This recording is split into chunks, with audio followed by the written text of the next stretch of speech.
we know JDCR, he's a storied champion. Definitely. But Lil Majin, he's rarely had opportunities to shine on these big stages, but he is definitely bringing it. Oh, here we go. Took off the headset. He wants to hear the crowd. Wow, he looks so determined. The USA chants in the crowd. This is his opportunity. Oh, Whoa. what the hell? He went for the big Must have been a mistake. elbow drop. Probably a big Looking a little jittery. Nice, and you know JDCR now yes. opting for the tracking moves there, people's elbow. Okay, running knee. Okay, he Oh. wants the wall. Nice job hitting the brakes. JDCR is so prepared. Good block. Oh, he He's has a going chance. against the wall. Is he going We're down? going downstairs. He should be able to get the follow-up with the screw as well. Oh, he went for the hard combo. Oh my gosh. He's gonna do it. He got the round. And Majin finally on the scoreboard. I can feel it in my loins. Literally, the Those crowd were is going mine. crazy. Oh yeah! Toe kick to the stunner. Just frame. Awkward positioning. Oh my gosh. Getting a little rowdy here. He's starting to pull out the Let's tricks. not get crazy. This is insane, Aris. He is doing all kinds of crazy stuff. Again! Who woke the baby? Gotta be careful. He's cranky. Oh boy. He got him through the power crush counter there. hit! Oh man, Majin, this is too good. This is too momentum good. is helping out big time. JDCR might not be able to retaliate. Who knows? Oh, he's awake. That last one. It was just a button check. I'm good to go. Oh, that first match, definitely he was scouting him out. More pressure. What's he gonna do now? Yeesh. There's a Pedal low. kick. Counter hit on that. He interrupts, and he gets another counter hit. Counter hit push, guaranteed follow-up. Majin. Oh my gosh, oh, he keeps ducks going it. for it. He still gets. Oh yes! 3 out, take this. Oh right my back at you. God. A reverse sweep. This isn't gonna work. We're gonna need to get a stun double in here. I need a stun double in here. Oh my Oh, God. I love this guy. Majin playing it up to the crowd. Oh my gosh, look at the stage we're on. I didn't see it. We are in the Forgotten Realm. I'm gonna need some whiskey or something. Yeah, someone bring it up for us. Yeesh. Are you serious? So Man. we are going to the Forgotten Realm. If you guys don't know about this stage, everyone has extended I damage. can't believe it's on this stage. But not just that, King excels in this stage. Yes. King is one of the best characters in this stage because his natural bread and butter combos end up breaking the floor at the very end, giving him a natural extension to every combo he does. So you're going to see wall to wall, floor break to floor break, Yes. corner to corner.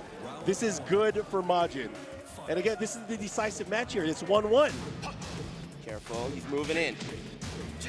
Oh, man. Okay, I breaks can't it. believe I would see the day. Oh, We and might there's the punish. possibly see Oh, my yes! gosh.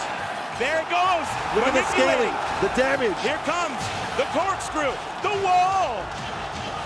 Oh, the he tap got him. catch. Let's go, Majin.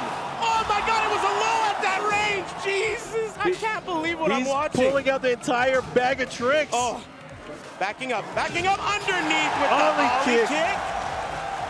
And Majin the little pop off with the wave dash at the end. showing off the movement. This Jaguar is going out of control. Oh, man. Here we I go. can't believe what I'm seeing. Went oh, for the that was throw. his throw break. He ducks under, very sharp. Don't count him out. We should be going JDCR. down. No, he drops it. Not able to extend the combo even further, but Majin, he's Three in hits. good position. Oh, counter hit. This is going to be juicy. Yeah, he was able to confirm it as well. Oh my God, that was so close. The throw break, Majin is so sharp. Oh, Majin, the trade. Again, Oh, he gets it. him! Five- Oh my God. 5 rounds straight Five for rounds Majin. straight? I can't believe we might see an American in winners finals. Oh my God. Oh, We're on the cusp, and Majin, Beautiful. he's working that momentum, the Oh. tracking moves. I can only make noises at this point. I'm sorry. Oh my gosh, is he gonna get the mix up afterwards? Yes, he does. What's gonna happen here? JDCR's gonna have to make a move. Oh. And he's using movement here. JDCR known for this. Oh, Oh, he low parry. parry. He's gonna go The downstairs. low parry? Is it gonna be He enough? might kill. He might be He has the dead. wall. He Oh, he drops drops it. it. He dropped it. Oh. And Majin, he is on a tear right now. He's on the verge of This is setting an JDCR outrage. to losers. Oh my God. He's Oh gonna my beat gosh. him. He's gonna have to be careful though. He's in rage. He's gonna beat him. He has Oh, to. he ducked it. Oh, you gotta be Oh, careful. no. And that's something that you rarely get hit by, but JDCR ready Look at for the it. time. Look at the time. He's gonna have to either stay on the Look ground. at the time. Look at it. Oh my No! God. JDCR with an amazing my comeback. God. He's from the future. He knew it. He's from the future. He's already seen it. Oh no, this momentum shift, I'm not liking it here. JDCR looking to come out on top. Nice combo. Oh, yes. Okay, good punish as well. JDCR Oh bringing my it all God. the way back. And an amazing match between these two.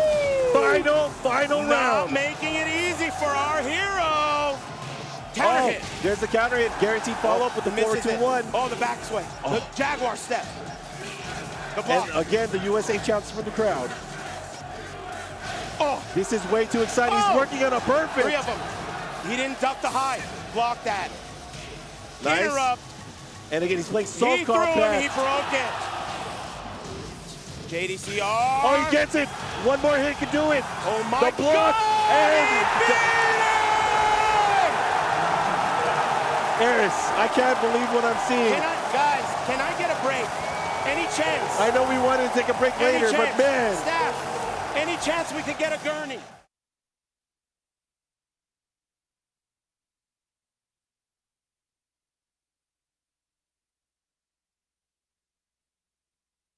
But look, AK. Oh wow, spends the drive. Yurio now has the cards.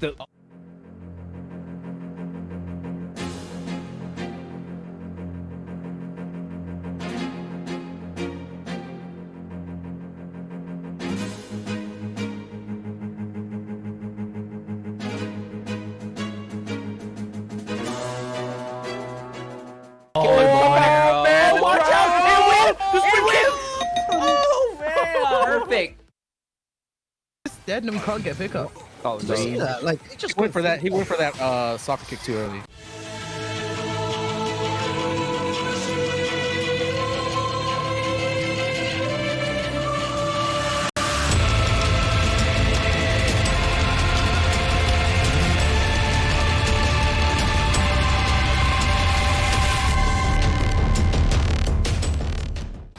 Oh my god.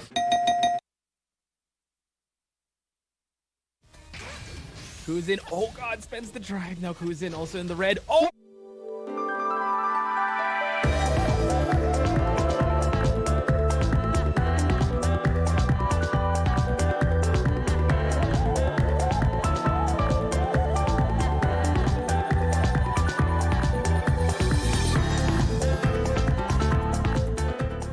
Oh no! It's done! Oh no! Oh again! AK in trouble here!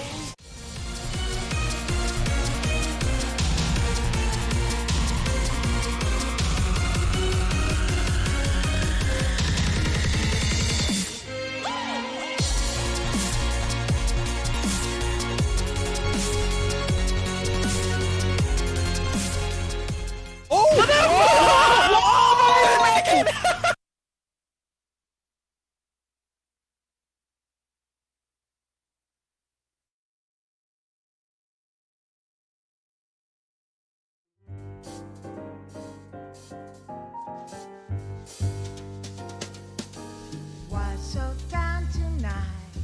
Just another day that didn't go your way. Well, don't you make a side. Just take my hand, don't toss and turn. Let's just lie awake. In just a moment's time, you'll wonder why you ever thought you ever longed for more than you've got.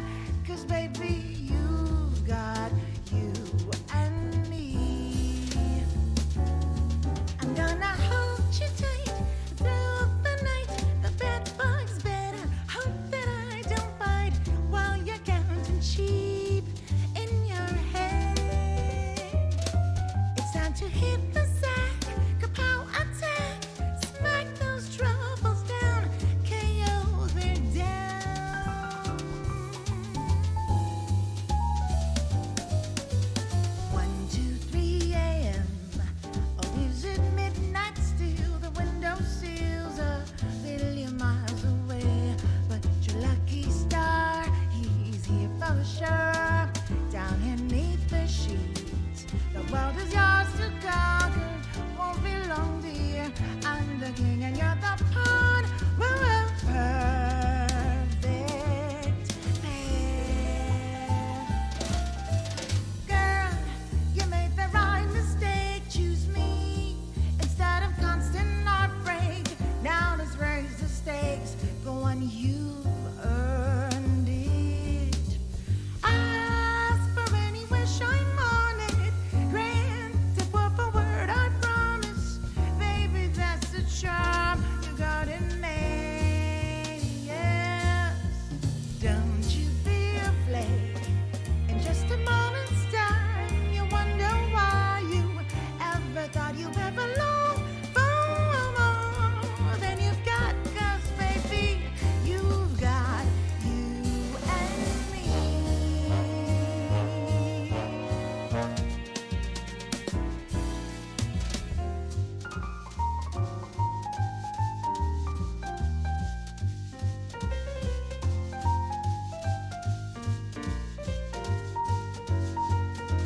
Bienvenidos a Skullgirls at EVO Latin America Top 8. What's up, y'all? It's me, Munoz, joined by my co-host Sharpie, here to commentate this Top 8 here for Skullgirls EVO. And what a top 8 it is. It's a huge roster. Brazil really showed out. We have over 80% of all players in top 8 coming from Brazil, and that's kind of crazy. Congratulations to Skullgirls Brazil for the very, very strong representation. But in addition to Brazil, we also have a singular player from Mexico, and we even have one player for the very first time from Peru, and we are so incredibly excited to see all of these players. But let's talk about our very first match of the day, Noah versus Milk Pouch. Okay, Noah and Milk Pouch. We're going to be seeing Mexico versus Brazil, I believe. So it's going to be good, interesting clash between those two different regions in South America. Whew. Now, I know we have a lot of people inside of this bracket, and the very first player right now, Noah, someone that a lot of people are very familiar with, considered a top player in Brazil. Their team, very, very, very ancient. That's a Parasol Pinwheel double team that they've been playing since Season 1, and I actually was able to speak with them before this match and try to get some of their thoughts about how it felt to actually be participating inside of EVO for the first time. They had a singular line to say to me. They said, "Sage and Fox dodged us on purpose." Fighting words for sure. Now, Munoz, I know you actually interviewed Milk Pouch very briefly. You also had some words from them as well, is that correct? Yes, Milk Pouch has stated in their quote, "Para extender nuestro reino de Skullgirls hasta la vecindad del Chavo," which translates to extend our Skullgirls kingdom to the neighborhood. And it's fantastic to see that as well, because they are the only representation for Mexico inside of this bracket. The team they actually play is Annie, Robo, Fortune, and Parasol, and they actually run North Knuckle, Vianite Beam, and Napalm Pillar Assist, so it's going to be very exciting. They're actually the only Annie player in this bracket right now. Annie, for those of you who may not know, recently came out about a month ago now, and people have been practicing her. She's only been out for about 4 weeks on console, so this is going to be a really interesting match, because this is going to be probably one of the only displays we're going to see inside of this specific bracket for Annie. Oh, yes. Annie is definitely a powerful character to have on any team in Skullgirls. She is perfect for any order of the team that you ever want to put her in. Great assist, great damage on incoming, and a very strong character overall, like just neutral wise. She shuts down a lot of characters' options, has a lot of decent pressure, and solid mix. Yeah, I think her only problem is that she's a little bit too combo heavy, to be honest with you, but everything else is very valid. Right. That was a meme. I'm sorry. She's not too combo heavy. She's really good, everybody. She's really good. She's really good. And we're going to get straight into this match starting off right now. Let's see what the round start is. Okay, so Noah with the Parasols. This is a region of very strong Parasols as well, so let's see how well they mix from their mid screen to the corner. Looks like we are running that Crescent assist there. Or we are spamming Crescent, just basically trying to get that in. Here, doing significantly more work than Crescent right now. Very nice by Noah. All right, it's going to get this corner, get that quick little reset in. Drops it. Ooh, very nice. Very nice. Yeah. Fantastic first character down for Noah. That was almost a terrible situation for Milk Pouch. That was there. Yeah. They land this DP assist. They're getting their full B&B. Oh, go for the quick reset. Very nice happy birthday here, yeah. Let's go. I wonder if we'll see a level 3. Oh, this is perfect. Ooh, straight carry. Beautiful. Killing this Parasol real quick. This double snap. Ooh, kill him. Hey. Nice job. This is going to be a rough comeback. Okay. I also got happy birthday there. Good shot. I have arrived. Time for this easy peasy combo to kill off this character. It's good stuff to Noah. First round going over to Noah. Milk Patch unfortunately losing that first round. Now, I think that showing was incredibly strong for Noah there. And I think what they did was display what is actually a very, very important part of the Brazilian meta. I know there were a couple of times there that they did actually stop their combos. And one of the things that Brazilian players actually do is they try to finish their combos specifically on things that allow for very, very short reset opportunities. So while we in North America specifically consider these to be American resets, inside of Brazilian play, they're actually fundamental for winning against your opponent. Yeah. Those drops are all intentional, if anything. So they're perfect for setting up situations where, like, okay, someone's gonna, mash reversal assist. Be like, all right, get off me. But then what a good pickup. Situation like this. I was better at dying. That was There such a good. goes the Robo. Oh, the burst bait lands successfully. Spends OTG here, so they have to reset again. Okay. Yes, there it is. Another one, yeah. The back heavy kick. Easy B&B to finish it off. Noah's looking clean with this parasol right now. Very Set nice. up the tiers. Keeping the pressure going with that light kick bomber as well. Oh, even defensively, you gotta watch out with your button presses. Painwheel comes in. This could be her finishing the job right now with this install combo. Oh, Very wow. nice. Perfected. Oh my Perfect. gosh. Ooh. That was dominating. That was very dominating. A very dominating display of both power and prestige from Noah there. Like I said previously, Noah is a long-time Skullgirls player. I unfortunately was not able to get information about how long Milk Pouch had been playing in the game, but Noah is very comfortable with this team and with these assists, and unfortunately Milk Pouch calling these assists immediately on round start is proving detrimental for sure, because these happy birthdays are just eating them alive. That's right. They have to slow things down a bit and not to be too heavily reliant on calling assist when it comes to situations of playing neutral in mid-screen, because we've seen that Noah's proven that they can get the corner carry off of any hit. So It's terrifying. That's a very terrifying skill indeed. I know Milk Pouch is just terrifying. And we see yet again Parasol called on round start from Milk Patch right here, getting punished by that H-Bomber. Ooh, Milk Patch able to get the first touch in, but unfortunately drops it. ooh, doesn't pick up off their DP assist. See, now Milk Patch also has their own DP assist and the beam assist too. Oh, this is good. This is good. This is really good. There you Good go. snap. All right, finish this off. Oh. Going for a pretty simple string, very smart right now. This may be Milk Pouch's opportunity. Very nice.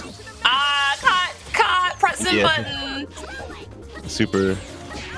It's quite a nice thing to have in the air for Painwheel. Oh! I hate that crossover so much. Anytime I see someone do it, I get so mad. Nice little B&B from Milk Pouch. It's Ooh, good, counter. very nice.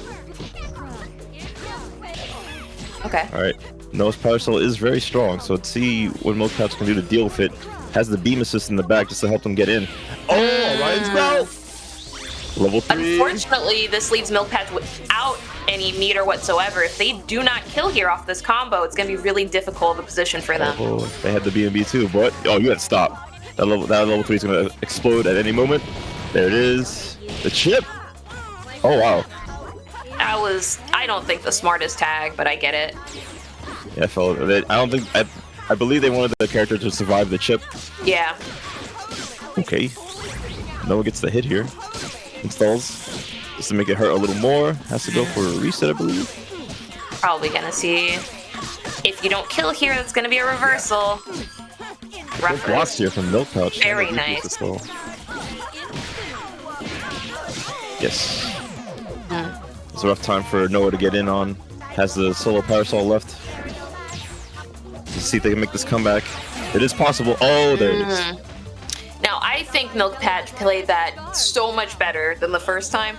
Ultimately, I don't feel as though they're playing the neutral better. I think it's really that they're able to capitalize off of that happy birthday opportunity, and they got so much off of it. As soon as Noah lost double there, what we saw was a huge turn of events. Ultimately, not having any meter did kind of hurt Milk Patch in the long run. So I feel like if Milk Patch if Milk Pouch is able to actually manage their meter. And this very next match, we'll definitely see another win come through. But ultimately, Noah has, I feel, the better neutral in this situation. Oh yes. I would agree on that. See how Milk Pouch will deal with this. Goes right in with the Annie. Has the beam assist in the back too to help him. Okay, solid exchange of neutral here. Beam assist, ever so helpful. Definitely more than light kick bomber right now. I love these rolling cancels. Yeah, they're pretty good. Definitely avoiding all of Parasol's air normals as well, which not easy for Annie to do. Yeah, to stuff the air approach. Yeah, that beam just like locks down Parasol really well too. She's so tall, I don't think it's just get hit by it. Okay. A tag. Now this is actually very normal in Brazilian play. We do actually see tags utilized like this significantly more than DHCs, exclusively because the meter is considered very important in Brazil, and so people do not like to sacrifice it. Both players have to watch each other's DP assists here. Super to safely DHC her out. Nicely done. Wow, flies right over the crescent too, so that's a good thing for Painwell to have there. And tried to pick up the heavy birthday, wasn't able to, and is now going straight in on this Annie. This could be death if they opt to use the meter. And now went for a fancy reset. Crazy. Yeah. Okay. Oh. That Parasol's dead. Now that Parasol is going to be very important because that's some of the main pressure that Noah's been able to put out in terms of assists. Doesn't really have anything else to keep Annie off of them, as you saw. Annie just very easily punished that double assist and is now working on Parasol. Pinwheel. Yeah, that's a dead Pinwheel now. Without DP assist from Parasol, Noah's team is just kind of open. And Milk Pouch holding it down though. That Annie could get her out right now. She has a lot of red health, but chooses to keep her in. Calls the DP assist to get this hit confirmed, and they have 5 bars. They can definitely kill. On level 4. Yeah. Yep. Yeah. It's level 5, but it's 4 bars if you. It's 4 bars because you DHC. Yep. Very nice. Very nice and clean there from Milk Pouch. I think Milk Pouch right here is solidifying exactly how they got to winners. But I'd love to hear your thoughts on it, Munoz.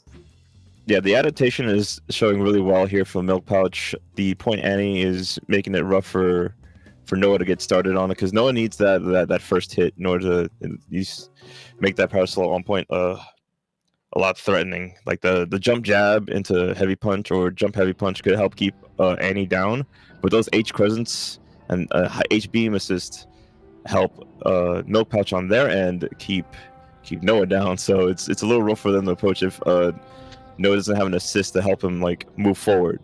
For sure, for certain. It's not looking super great for Noah right now. While those first 2 matches were very, very dominating, it looks as though Milk Pouch has basically figured out exactly that Parasol is the issue on this team. As Noah is very well known for their double play, it seems as though a lot of their team seems to be rotating around this point Parasol, and that's unfortunately a hindrance. Yeah, I'd like to see more of Noah's double here. Oh, gets hit by the jump heavy punch. Rolling. Okay. Pressure. Tried for that IAD. Ooh, nice PBGC. Immediately punished though by Noah into the tag combos that I was talking about before. Nice. Very popular in Brazil. Unfortunately, turned around. Milk Pouch botches the IAD. Now we're back in neutral. Also some sick unfly stuff there with Painwheel, but gets hit by the DP assist again. It's working mileage here for Milk Pouch. Oh, but drops it. Gets reversal super. Gets Parasol in safely. Gets his hit confirmed. What's the reset? Ooh, wasn't able to capitalize off of it. Almost got a happy birthday. Let it drop there from the assist. Yeah. Now we're back in neutral. No on Parasol. Milk Pouch on Annie. Second heavy punch. Will they get crossed up too? Oh my god, Annie combos are so nasty. Oh, couldn't get the beam super at the end. Had the kill. Millions and billions. Has the raw tag here. Gets double in successfully. Oh, the gunshot. And he picks up. All right. Yeah, flush step using that to convert there. Super nice. Super clean. Very. That was almost a dangerous situation for Milk Pouch, as they did. Right? I was like, oh god, where's the happy birthday? All right, using those Lugers just to try to get in. Ooh. This is safe.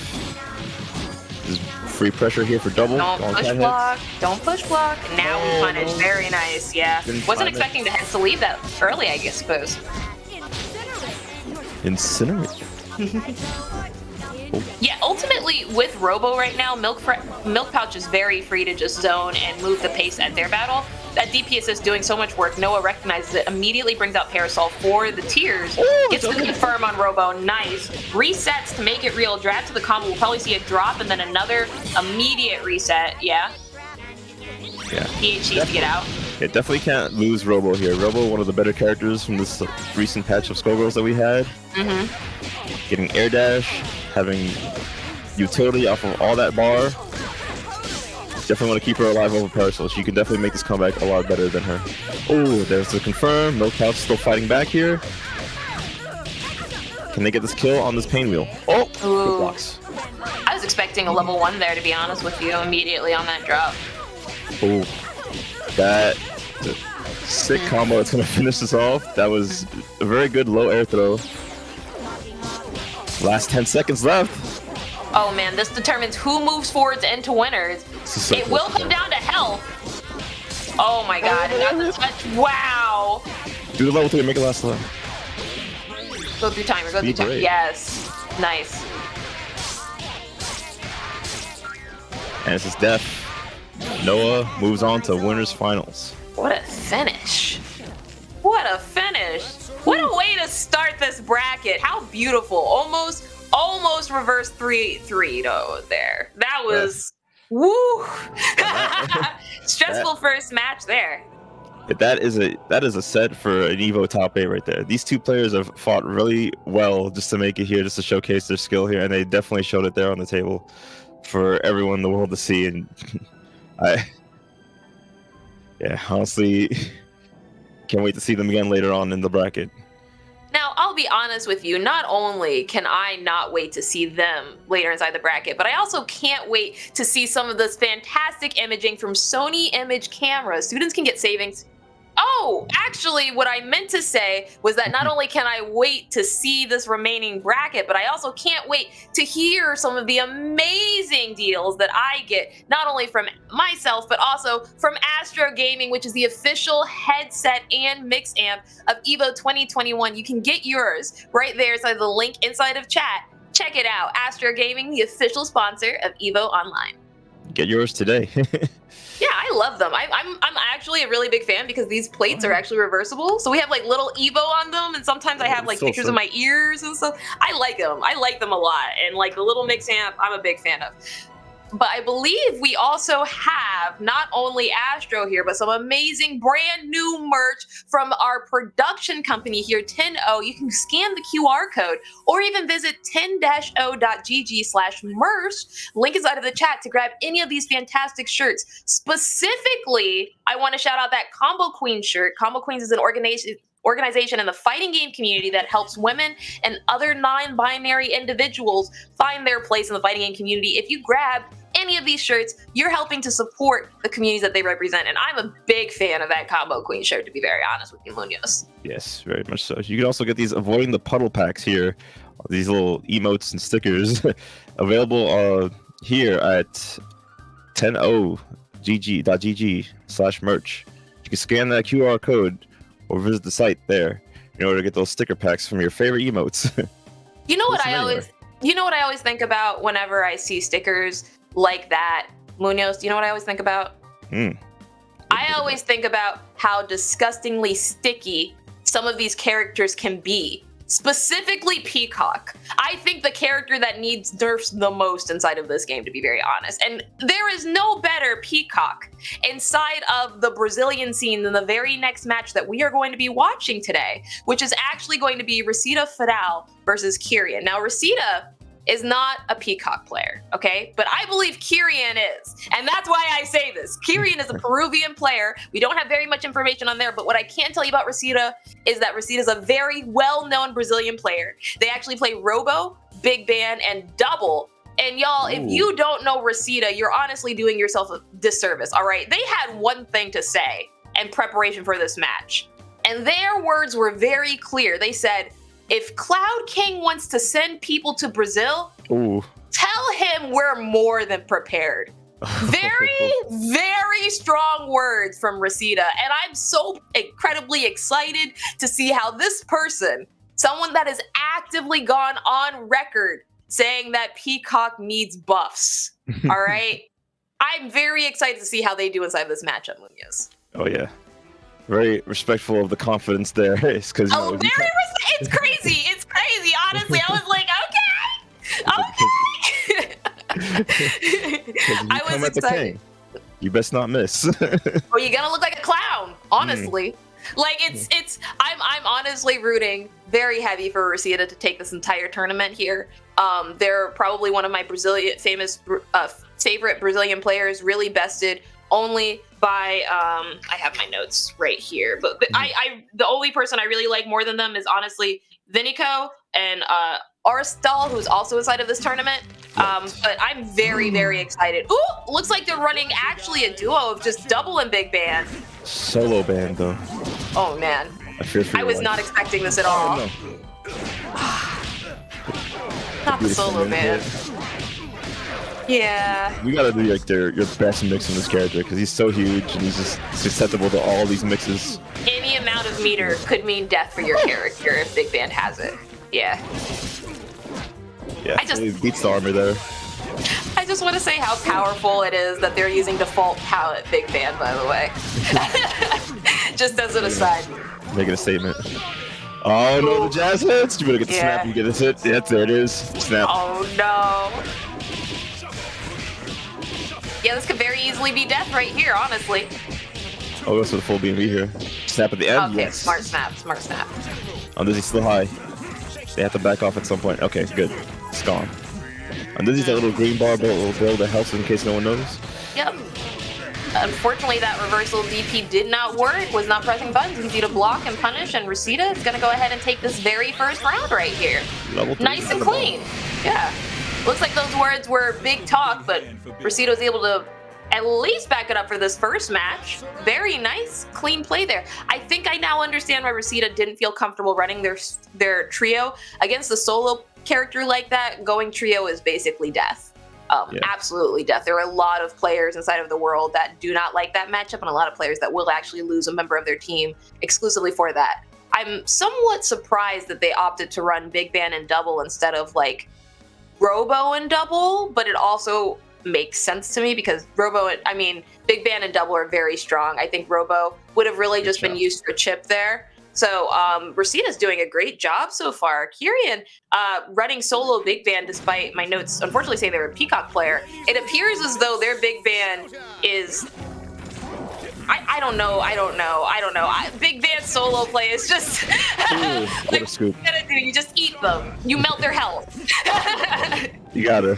It's one of the survival techniques of quick match that you got to understand. Yeah, you go in there, you do big damage. He will mix your life away. In this corner right now, Kyrian's getting this good lead. Oh. Ooh. Yeah, just armor through. Yeah, why respect anything? You're a solo Big Band. Sacrifice your health for the greater good, comrade. Exactly. Classic Big Band. Oh, good tech. Still in the corner though. Has to watch this character. A Big Band doesn't have strong lows to beat the armor. Good parry. Wow. He's gonna step something for them. Oh, he drops it. It's okay, Big Band at neutral. All you need is the 2 hits. 2 A trains, each heavy, each missed. The heaviest of trains. Yeah. Oh, what a mix. Oh, that was nasty. That was actually nasty. I would not have blocked that. I would not have blocked that at all. Okay. See, this is enough damage. This is 1:2. Oh, that was so smart. That was nasty. Yo, that was sick. That was actually sick. Break, just to get that maximum level 3 damage. So smart. Because if that was in the corner, that wasn't gonna get all the hits, and it's gonna drop. Bro, that was so gross. Ah! He said, let me stop you real quick and let me start the band right up.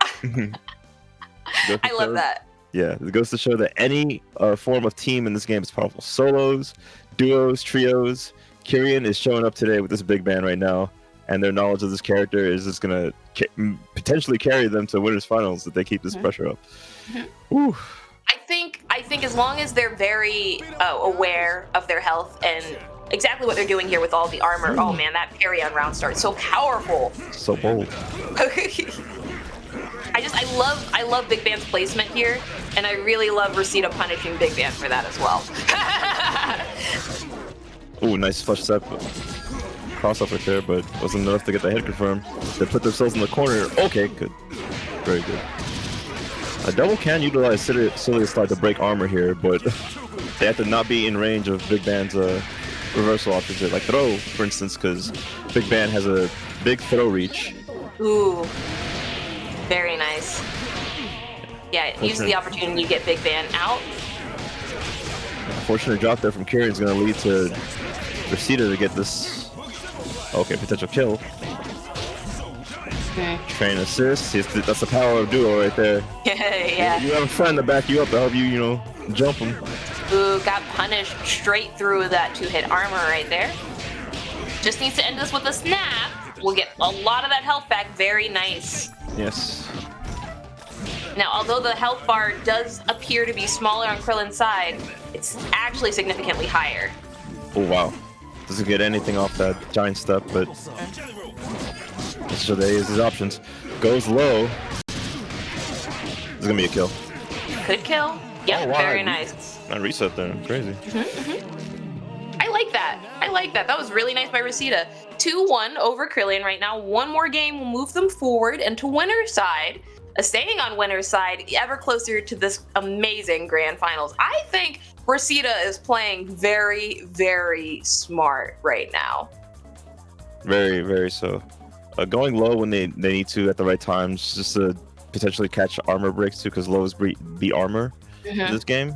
Well, sweeps specifically, but yeah. Okay, yes. Sweeps too. Yeah, because not every single low is a sweep, unfortunately. I forgot But that. yeah, no, it's one of those things. It's one of those things where Rosita is using all of their game knowledge to make sure that they can abuse Big Ban at this point, knowing that they don't have any other characters to worry about, which is really, really amazing game knowledge. Even though you can play any form of ratio in this game. Is valid. Yep, Yeah. 100%. As a solo Annie player who understands that Annie needs significantly more buffs in both damage and invulnerability, I agree with you. Yes. It is stronger to have like an assist to help you out too. Just granted, you just can't get hit. Yep, can never be hit. Fantastic play here right now by Rosita, keeping Krillin off of them while still trying to maintain the tactical advantage. Very nice placement, understanding Big Ban's move. Wasn't able to punish that missed A-train there. Oh, that one parry. Yeah, that parry terrified me too. I would also back up. Head. Very nice punish there. All right, let's see what the schmix is. Oh, Punishing DP yet again. Yeah, and from here, Rosita's just able to go ahead and wait to punish Big Ban for anything, and I think they've kind of figured that out at this point. This is very possible death right now. level 3. Yeah, don't miss it. Very nice. And that moves Rosita up. Yep. See them 3-1. in winners finals against Noah. What a fantastic game and a fantastic showing of some of the best mechanics inside of Skullgirls thus far, Munoz. Wouldn't you say? Yes, very much so. Getting to see all forms of teams being played here. These players have shown their skill here to prove that they have made it here at EVO in the top 8. But before we get into more of that top 8, we're going to be moving on to a break real quick. Let's get ourselves settled, get some water, use the bathroom when we need to, and we'll be right back. Hasta luego.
Welcome back. Welcome back. We are back at EVO Top 8. We're going to be hitting up that loser side very soon.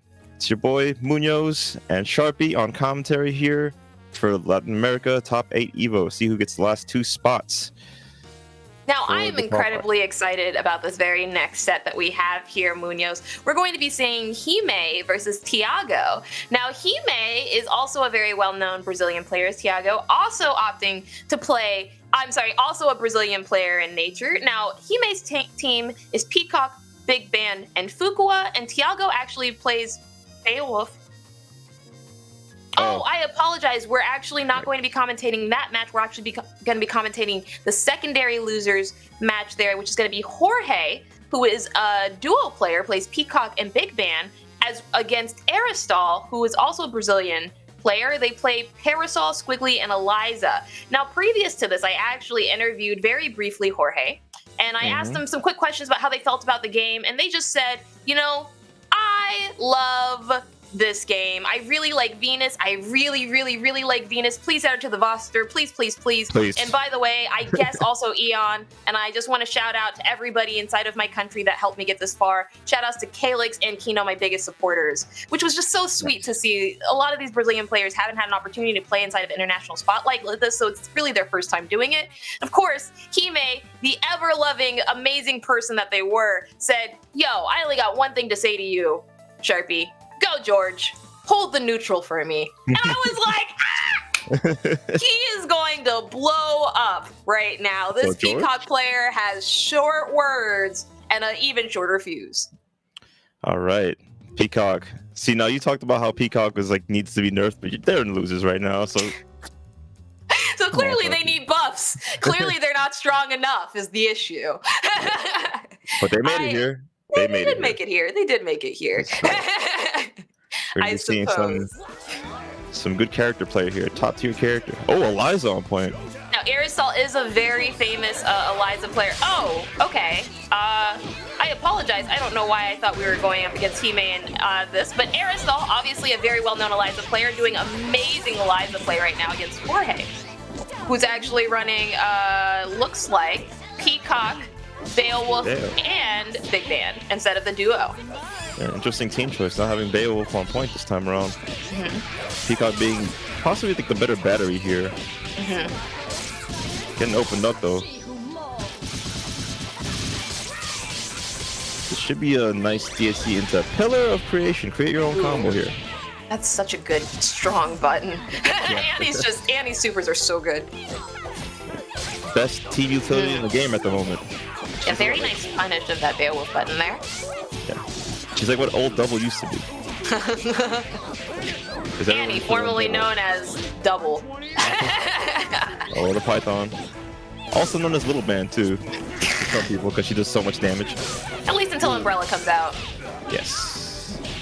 Then they both will do a lot of damage. Ooh, okay, has some respect. IPS there. Very nice! Oh, this is nasty. Used all that meter, cast straight in, and Aristal said, oh, not today, honey. I have the meter and the time. I control the high ground here with this H Crescent's assist and these teardrops. Those parries are so intimidating. Oh, I'm committed. I was pressing a button. 100%. I was mashing out Pillar. Very, very nice display there by Aristal. Now, Aristal is a very well-known Brazilian player. They're actually one of my favorites to take this bracket today. And they, as was seen before, actually play a nasty Eliza, an even more disgusting Parasol, and a really, really, really gross Squiggly. But their team there was actually very reminiscent of who they usually play. And they said they just want to give some shout outs to the people from Skullgirls, Brazil, and their team, LDJ, and they also hope that Peacock, they want to ask Liam to give Peacock some more projectiles that go ahead when she gets hit. Just give her a boomerang, why don't you? Just do it, Liam. Yeah, just make George go from like one side of the screen and then just walk back and turn around like to the other side. That'd be hilarious. Okay, now George getting the start here with Beowulf. Ooh, very nice here. Yeah, great punish of that grab. And that Eliza being down is going to be huge here. That was nasty. Across the chair. Good grab. Now, most people would be like, Skullgirls is a game where if I get hit, I have to pick up the popcorn. Kind of true when you're fighting Beowulf, but with a game as reset heavy as this, you definitely don't want to be picking up that popcorn. Oof. Nice Wow. reset. Fantastic throw reset here. Jorge's really doing a great job of mixing up all these grab resets. I think they're playing Beowulf exactly the way that they're meant to be played. I'm sure Kai would be so proud if he was watching this footage right now. He'd just be like, yeah! Yeah! You're screaming right now. Voice acting the character as he's like watching him mix. Oh, wow. Okay. Really good lead Jumping here for HP. Needs to get back over to the chair. Oh, you hit a button? Yeah, you were hitting a button. Yeah. Oh, the way he rotated all the way through the characters. Using that jump heavy kick and that George just to help him to get in. Now Annie is a character that I'd be afraid to fight as the last character because of that install and all the tools that she has. Oh gosh, exactly like this. Assist and this. Oh, this is huge. Okay. Yeah. Oh, it's almost crazy. Assist call jump heavy kick seems to be the game plan here once you're like up the health lead. Really good plan here from Joj. Jorge able to go ahead and move up one more match, 2-1, meaning one more match will secure them a place further inside of this bracket on the site. I will be honest with you, that Eliza was blown up so quickly. I almost want to recommend that Aristal moved down to 2, but I'm also concerned because I didn't get to see Peacock really play all that much at all from Aristal. No. That's very true. Oh, I'm sorry. Yeah, I meant from Jorge. Because I don't even know what this gameplay is gonna look like. It felt like Jorge was just doing so much work with Beowulf. Usually in teams or trios, people really rely on their point character to get started on any sort of mix here. Get some good lead, get some bar for the next character. But in this case, Aristal is committing to this team formula. Okay. Feeling that they're confident enough to get started against both the Beowulf and the Peacock. Well, good blocks here. Nice up back here. Eliza did such a great job in the corner. Really, really nice that Big Ben was able to get out. Unfortunately, didn't stop these confirms from happening whatsoever, though. And utilizing that crouching heavy kick in the horse. Oh no, drop the combo there. Gets raw tagged on. Very interesting choice here for Jorge. Okay. Nice. Here goes Aristal, yeah. That slow walking low assist is very helpful for Joj's plan just to get in. Yes. Help him be able to do whatever he wants us to close the gap, get these grabs in, start their lead. You do not want this character next to you. We'll shoot. Oh, very fast reset right there. He picks up the chair successfully just to get this little extendo. Use no bar just to finish it off, and has a high on Dizzy here, so this could be very lethal here for Aristal if they don't get out of this mix. Nice reversal, level 3s. That should be a nice little oh, okay, no. It's the Python, the bomb. It doesn't block their face. Get hit by the jump heavy, but it's the overhead. Comeback potential here for Aristal. This Parasol has full life here. That raw tag did not get punished. Okay. Really nice, strong, commanding opening there from Aristal. I'm sorry, from Jorge. Ooh, Jorge may be able to kill. Just needs to confirm off this. Yeah. This should be death. It's a super. And the pickup afterwards. Nice and Had clean. that OTG. Nicely Very done nice and forwards. clean. Now, before this match, Munoz, I actually asked some of the players what they felt their counters were, and Aristal actually told me that they felt their counter was neutral efficient assists, which means that assists that basically allow them to just stay inside of the neutral. That's the best thing to do against that, and we are seeing that in play here. I asked Jorge what their counters were, and they said his execution, his pad, big band mirrors, and honestly bribes. And when I asked him to elaborate on bribes, he got very quiet, and I was very terrified. And I believe everyone else is kind of scared to ask him what the history on that is. But we're seeing that in effect here. A lot of these neutral-based assists are really hurting, unfortunately, Aristal. Couldn't get the pick off Crescent's assist. Yeah, like that. Like, for example, Big Ban's tag right there is just so crazy. And even using Parasol's tag right there, too. All these tags are pretty good. Minus doubles. Someone help double on tag. Right, solid pickup here from Georgia has the corner. Go for a really swift reset on the head. Because Parasol's always down backing. They gotta be charging. That's how they get the reversal. Be super. It's a super. And Georgia has one more bar there. It's just a bomb too. Just to hold down the neutral some more. Oh, they got the mix there, but they didn't get the pickup. Pillar. Anytime, anywhere, it's like sniper shot. Ready to pick up. Oh, that's questionable alpha counter right there. Oh, that's really nice. Okay. Back in a neutral. A-Train unfortunately doesn't hit. Beowulf assist does. Yeah, that mid-screen mix was almost the nastiest, but Georgia was ready. This is A-Train, goes in the corner. Scariest thing to deal with in this game is having a big man with a really slow moving assist dash up at you with any option they can throw in. Off a hard knockdown. And Georgia gets this kill. Solo Eliza. It's a team. This can do it. I think Eliza's one of those characters that should be able to do this, and oh, it's what I would say before Timpani, yeah.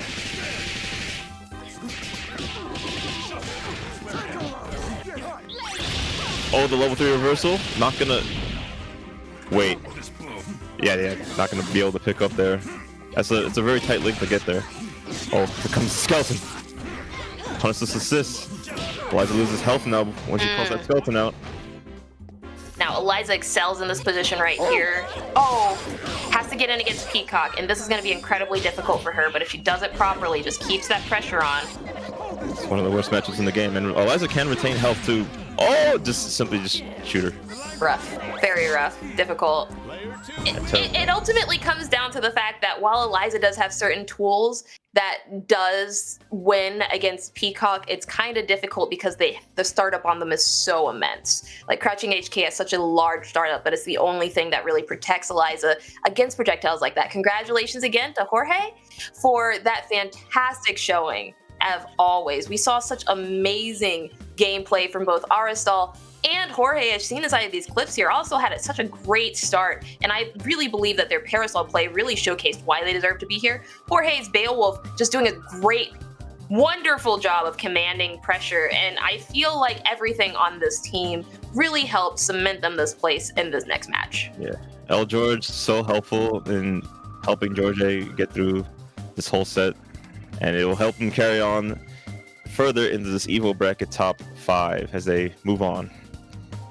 For sure. So, yeah, nicely done there. Very nicely done. Now, I believe we have quite a few matches coming up, all very special thanks to our amazing sponsors responsible for us being here today. One of which I believe is actually one of our favorite sponsors. I'm blinking, unfortunately. MetaView, the place to see so many clips and more, ultimately. If you go on over to evo.metaview.gg, you can actually view all of our amazing moments from EVO this past weekend and this weekend. Check it out. Link right now is in the chat. Yes. Check out that MetaView. In addition to MetaView, not only can you view all the amazing tournaments at MetaView, you can also sign up for some tournaments yourself by going over to Sony's PlayStation tournaments, where they host tournaments of an exorbitant amount. They not only have fighting games, they have FPS games, and even more importantly, they have other Team Fighters games. You can go and sign up right now by visiting PlayStation's link. Once again, link is inside the chat. Hit up them tournaments, y'all. Join the tournaments. We had a fantastic side tournament hosted by PlayStation earlier last year, and I think it went on very swimmingly. Yes. But we have even more inside this bracket, do we not, Munoz? Oh yes, we're going to have the other side of losers top 8 will be Hime and Tiago very interesting to see more Brazil's players pull up to this event and play super well today, taking each other out, but only 2 can make it here in this bracket. Sometimes you just gotta like defeat your friends in order to become the best in the world. For sure, and we are going to see that in this instance, it is actually going to be Hime, the Peacock Big Band Fuqua player I spoke of previously, and Tiago, the Beowulf Big Band Cerebella player as well. Now, Beowulf Big Band and Cerebella is a team that we've seen very, very frequently inside of these matchups, and I believe that ultimately comes back to one of the facts that you said previously, Munoz, is that Beowulf is just very, very strong when it comes specifically to Undizzy, and it's one of those things that allows you to have significantly longer combos, do significantly more damage, and not necessarily have to worry about resets as prevalently as other characters. Hime, I think, will ultimately come out on top of this. They are my favorite to win this next set, but I think that Tiago can also very possibly fight for their life here. What do you think, Munoz? Could be hard to call between those 2.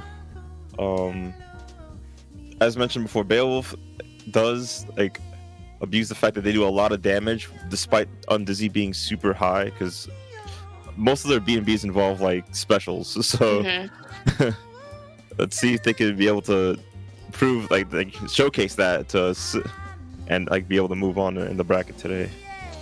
For sure. It's going to be a very, very long battle fraught with many charges. As everyone knows, Peacock is considered one of the top tier players inside of the current version of Skullgirls that we are playing on right now, and she's considered very, very, very strong indeed. Not to take away from anybody else, but it is one of those things that puts a lot of her matches in a very fantastic setup. So it's going to be very interesting to see how Tiago deals with that. Came going for Anchor Squiggly here. That's a very bar exclusive character. So if they have the bar, they're very scary. Oh, for sure. Okay. And double on point to see if they can solve the problem that is Beowulf with good assist backing them up.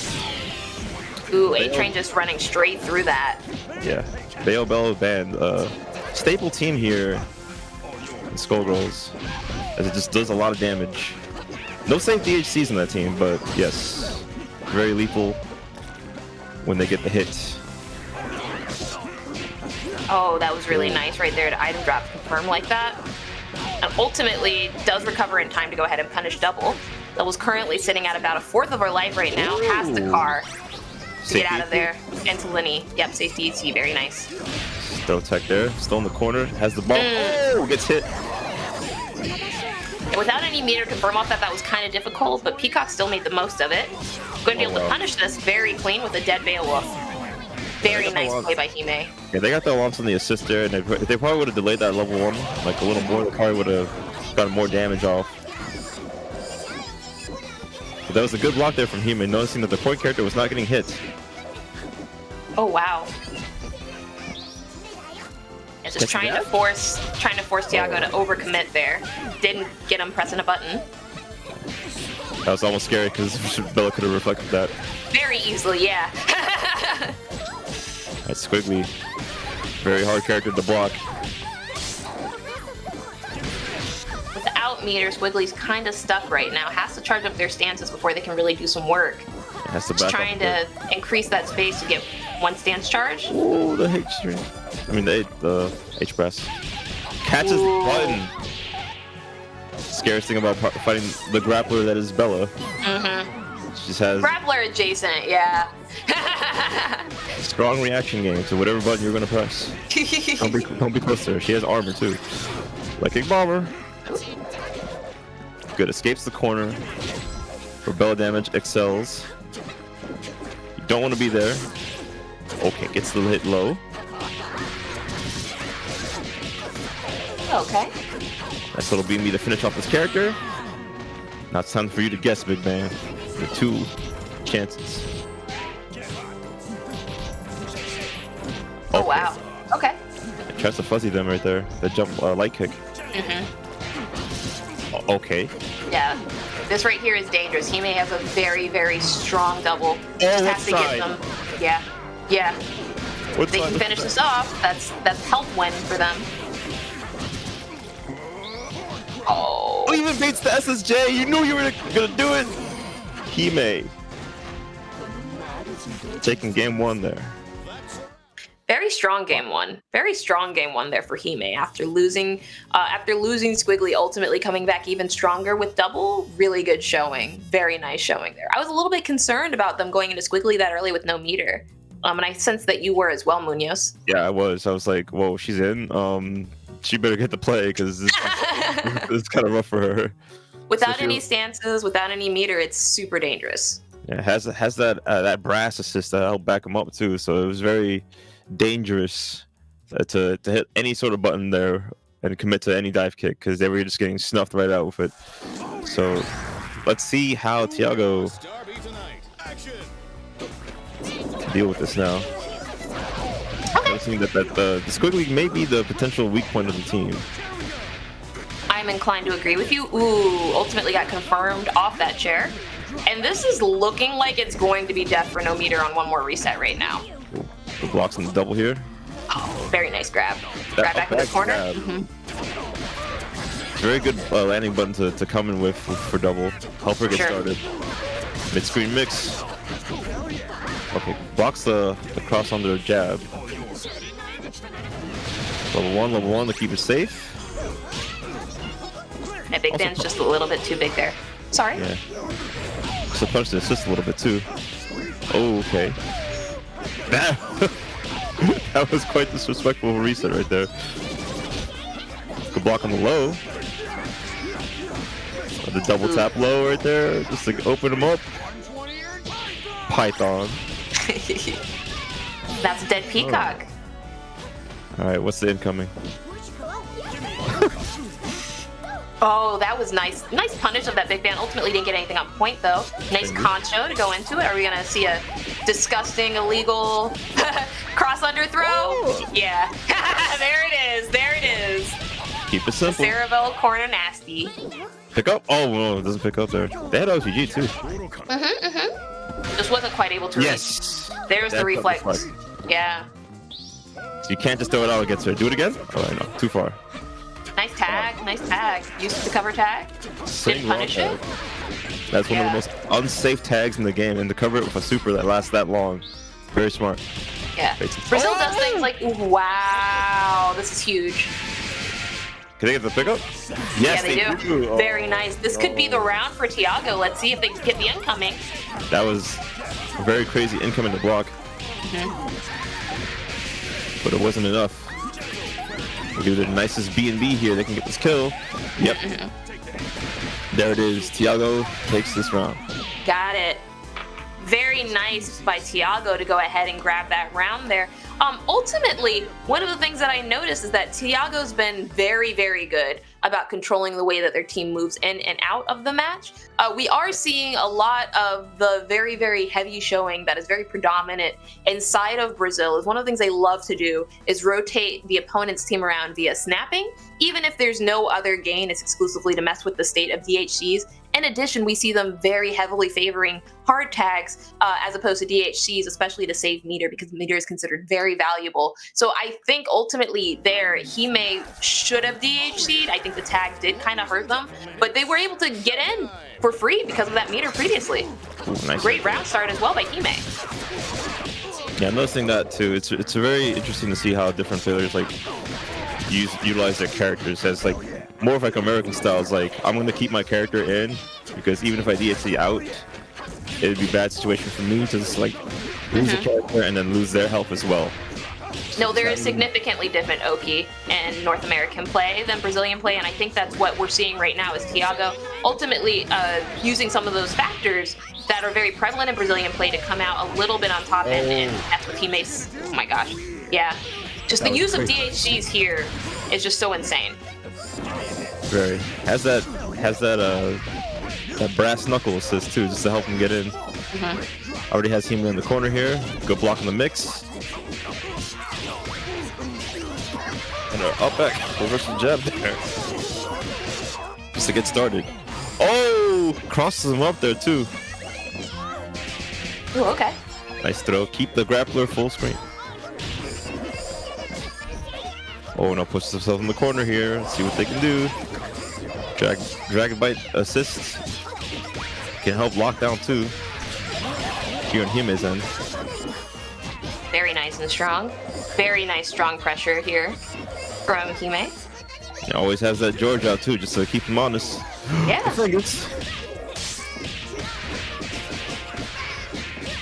Wow, okay. Nice B&B. Yeah, Cerebella did not care. So you gotta play her. Just gotta play like you don't care about your life. Nice incoming. Like, Hime wasn't worried at all about that incoming. He was just like, I'm coming straight in. Oh my god. Just goes right into that level 3. Wow. Yes, another reaction super. Has him in the corner, gets the full combo. Oh no, doesn't get the restand. But still has Brass as security backup, just in case things fail. And that nice little reset off the jump medium kick. Oh. We're up back in those. You're not doing any sort of reversal super. Your double will incoming with nothing. Okay. Hime's double can definitely do this. We saw it happen last round, very close to the round before. Let's get the old classic barrel loops B&B here for some damage, but it has to drop at the end there. Quite unfortunate. Oh, scared stuff right here. Very nice grab. Never be afraid to throw the grappler. The one thing you should be spamming, honestly. Yeah. This is terrifying. Big Ban almost has 5 meters. Yeah, and the timer. Oh, the light beam extend. And the side switch too. That was so good. Don't do it to him. What? No song? No drink? No, and Tiago wins the round in name, but not in our hearts.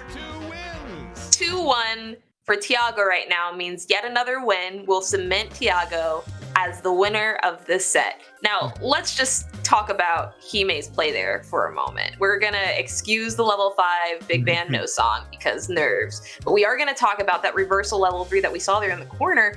I think it meant to do a little bit more work than it did. It was supposed to keep Cerebella off of them, but ultimately Cerebella came straight in and said, I have grab and bone frames. I'm not terrified of you at all. I feel like Daisy Pusher would have been better there, but I understand Hime's reversal options. Let's see what the round start is. Yeah. Quite a pressuring situation. We have Bella so close to you and she's not jumping. Okay. It's the real threat right there. Tiago is just coming out very aggressive. Fantastic use of the hard tag there to punish Tiago's aggression. And Hime now has Peacock out, just has to play the bullet hell game to keep Tiago away from them. BGBC punts the assist. Yeah, Hime's playing so well right now. Oh wow. Block layer 1, we can block layer 2. Has the meter to make this a real death. Oh, hard the tags. TJ special. Can How do you block hard tabs? Simply just pray. Just pray. That's one of the better hard tags in the game. Yeah, it is. She comes from the sky, she gets the knockdown for it too. Knockdown and grapplers are like best friends. Alright. Nice little B&B there from Tiago. Picks it up and kills the Peacock. Okay. Nice grab. Doesn't opt to grab it to the corner. Grabs back in mid-screen. Oh, that was so fast. That was very nice. Do it again though. You get this kill. Went for Sage side. Oh no, don't want to let her live. It's gonna be a kill on your character now.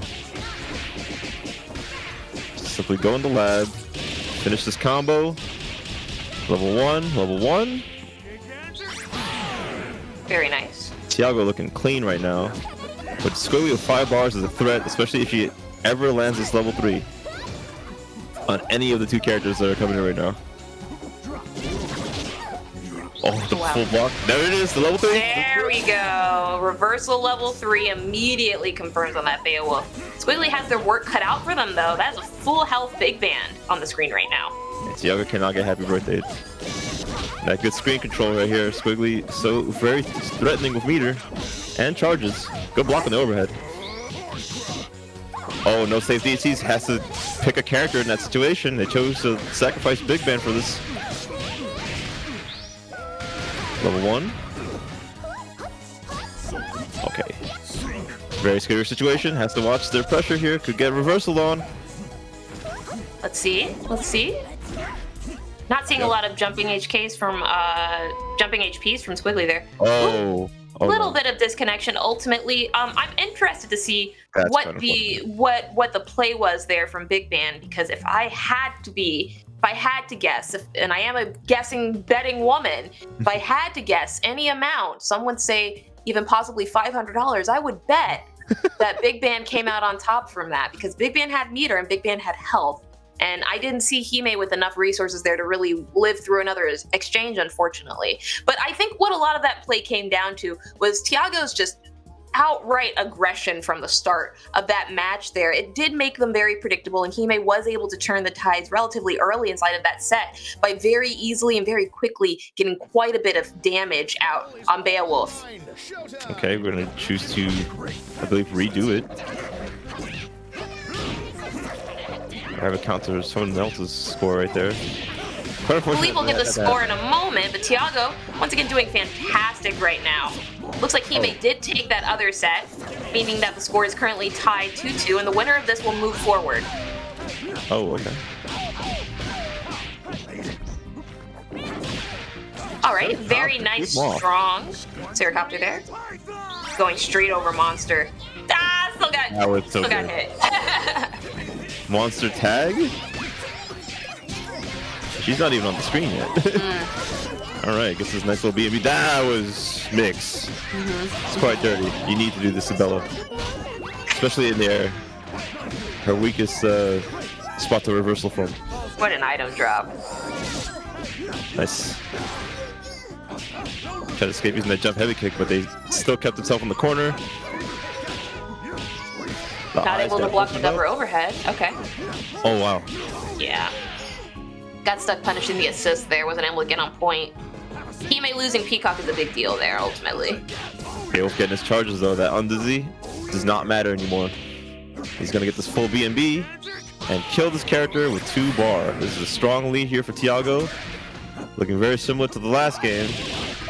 Squigly with meter. Oh, the chair hits low, gets the pickup. Oh, man. Knockdown? Oh. Yeah, you're not. Snapper. It goes away for Snapper. Yeah, it does. Oof. It's just rough. Yeah, Hime's getting frame trapped a lot here, unfortunately. Squigly is just such a rough anchor. Nice. Very nice by Tiago. Yeah. Cleans it up. Great play, of course, from Tiago there. Did an amazing job commanding the aggression, as well as taking that set 3-1 over Hime. Now, I'll be honest with you, Munoz, that play was very exciting to watch, and congratulations to both Hime and Tiago for getting this far, and congratulations yet again to all of Skullgirls Brazil for such the strong showing that we've seen aside of just this round 1 so far of EVO Latin America Skullgirls Top 8. It honestly is such a pleasure to see so much of both Brazil, Peru, and Mexico being honestly showcased here, but even more so to Skullgirls Brazil, who's been championing their scene for so incredibly long. Yeah, we'll hope to potentially see 2 players from that scene pull up to this top 8 EVO bracket that's going to happen later on this year. These people have been working really hard in their gameplay. They supported the scene for such a long time. And they just built like such a powerful powerhouse of, over by their region, and showcasing it today is really cool to see. It is. It honestly is. Yeah, there are so many other players there. Like off the top of my head, we have Mwisk, we have Aceto. But before I mention some more of those fantastic players, I believe we have to go ahead and take a fantastic break to not only showcase some of our sponsors, but also some of the fantastic people who've made past EVOs possible. Stay tuned. Yeah, love EVO.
And we're back. Skullgirls top 8 continues. We're going to losers scooters. We never left, honestly, Munoz. We never left. We've been here this entire time commentating all these fantastic matches in Latin America, and I'm so incredibly excited to see that our very next match set are actually going to be over here on the loser side. I believe our very next match is actually going to be Milk Pouch versus Jorge, otherwise known as the amazing Brazilian Peacock big band player. Milk Pouch, as everyone knows, runs Annie, Robo, and Parasol with pillar assists. Now, do you have any clear favorites coming out of this last set that we saw into this next one? I would say Jorge could potentially be a top 3 or top 2 placer here today, as they showed how strong they were on their Bayo play. And that Peacock is, as you know, a top tier character that can help you carry all the way up into the finals. So we'll see how well they play here. Milk Pouch knows South, so all the way from Mexico, proving they can still play with these connections. Yeah, we saw a lot of pressure and adaptation coming out from Jorge there. I was a big fan of Jorge actually adapting quite a bit, not only on their team composition, but also on some of their aggression choices at round start. And I think that Milk Pouch honestly is actually one of my favorites to win, as they are the only Annie player inside of this bracket, and they are running H Crescent, which is a very, very strong Annie assist, as we've spoken about previously. So I think ultimately what this matchup is actually going to come down to is who can utilize the chip game more. Is it going to be Milk Pouch or is it going to be Jorge? Yeah, both playing 2 unique teams here. One with H beam to help the small character as Annie get in, better horizontally, and we have Jorge with the brass to help him as well with the armor on that. Really nice removal there. Jorge doing a great job commanding the space, puts down Lenny to keep the pressure a little bit more real. Annie has to respect all of that. And Annie's already sitting at about 1/6 of her health right now. Getting in for Peacock against the very first time, this could be death for Peacock. Misses the IAD. And now Beowulf is out here to finish off Annie. Yep. Very nice. And it's a Robo on incoming. That's quite unfortunate. Oh, okay. Let's see a little bit more aggression coming out here from Beowulf, taking advantage of my Milk Pouch. Yeah. Hit by Blitzer. That is going to be death for Robo Fortune. Milk Pouch sitting on a singular character. The incoming is Chair Toss. Beowulf does win that engage. Let's see what the reset is. IPS Burst builds up 3 meters of height. Wow. Throws the chair out to get the confirm again, but ultimately just goes back into neutral. That sweep. Okay. See if Milk Pouch can. Oh, the chair call. It's a new thing that Beowulf got in these patches recently. Yep, very recently added inside the very last patch, about 4 weeks ago now. Reversal super. That's so much damage. Just raw damage. It's going to take out this character. Counter hit too. Jorge did a very good job, I feel, of commanding the aggression. Essentially, that entire round, what we actually saw was Jorge take immense advantage of every single drop there by Milk Pouch, starting with the Annie call inside of the corner and ending finally with that Beowulf tag in, just ultimately using that to just cement the kill on Annie. And after Annie was done, Jorge really didn't have anything else on the team to really worry about, and we saw that very, very, very quickly, cleanly play that last match. There was a lot of unfortunate drops here on Milk Pouches, and they got the solid hits in, but it's just those happy birthdays and like those weird body confirms. You have to deal with like each character's different body types. Oh, okay. Nice grab. Let's see, we have a lot of H Crescent coming out trying to approach against Peacock. Jorge being a little bit less aggressive, a little bit more keep away here, just playing very defensively, and Milk Pouch trying their best to approach. Ultimately at about 1/3 of their health, exclusively due to chip. Very much so. Has to build the bar to get her out too. Okay. Oh, couldn't in time. They got hit so many times. Robo coming in. Has 2 bar. And the DP assist to help answer the problem that is Peacock right now. Oh, nice grab. So a quick throw reset. Tries to go for another one, but didn't time it right. Alright, these beams can help stop Big Band, but if any form of bomb hits Robo here, her zoning stops. And we're seeing that right now as Jorge was able to get that full Lenny. Ooh! Scoop. Reversal magnet, yep. Nice. Pick Wasn't up able to completely EXE. confirm off it, but it's still death, yeah. All right, Parasol Really against nice. Beowulf and Band. No safe DSC on Bale Band side, but the damage is gonna add up if he ever gets a happy birthday here. So Okay. A lot of aggression coming out from this Parasol. Wow. it's to watch. Taking those grabs up there.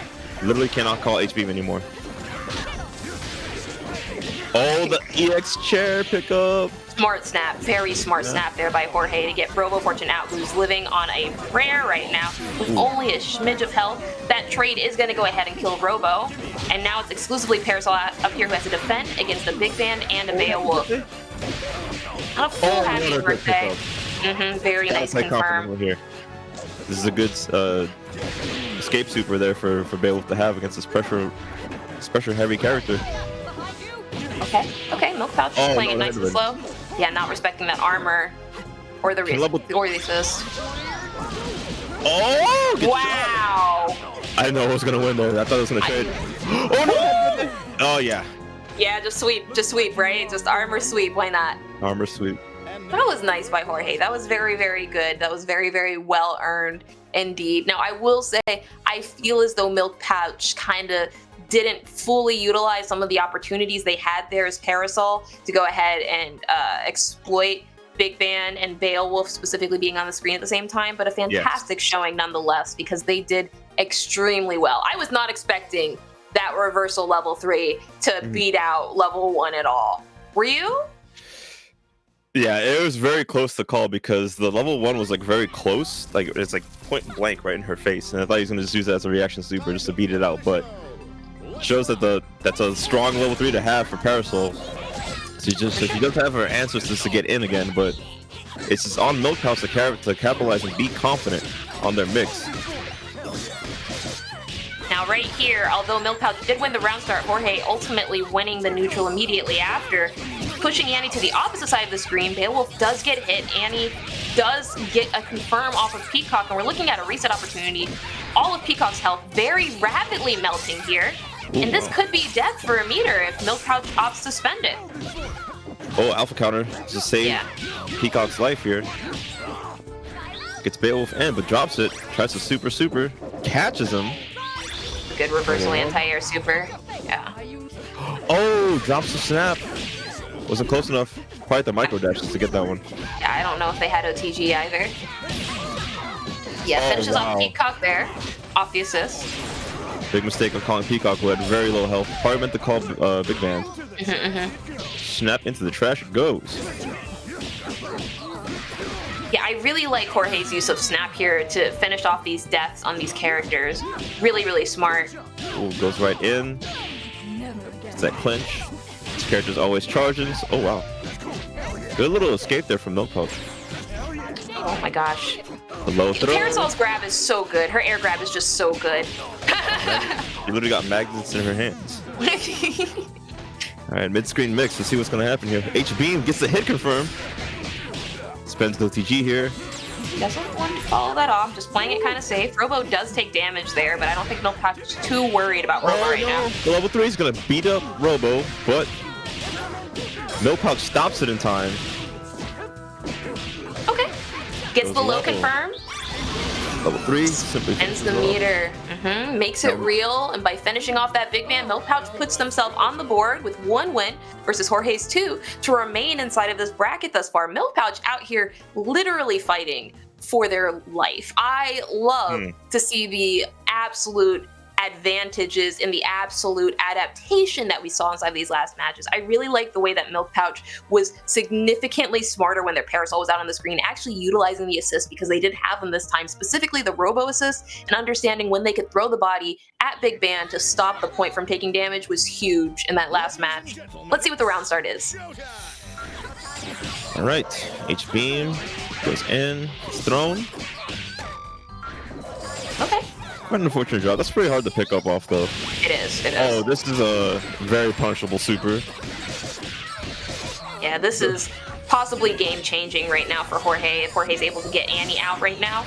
But increasing that distance for Annie puts Jorge in such a good spot. And that's what we saw both game 2 and game 1 of the set. Good blocks for those jumping heavy punches. This is very hard to block. It's just nice confirm off the pillar. Simply stops the tag from happening. Okay. Little gut check low. Throw range is massive. She's little, man. Look how big her throw range is. Oh wow, a lot of pressure coming out right now. Big Band Assist and Beowulf just completely dominating the screen. And that is death for Annie. Grabs 3 meters of height, grabs on incoming. Sweep, unfortunately not able to capitalize off that happy birthday. And now it's just a zoning game. Keep this character away from you. As he gets started, he's going to play the game. What a game, what a game. Beowulf just melting away all of Robo's health right now. In this corner with 4 meters, that's a dangerous place to be with a Beowulf. All right. Oh yeah, no super required. 4 bars here on George's side. They have all the advantage in the world. Gets the super. It's the bomb, backs up, picks up. Big damage. Very big damage indeed, and Undizzy Bar isn't anywhere near full. Finally filling up, has this last string right here. Oh, so much damage. Yeah. With Wow. the item drop at the end just to make it kill. Didn't even matter if you bursted. Jorge said it wasn't even close. I got this. This is easy peasy. I practiced these combos. Yeah, Peacock went brrr there as she spent so much bar and just like capitalized off that corner combo just to finish off that set. Jorge moves on into top 4. We're gonna be seeing more of them, and that is, yeah, that is one of my picks here to make this EVO top 2 placement here, potentially win the whole tournament. Showed a strong Beowulf here. Had a lot of confidence in their play and just confirmed off their hits at every opportunity that they got. Even if these happy birthday situations were happening, they still managed to armor through on any of Milk Pouch's drops there, and was just able to close out sets. And not to take away from Jorge's Peacock at all, which I think we can both agree in that very last set, we did see the Peacock proficiency come straight through and guarantee Jorge a spot inside of losers semifinals, where they'll be playing the winner of our very next match. We will be watching the very next match of Krillin versus Tiaho when we come back from this fantastic break. Get some water.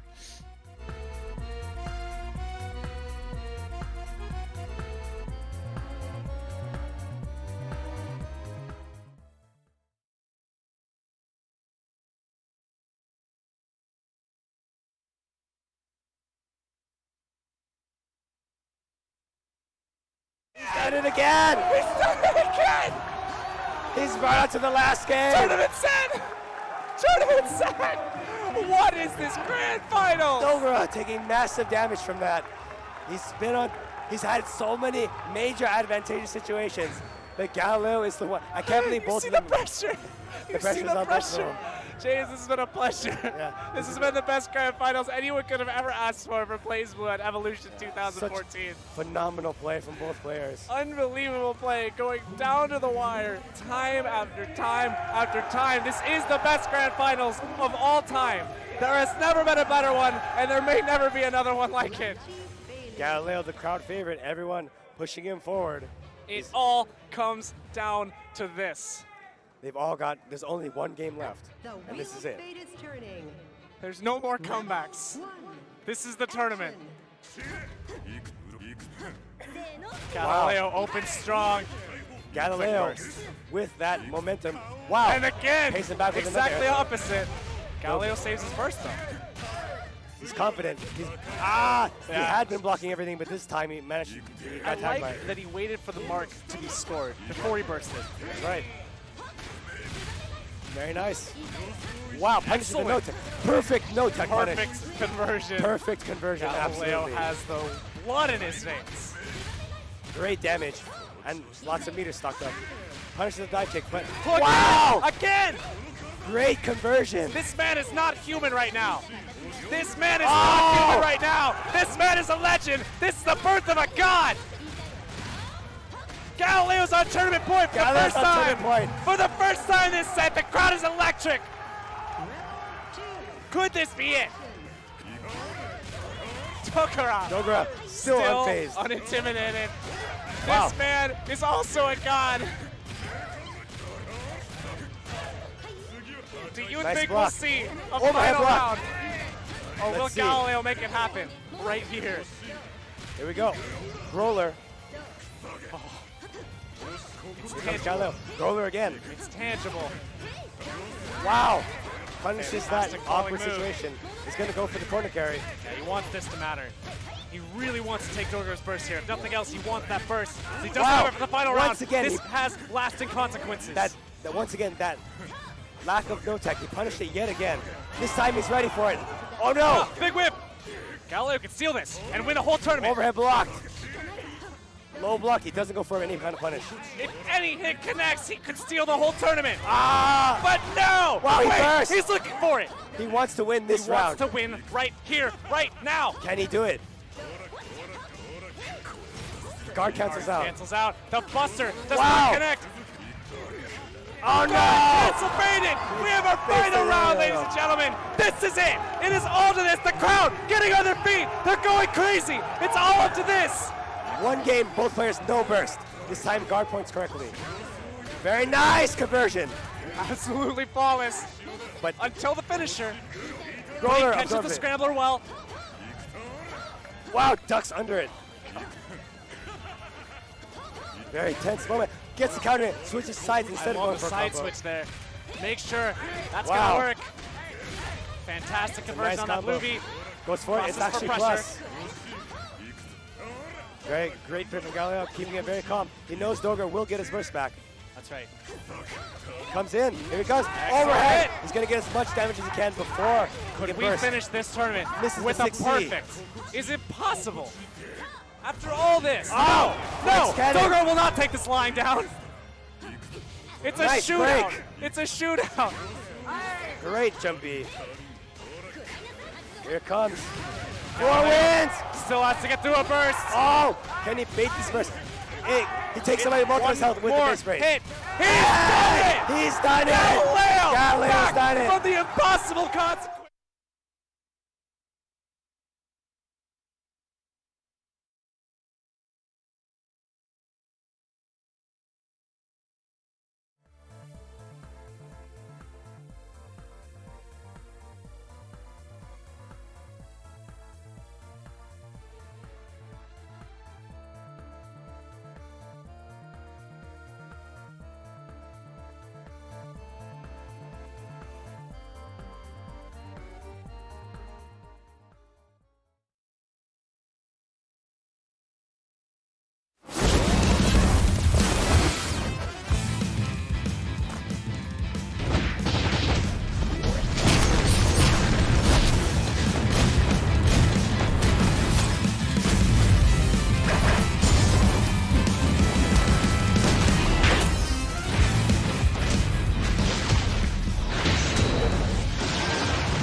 Nice, welcome back. What you just saw there was My Hero Academia, the strongest hero. Play all your favorite heroes and villains from the show: Deku, All Might, Bakugo, Endeavor, Hawks, and even more. Type exclamation MHA in the chat if you want to download to the game to play now.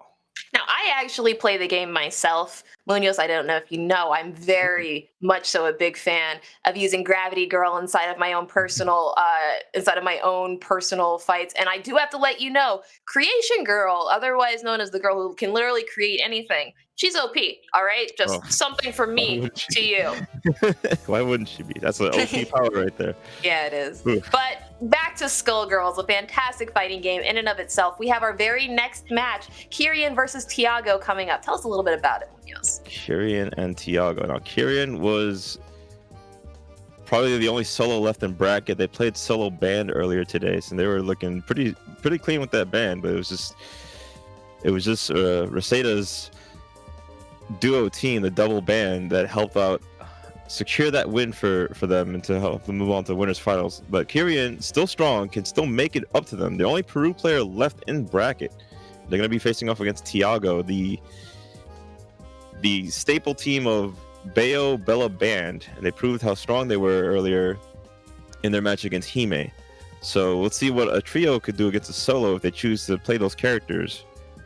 Both are going to be like really strong band players too, so it's going to be exciting to see another band mirror potentially. So see what I happens. am not excited to see these grappler mains play each other, but I'm going to fight through my internal problems that I have with grappler mains to commentate this match, and I just hope that both players can appreciate the fact that I appreciate their skill getting to this point, to be very honest with you, Munoz. EVO is a very hard tournament to get top 8 at, so we'll be seeing how well these two do in this match happening right now. Oh wow. And it looks like Tiago is actually opting to exclusively use Sarabella and Big Band in this combination against Krillin right now. Looks like they are keeping their brass knuckles assist. And Kieran does get first touch there onto Sarabella. 50% of her health immediately gone. The second reset putting her down to, oh my gosh, looks like she's only going to leave about a tenth of her health, if not death. Jeez. Band, strong. Deleted. Oh my gosh. What a scoop. Very strong showing immediately from Krillin right now, just going in on Big Band, putting out all this pressure, armor straight through that snap. Parries comes out, Tiago immediately picks up off that parry, understanding you would need 2 to make it real. And right now we're seeing some of the very first damage come out on Krillin, leaving with about a fourth of their health. Ooh, backs up. Interesting choice here. Yeah. But the OTG at the dash in just to get another confirm. It's all on Big Band mirrors, like as I mentioned before, but it's good. It's good on Tiago to go duo here to match the solo, just so they don't die as fast with the trio. Very smart right now. Ooh, a lot of damage coming out from Krillin. That solo v duo damage is just still so immense. You get so much off of every single hit. Oh, it's low from that far. Kyrian looking to take this character out with a level 3 in the corner. It does enough. Nicely done, nicely done.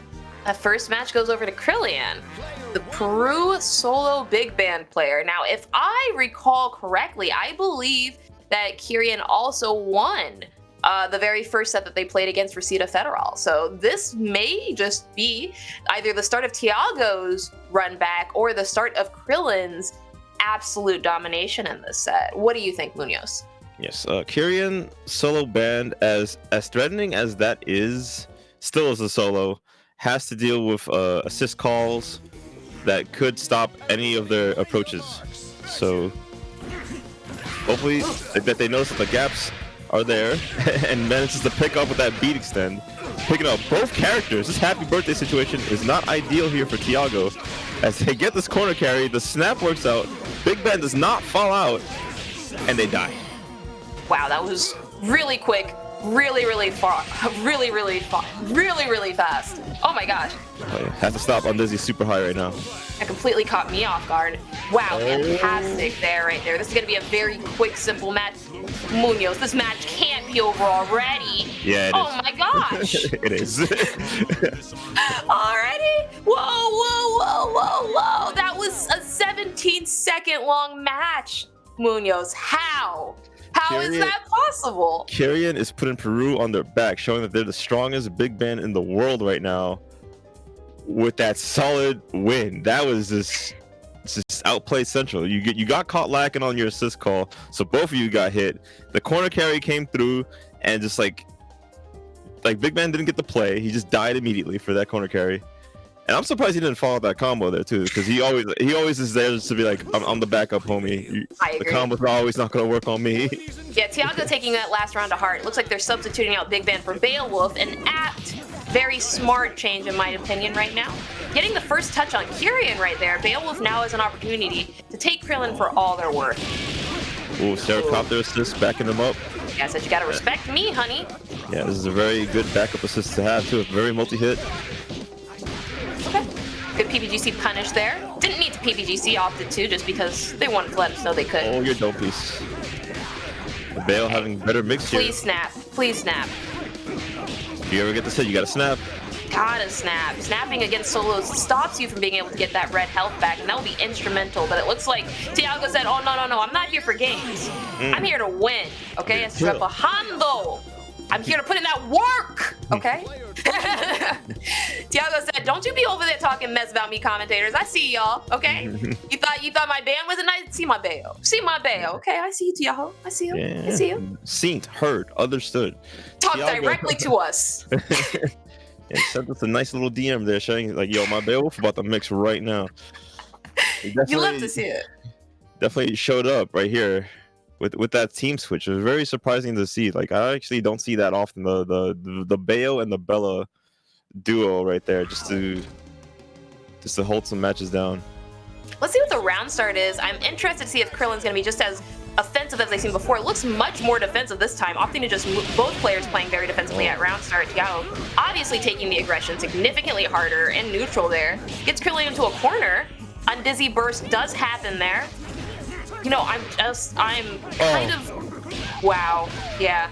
Anti-air reset too. Quite rough situation for Big Man. Has to block this Beowulf from the corner. That's all I can say is just, wow, Beowulf. Okay, Beowulf.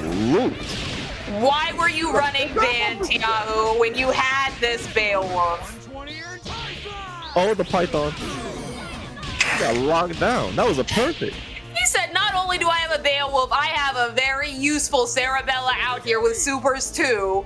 Okay, Tiago, I see you. I see you, we get it, we understand. Tiago is a force to be reckoned with, Munoz. That Beowulf is strong.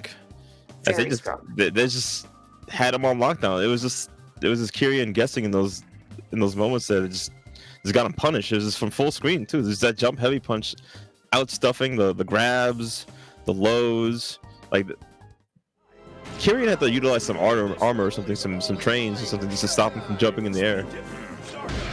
Man, sometimes when you're between a Beowulf and a hard place, all you can do is exactly what Beowulf did right there. Grab, reset him, and start him straight back up. Kyrian taking a very, very commanding lead inside of this so far, immediately killing Beowulf.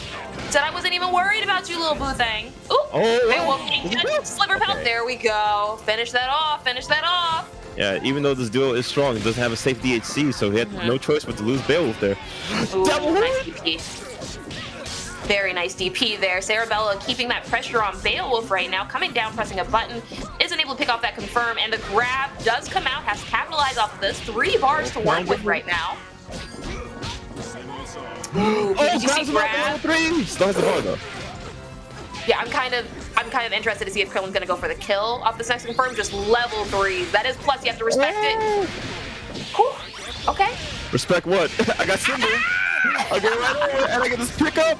I'm gonna go for this kill because I'm gonna build the bar here. Yes, yeah. Oh no, drops it. Wow. Don't give him a chance. Don't give the grappler a chance. Okay, mix him up beside the corner. Tiago can still do this. Oh, fingers.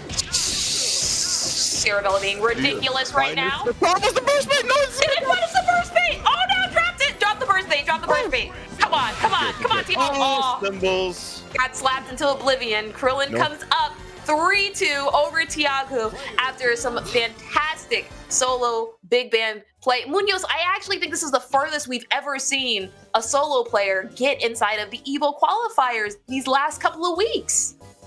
Oh my god, it was insane.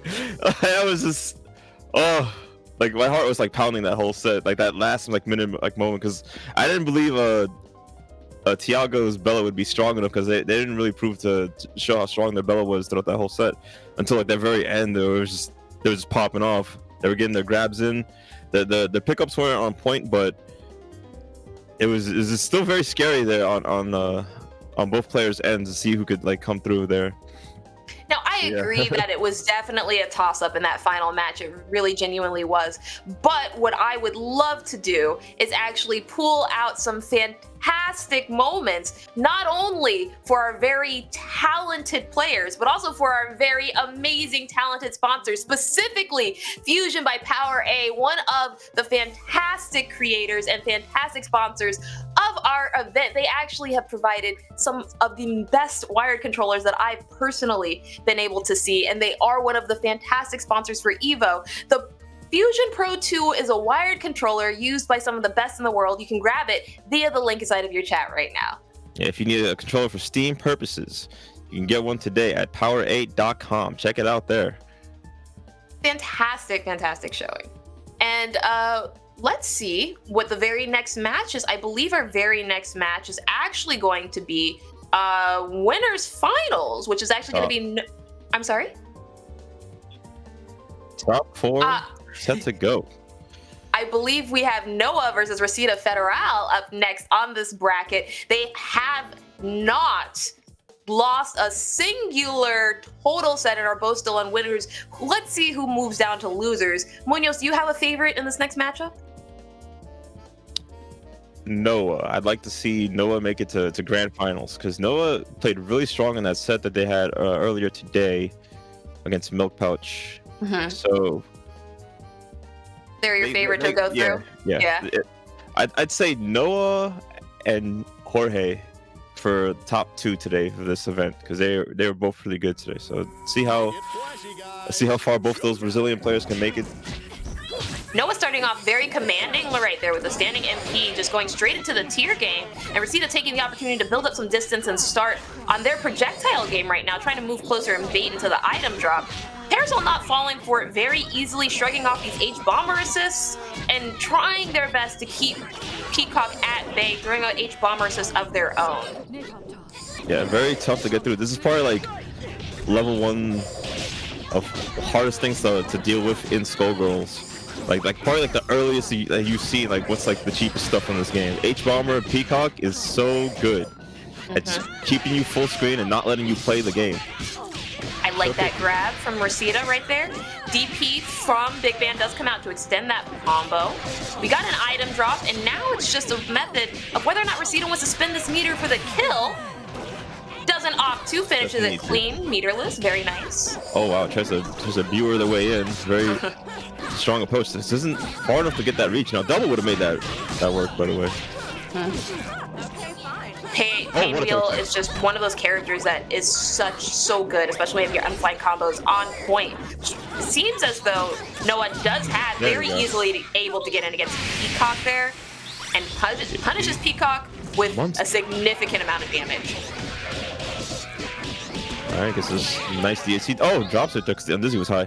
The punch is okay, it's not gonna. Oh wait, hold up. DHC exchange like crazy. Ooh. Okay, just respecting the neutral there. Wow. Punish immediate after that bomb. Smart move by Noah there. Yeah, good snap. Great snap. Okay, there's nothing for the incoming there, but simply low throw. I guess this nice kill here on Peacock. It's the incoming. Let's see that Big Band assist not able to open up Rosita the way that they need to be. Or I'm sorry, Noah the way that they need to be. Noah does get opened up there. And from here, Rosita's just kind of working on double. Grab does not confirm. Immediate level 1. Noah gets that free and easy, but unfortunately has no more meter right now. Is able to put quite a bit of damage down on double. Is it going to kill? Nice. Nicely done on the kill. Uses the opportunity to tag too. Very good. The order is much stronger here with double first over Painwheel. You can DSC in the Painwheel for some damage, but will that matter if they're going to lose this double right now? Nice little B&B here from Rosita. Level 3? Yeah, here comes the pain.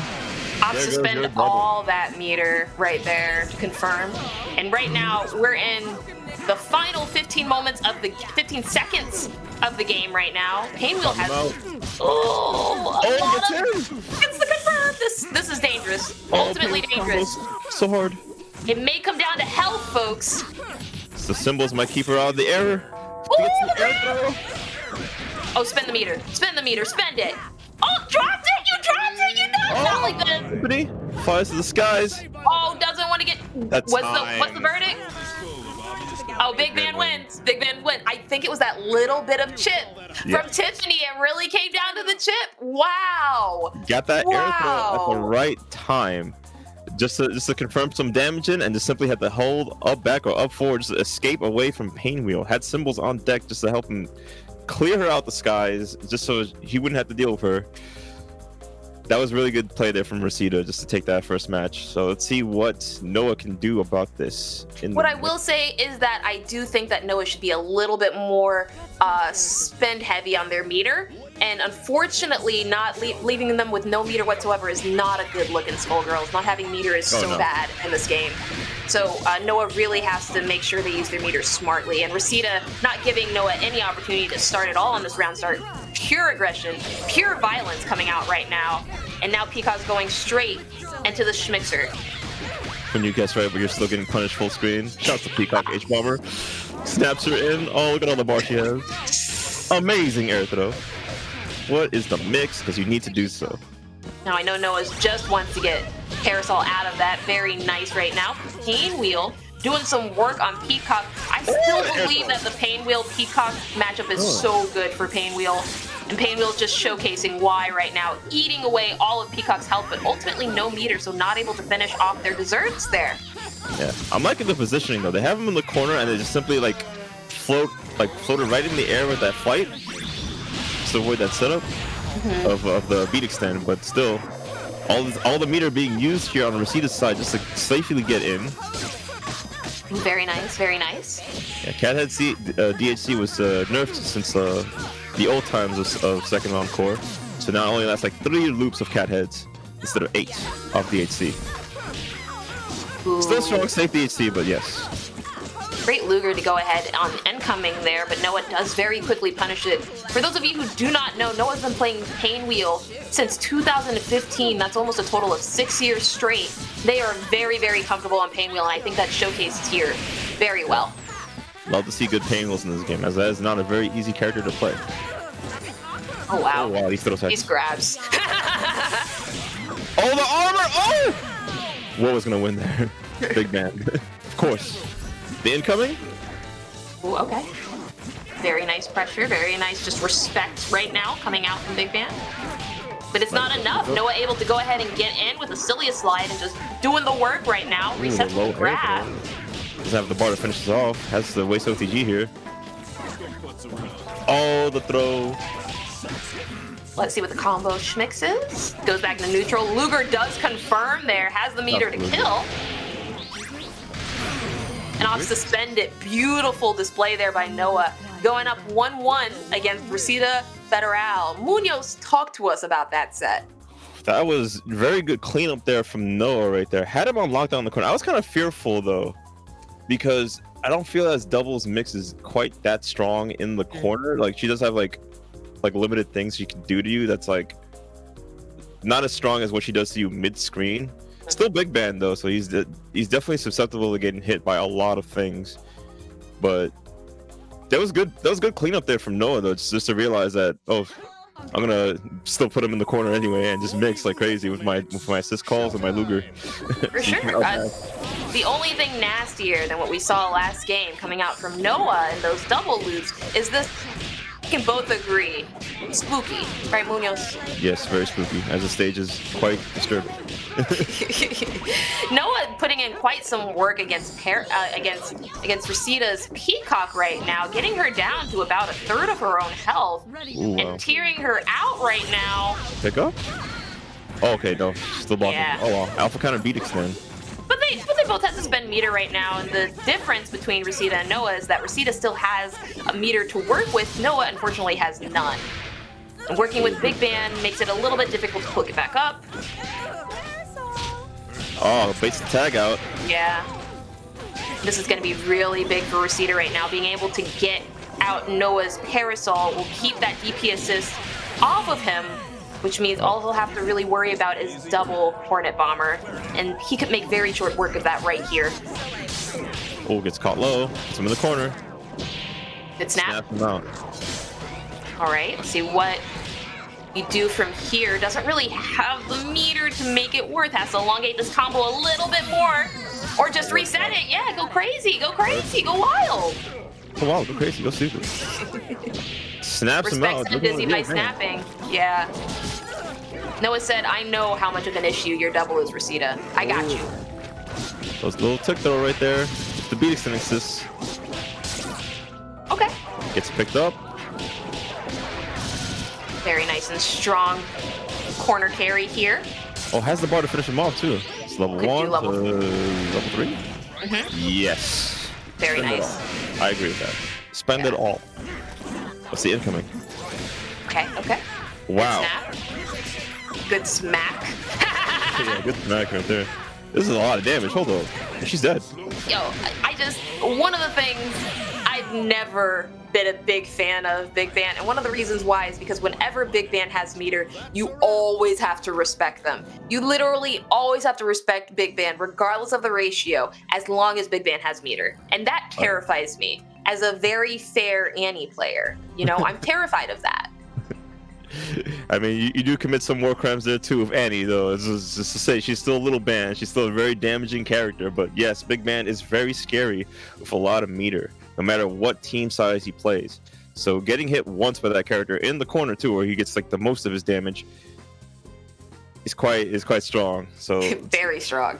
let's see how Noah deals with that in this upcoming next round. They have like 2 chances left just to secure the bag here and get through the grands. I honestly, so close. I honestly almost want them to go down to a duo team of just Pain Wheel and Parasol, or even just double Parasol, or Parasol double, because I feel like while they are a very strong trio, if they just went down to 2, they would be able to win so incredibly easy against Peacock and a lot of these setups.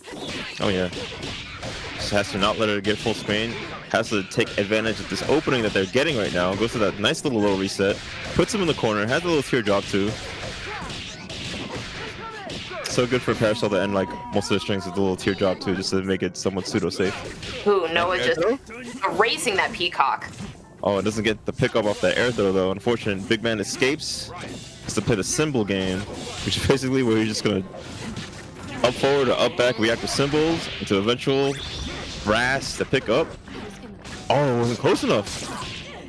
Very nice use right there of Cilia Slide. Okay. The monster's Knocks there. him out of the corner, yeah. Oh, no, it's gone. It's gone. Grab is going to go ahead and make this a very nice, quick, clean kill for double. Wow.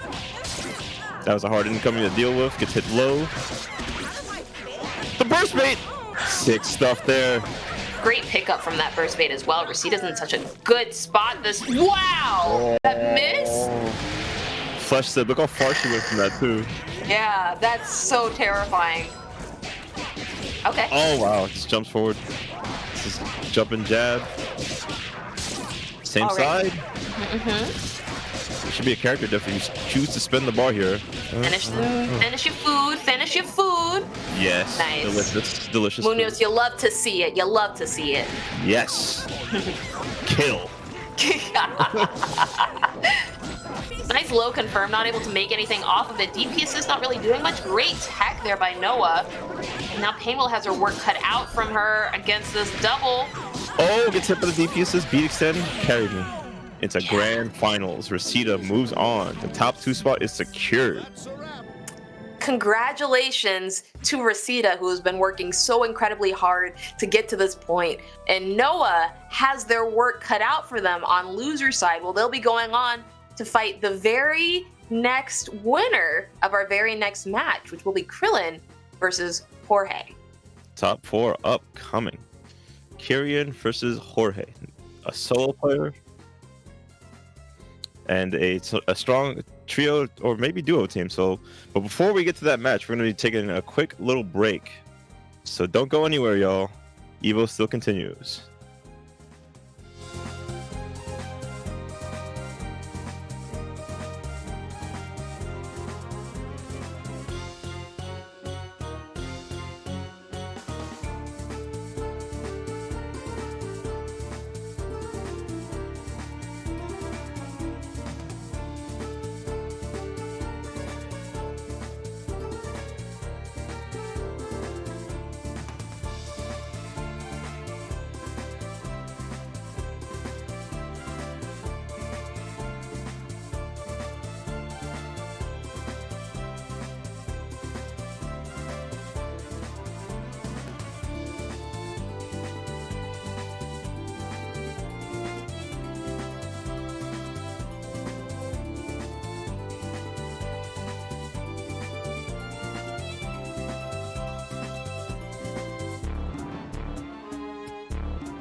Welcome back to EVO Top 4 here for Skullgirls Latin America.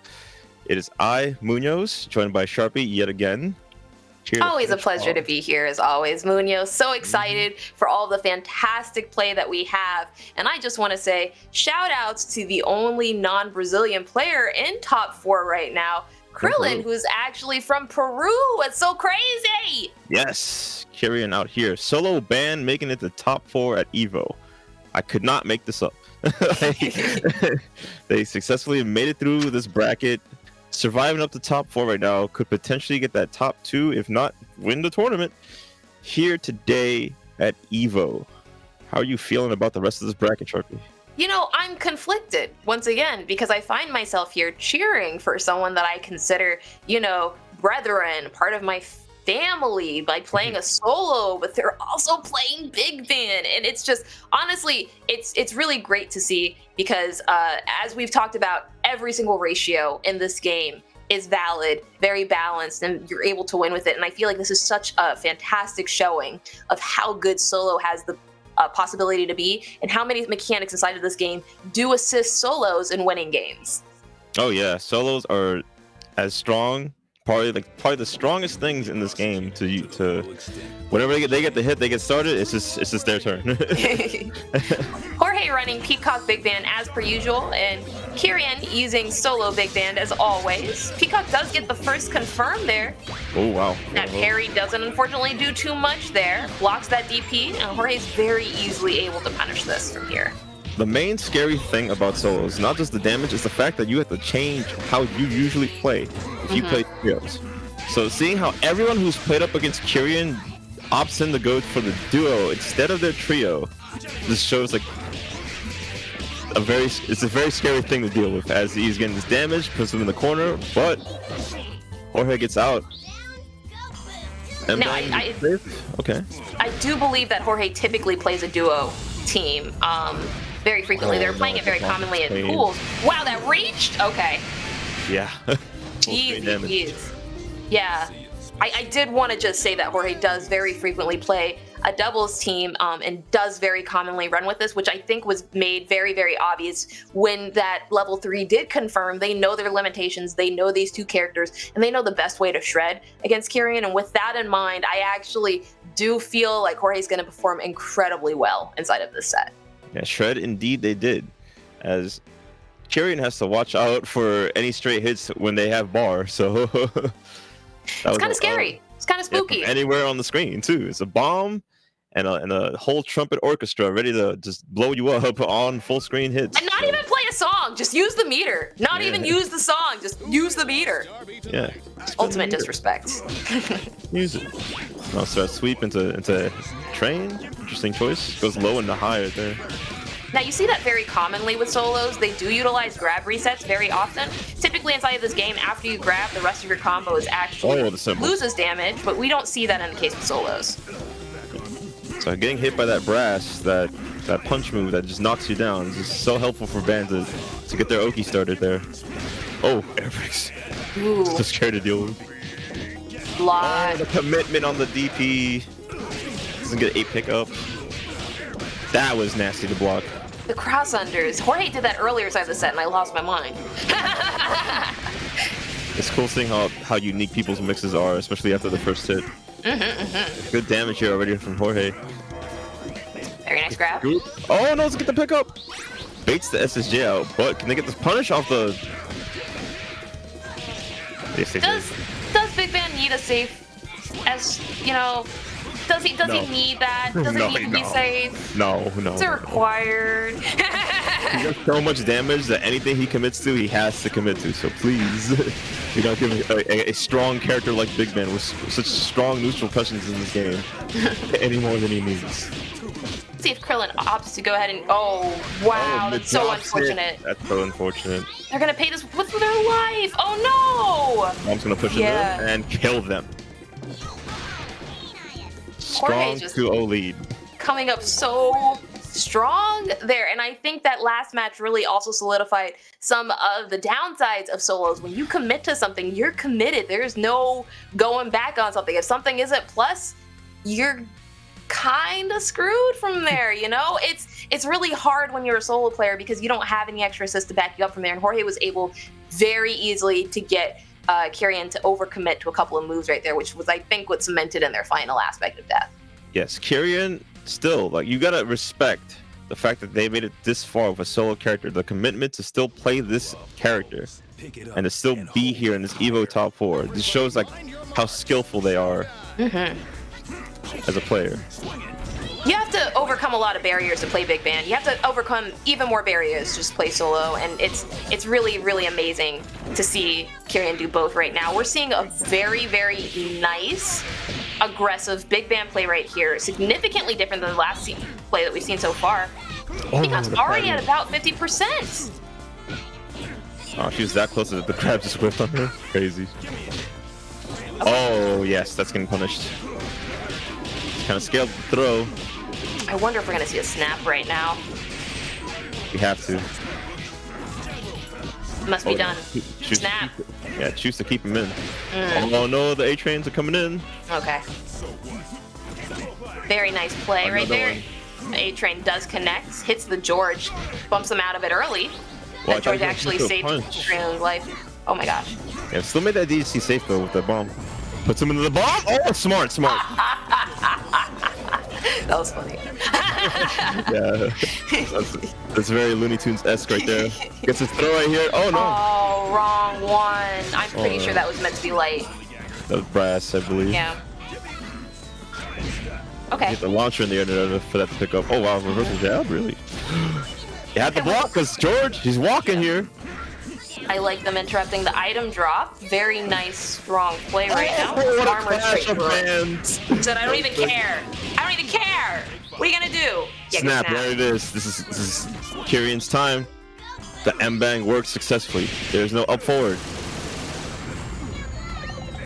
Is this pick up? Oh no, it goes for the item drop setup. It's gonna be big damage if it hits. Not quite. Jorge not having any more meter means that he's not in a good place. That Peacock is dead. And Kyrian has 3 bars. Jorge has none. This is a good spot for Kyrian. No commits to the DP. Jorge, do your finest of combos. You got to kill here. And by finest, we mean SSJ. Yes. SSJ. Do it. Nice. Good stuff. Jorge moves on the top 3. Brazil takes over. And sends Peru home.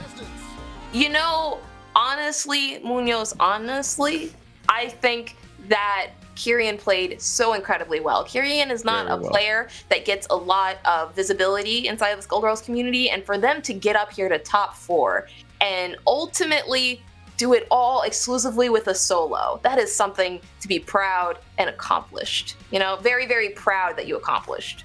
Yes, round of applause here for Kyrian for doing so well.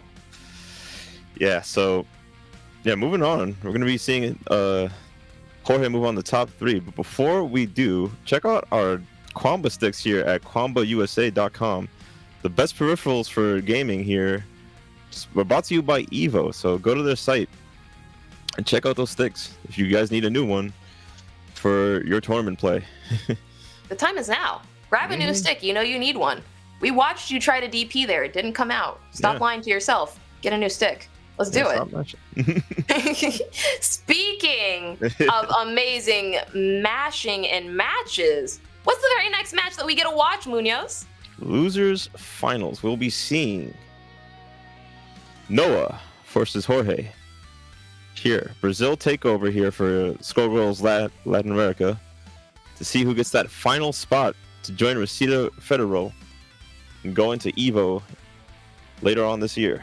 Now that is correct. The winner of this very next match will not only go on to meet Rosita Federal inside of Grand Finals, but they'll also be guaranteed a spot inside of the offline EVO event later on this year. And that, I believe, is something worth celebrating. Both of these players, Noah and Jorge, have their eyes on the goal, and I'm certain to see that we will see them roughing, tussing, and fighting out to the very final seconds in these next couple of matches.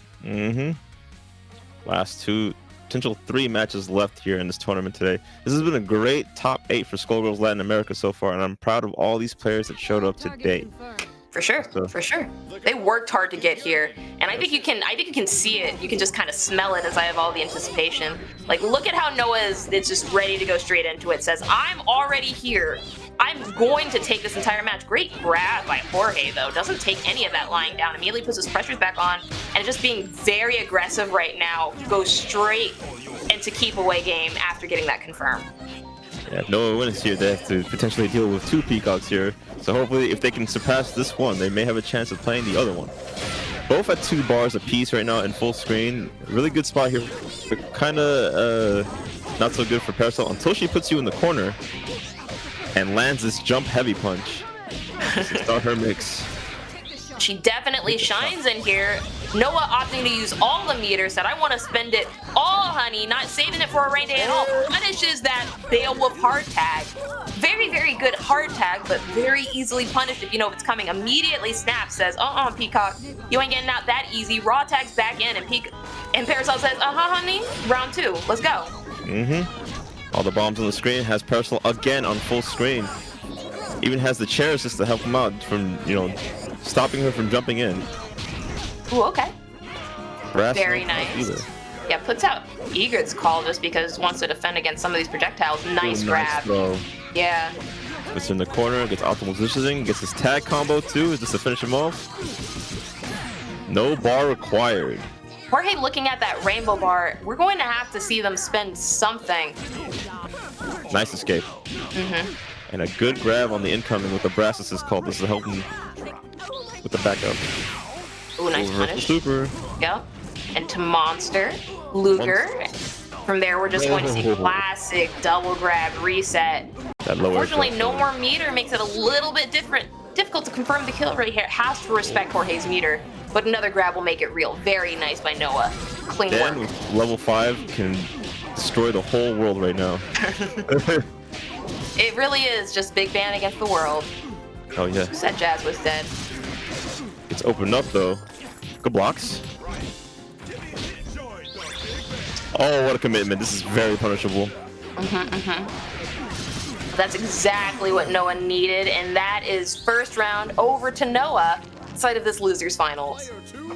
Very good play there from Noah. Baited every option that Jorge tried to go for defensively there. There was a lot of commitment on the meter there, and it just wasn't successfully working out there for Jorge. So we got to see some cleanup there for them if they're going to continue to play this team. I agree. I think Jorge definitely could have been a little bit more respectful of Noah's pain wheel. It didn't really feel like they were utilizing all of the meter they had, and I think it's really ultimately going to come down to them understanding how to take them for all they're worth. Oh yes. So Noah will start this matchup. Very familiar with how to deal with Peacock and how to push her away from you, or push her in the right time just to get an opening. Okay, very nice right there. Ultimately falls into a bomb, does raw tag to get him out. And if Beowulf can punish all of this, that could be death for Parasol. Ultimately got caught pressing a button down, and now it's Parasol's turn to make Beowulf cry. Does opt to go ahead and tag out, says, I want that Peacock. Peacock is the issue. And Jorge says, it's gonna be not that easy. I'm sorry, sis. Oh wow, the edge chair. Let's pick up, goes back in the full screen. Very smart positioning, but are they blocking? No, they were not. Don't let him do it to you. Don't let him do it to you. Not like that. He winded all the way up. I'm upset. I'm insulted. Nice brass call. Okay. Beowulf against Painwheel right now. Very nice matchup. Has to challenge Painwheel here inside the air, I think. Very nice jumping HP. Just going. Yeah. Up forwards, jump heavy punch. The Beowulf classic. In fact, how else would they get it? Okay. Let's spin the meter here. Yes, do so. Very smart. And correctly side switches there to get all the max hits on this level 3. Ooh, okay. These techs are just so beautiful today. Love to see it. All right. Wow, that was almost Happy birthday. This is huge. Oh no. Beowulf is still in there right now. This is going to be a very, very big pickup from Noah right now. Noah is sitting on exclusively challenging solo Big Ban. Oh my gosh, Big Ban does have 3 meters. Any drop could mean a reversal level 3. Noah has to keep this going. Spending meter. Goes ahead and DHG's out into level 3. Only gets the tail end of it. Oh, we're back into neutral. Oh, this is heavy. This is heavy. This is a heavy nerve right now. Level 3. Big Ban brought in the Big Ban. Okay. What can they do here? Oh, they charge up? That level 1. We got a match. We got a match. It's down to the wire right now. Big Ban does get the confirm. Drops it immediately. Noah just trying their best to get back in. Shooting Lugers. Gets the grab. It's kind of scaled though. Let's go for a reset. Oh my god. Def. Are you gonna spend it? Are you gonna spend it? Are you gonna spend it? They have to. They have to. Let's do level 1. There it is. Nice. Tuba.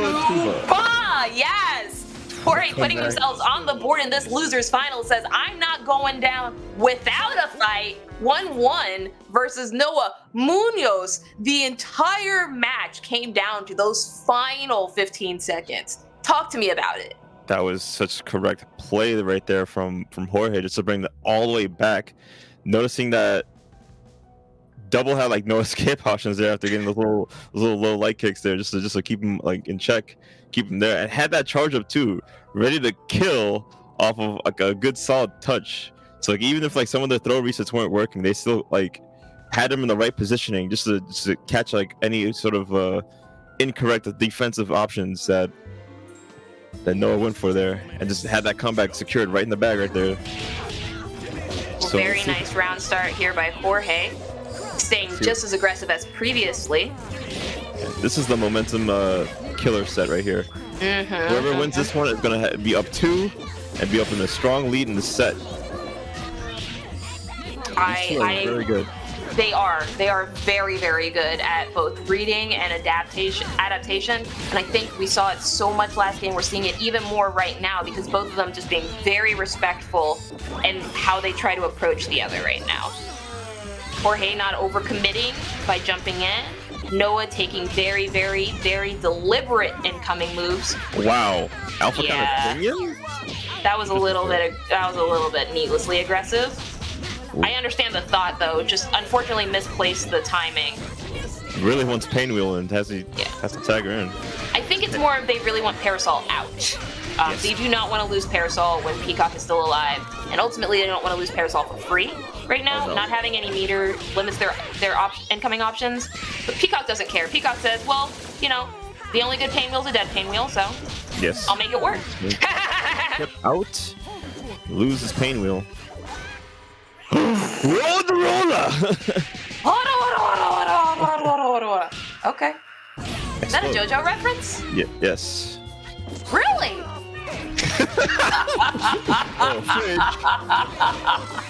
Whoa! Pressure strong. Okay. Back to the game right now. Noah playing a lot more aggressive right now as they need to. They're down to 1 character versus Jorge's 3. That was unfortunate. That invul right there helped Jorge so much. That was such a good decision by Jorge. That was so smart. Oh my gosh. They're so Mensa! Go off! Oh, high IQ society combo here. Are they gonna kill? Oh no. Yeah, it needs a little bit more. Yeah, perfectly fine, just killing off there by Chip. Jorge coming for Noah's gig right now. Okay, Jorge says, I understand this game and I don't know if you can challenge the god. You know? Yeah, he's like, see, you got that nice bag secured there. It'd be a shame if I take it from you. That road roller got me. But there was so much inside of that set that I feel that Jorge did right. We're honestly probably going to be dissecting that set for years to come just because of how beautifully I think both players played it. But ultimately, Jorge did come out on top. Jorge is currently only 1 game away from moving forward to grand finals against Reseda Federal. Let's see if Noah is able to make some adaptations and make it work. It is going to come down to that. Oh yes, this is the final chance here, potentially here for Noah, to see if they can move on into grand finals and securing their spot here for top 2 here at EVO. This is going to be rough to call, as both players are really good at adapting to each other, and it just all comes down to who drops the least between these two, as their execution is not questionable. Like, you can't question their execution. They're both pretty good at landing what they can land. It's just a matter of can they deal with each other's matchups? Can Noah's Parasol get through Peacock zoning? Can their Pain Wheel execute the combos correctly whenever they get tagged in? Can the Peacock keep this Parasol out? Because it's very hard to do. Like as easy peasy as it looks when it hits, it's not that free for him. Oh, for sure, sure.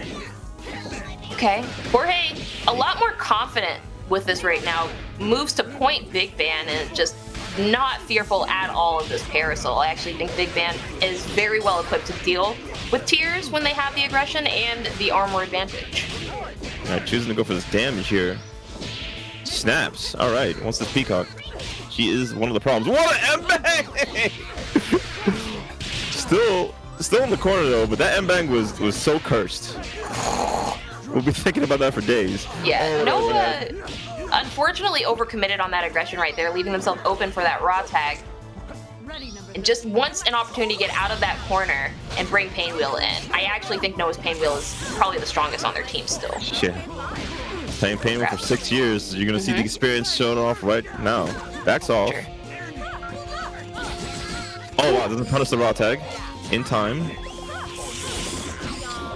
Almost through the item drop, very smart. Just doesn't care. Pain Wheel does such crazy things against Peacock, and I think Noah knows how to utilize all of the best of the worst ones. Yes. That hit confirm was clean, but had to account for George walking very slowly on the screen. Just leisurely. Yeah. These unplay combos doing work. Unfortunately, that's a dead Parasol for Noah, exclusively to the chip right there. Jorge's entire job right now is just to win by chip. Death by 1,000 needles, slow and very tedious. Good too. Oh no! Oh no! Oh no! Come on, Noah. Come back from that. Mix like crazy. You gotta grab like crazy, honey. Let's reset. Let's do this. This is for everything. Oh, are they gonna do it? Are they gonna kill? Very nice. Great carry here. Off suspending that meter. Oh, it doesn't kill. Oh, close right now. Oh, went for Luger. Got punished. Oh, yeah. Okay. Very nice. Yeah, from here, Jorge just wants to go ahead and chip out double. And Jorge is okay as long as they can get in against Peacock. But this is going to be difficult. It's going to be very hard. Oh, no, another. Not right now. Unfortunate. Okay. Luger does come out. Playing against Big Ban right now. Titan Knuckle to punish the Big Ban. Noah working for their life right now. Luger does commit, not able to get anything off of it. Cat heads for the chip. Inboom comes in. Beta Wolf just trying to block everything, waiting for those cat heads to disappear. Great grab! Wow, we're in the final seconds. We have 7 more seconds in this game. Noah can definitely win this if they win the incoming. Same side, up inside, cross. 6 seconds left in the game. What's the incoming? Oh no, mess up the incoming for Luger. It's gonna be a photo finish, folks. Wasn't enough? Did they win? Wait. Okay, what? That is so unfortunate. What a steal. Grab bagged from them. Oh my god! Oh, no. What a finish! What a finish! Munoz, have you ever seen a match come down to the wire like that? That was so phenomenal. Noah almost brought it back. Almost brought it back there. Congratulations to Jorge, who moves forward into grand finals versus Reseda Federal on the loser's side. Both Reseda and Jorge are now guaranteed spots at Offline EVO, the final event, for a total pot bonus of $25,000. We'll be able to compete with the other qualifiers. But congratulations to both of them, and congratulations to Noah for their fantastic showing today. You cannot sleep on Skullgirls Brazil. You can't do it. It's impossible. They made top 3 here today. Before we go off without some more, for grand finals, we're taking one more break. So stay tuned. EVO will be right back.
Welcome back, gamers. We are out here for EVO Top 8 of Latin America for Skullgirls. I'm Munoz, joined by the Purple Sharpie.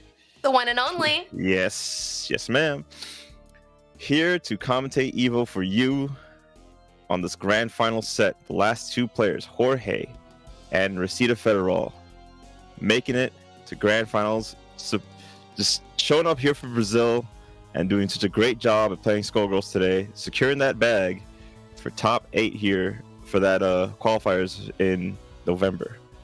How do you feel, Sharpie? You know, when Resita told me that they were ready for anybody to come to Brazil, I thought they were just boisterous words that they were not going to be able to back up. And look at this. Look at Resita is in grand finals. Winner's side. Ready. Very ready and willing to take it all. And Jorge, very close, immediately right behind them. Oh, yes.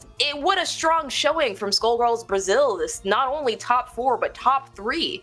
And I'm so excited to see that both these players are going to be going to our offline EVO event, the final event where all of our qualifiers will be later this year. That's going to be so incredibly exciting to see all of this talent in person. Yes. They're definitely going to be bringing Brazil the Cloud King. So I can't wait to see that happen later on. It's going to be exciting. Skullgirls is at its finest point this year, and it's so great to see this community come through, pull through the EVO, and show up and represent this game. So let's see how Latin America shows off here in grand finals.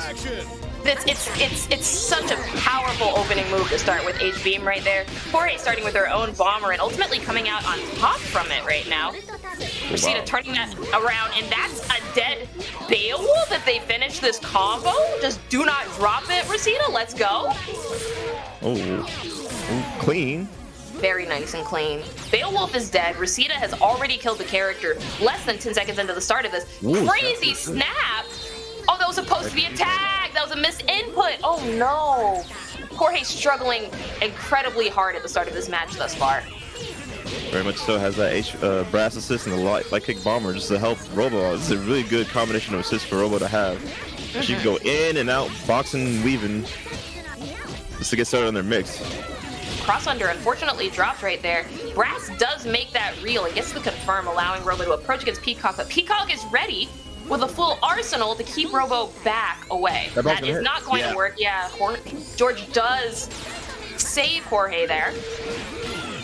Wow, watching Peacock get outzoned, you love to see it. Oh, the AK, no, you're jumping too much. Give me this character. Give me this character. I'll spend it. Yeah, I'll spend it. You already said, why not? Why not? It's my last character. I'll work it. I'll work it. I'll work it in. Oh, the pressure is real as Jorge gets the hit here on Span. Wait to drop. Okay. Very nice. SSJ has to block all these cat heads. Ooh, unfortunately, drops it and does get opened up by Resita there, who has to respect the IPS. And I think they were going for a burst bait there, but it's good on Jorge not to burst there, just to give it to them for free. Yeah, Jorge said these bursts ain't real. Yeah. Okay. Very nice there. Oh, drops it and punished with an SSJ. Jorge is more than ready to capitalize off of every single one of these right here. That would have been a hit confirm for Resita, but they probably inputted that crouching medium punch for a little too fast. Okay. Oh, they're being a wall right now. This is a really good defensive wall that Resita's putting up. Oh, wow. And the monster. Secure that defense. You have to come to me. Yep. I have a gun and an assist. I ain't making no mistakes. Ooh. Just able to be chipped out right there. Resita taking up the very first match of grand finals. And for all of our viewers at home, as a reminder, Jorge does need to win 3 matches to reset the bracket, and then we'll need to win another 3 in order to take home the winner on winner side for the qualifiers, if that makes sense. It's a little bit confusing, we know, but just bear with us. We're professionals, okay? We know what we're talking about. Yeah. Trust us. But fantastic showing there from Resita. Immediately getting rid of that Beowulf pressure was so big, so huge early in this match. Talk to us about it, Munoz. Yeah, that was a very strong showing of the Robo play. Had a very fortunate happy birthday out that round start. It's happened so fast. Like I think it happened off of a Robo crouching medium kick too, which is probably one of the strongest, if not strongest, button in the game, in my opinion. So let's see if they can keep that Beowulf away from that button. Ooh, okay. Started. Yeah. Unfortunately, a little bit of a different round start here from Reseda. Not able to capitalize off that happy birthday, but very content with just getting some chip damage off on Peacock and immediately confirming as soon as they approach. Yeah. Past the alpha end, throws the chair. Oh, no, happy birthday. Okay. And we may see, ooh, that's a lot of damage on that Beowulf. Sitting there bleeding. Overhead. Wow. SJ to Yeah. beat the armor. Reseda winning the armor. Winning the meter match right there. Coming down very heavy on this big band. Already at a third of health right now. Lot of chip. So hard to Lot of chip, lot of red health. Jorge is just bleeding right now. Oh, wow. What a pickup. Doesn't get it, though. All right, Symbol City. Oh, but boy, with that patented raw tag, well, I want to trade. Yeah, they've been using that raw tag a lot just to get in. It's really helpful. But not too helpful if they're going to lose a character over it. Now, Peacock's going to come in, has to deal with robo zoning. If they can't play, they can't play.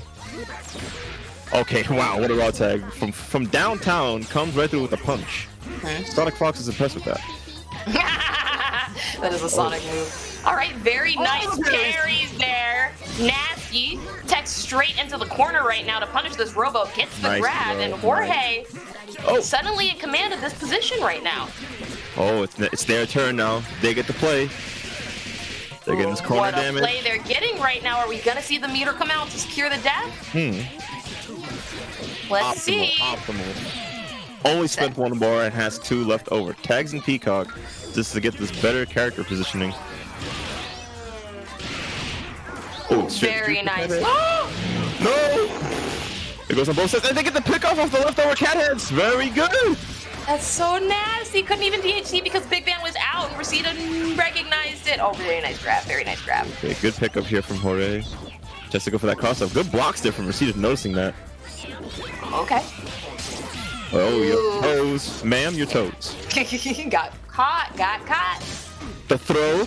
Yet again, Jorge's Big Band is left out alone with 3 meters and a prayer. Unfortunately, Reseda doesn't look like they're going to let them play. Finishes it off for no meter whatsoever. Only 1 game away from taking this entire match. Now, I'm going to be honest with you, Munoz. As much as I love seeing Reseda do this well and as happy as I am for them, I want to see a reset. I want to see Jorge come back. I want to see Jorge just go straight through and reset it for their honor. Yes. As appreciators of Skullgirls, we'd love to see more matches between these 2 players. I know I do. It's so good to see these 2 made it this far and to showcase their skill here today. Reseda doing a great job of shutting down Jorge, but Jorge has some good decision making in certain moments that go down to the wire between the 2 whenever they do make their exchanges of meter. So yeah, I'd love to see more. Let's definitely see more. It looks like Jorge has changed their team to Annie, Beowulf, and Big Band, getting rid of the Peacock completely. Said Peacock wasn't doing enough for me. I'm going to bring Annie in, and maybe I'll have a better time with Robo. Reseda just keeping to the same game plan of just zoning out Annie as much as possible. And Annie is not really struggling all that much. Has already lost about a fourth of their health exclusively to Chip, but is not too concerned. Gets the confirm off of Robo because the Beowulf. Yeah. Wow. That was not a misinput. I felt that. Wow. This is kind of ridiculous, crazy amount of adaptation and change right now just because of one character. Jorge is just absolutely mopping the ground with this Robo right now because they have Annie. Nice combo there. That's an Annie player right there. Oh yeah, said I want that double Dunzo. That H-Bomber giving me issues, problems, concerns. Said I don't need no more of that bothering me in my games. Oh, no, definitely not. The double gets the hit here. Can they kill this Annie? She is a very strong member of this team here. Oh wow, great reversal. Just walking in. Okay. Luger just trying to get some more space. H Crescent to keep them off, make you commit to that double He jump. wants that chair back. Hold up. Yeah. Never mind. It was all Jorge. part of his plan. Jorge looking just so comfortable in the Beowulf versus double matchup right now, especially with H Crescent, like keeping him safe. Great. Wow. Unfortunately got stuck on the assist there. Double is going to be punished with that pace for with her life. Rosita setting at 5 meters. Oh, and no. it's really looking like everything's pointing towards Jorge dominating this match. It's two characters I'm afraid of with 5 bars. Big Ben and Robo. So Yeah. if Big Ben ever gets a chance to play, it might be over for Jorge. Don't let this happen to you, especially on your potential final game. Later hurting down, get away. Okay, Jorge. Just play it nice and safe. Oh, Ooh. wow. They're choosing Without any to meter, go kind of dangerous right now. Oh, no, this is it. Oh. Don't let this happen to you. This head Not is so like this. crucial. Yep. Oh no. This is happening. This is actually happening. This is a big deal. This is a really big deal right now. What That's a a dead match big ban to for Jorge. lose. Oh, Annie. Have to be respectful. Oh, Very no. nice grab. Annie can do this. Annie can 100% do this. You have to jumping IAD cancel. Okay, just goes for classic low reset. That was so See fast. what it is? Ooh, drops Okay. it. Last chance for Rosita here. 15 seconds on the clock. Don't red hits. Straight to level Oh, 3. Level man. 3. You want to kill? You want to kill? You have to kill right now. Yeah. Need the health. Need the damage. 10 seconds Jorge. left on the clock. Jorge still has that life lead right now. Needs Oh, oh my god! Is it gonna come down to it? What are you gonna do? What are you gonna do? What are you gonna do? Oh my god! Let's go, Jorge! Let's go, Jorge! Still fighting! Still in there! Oh my gosh! Let's go, Jorge! Competitive. These two players are keeping it competitive. That was such a close set. Like he had all the bar, they had all the bar in the world there, just to make that comeback happen, and it was just So it was so beautiful. close to call. It was so beautiful. It really fundamentally meant they had to keep fighting for the very last second. And that's what's so great, I think, about Skullgirls is it is one of those games where you fight until the very last seconds. And ultimately the player who keeps their mental the entire way, just keeps it solidified, they're going to come out on top. And we saw that from Jorge. I'm really excited. Let's go, Jorge. You got this. You got this, Jorge. Robo, Annie, again. This time Jorge gets a hit with that light kick bomber. Gets to set up shop with these head drones and the mines. Rosita does not want Annie to come out and play at all. Understands that a lot of the issues previously were due to Annie, and Robo is just trying to keep everybody on Jorge's team off right now. Yeah, light kick bomber. What a great assist for Robo to have. But the pickup off the brass, that was pretty good. Doesn't go for the rest of it though. Goes for the setup here in the corner. Because it's way more important to save all the resources that you can for these final 2 characters that you could potentially kill off of touch. Oh, the pressure for real! Ooh, that was almost a happy birthday. Well, that was a happy birthday. Wasn't able to capitalize off of it. Got hit by that beam right there. Isn't. Oh, no foul pickup. Annie's gonna lose her life here. Annie's just reacting a little bit too slow to some of these confirms ultimately. And I think Robo is going to take this opportunity to make sure that Annie doesn't see the light of day. Goodbye, Annie. Huh? She was not okay. It was definitely a hard knock life for her. Your life. Gets the chair back too. What a start. Oh wow.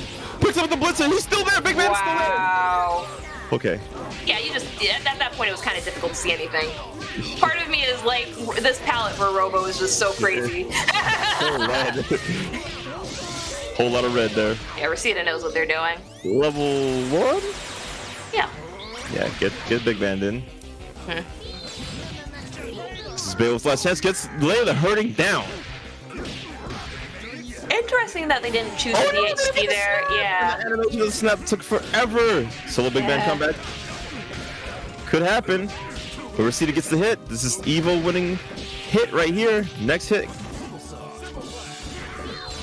Patience here from her hit. Oh no! Gets hit by the beam assist.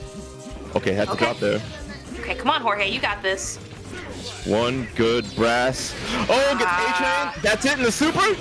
And it's over. Rosita Federal is your EVO champion. For Latin America. Very strong showing by Rosita. Congratulations to both of these players. Both Rosita and Jorge are going to be going to the offline EVO event later on this year, where they will be competing for a chance at the $25,000 pop bonus for Skullgirls. Congratulations to both of them. Big round of applause for all our players here that made it through to the top 8 here for Skullgirls that's happening later on this year. Big shout Why out don't we to take a Latin look America. at the bracket, actually, Munoz? Because honestly, all of these players did so phenomenal.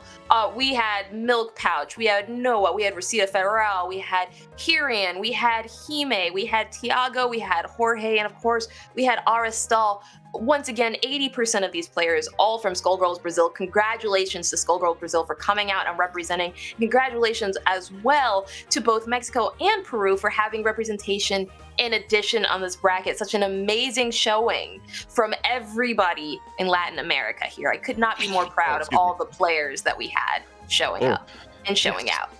Yes. Shouts to all these regions here in the Latin American scene. You love to see everyone from around the world show up and play Skullgirls. It is an amazing game.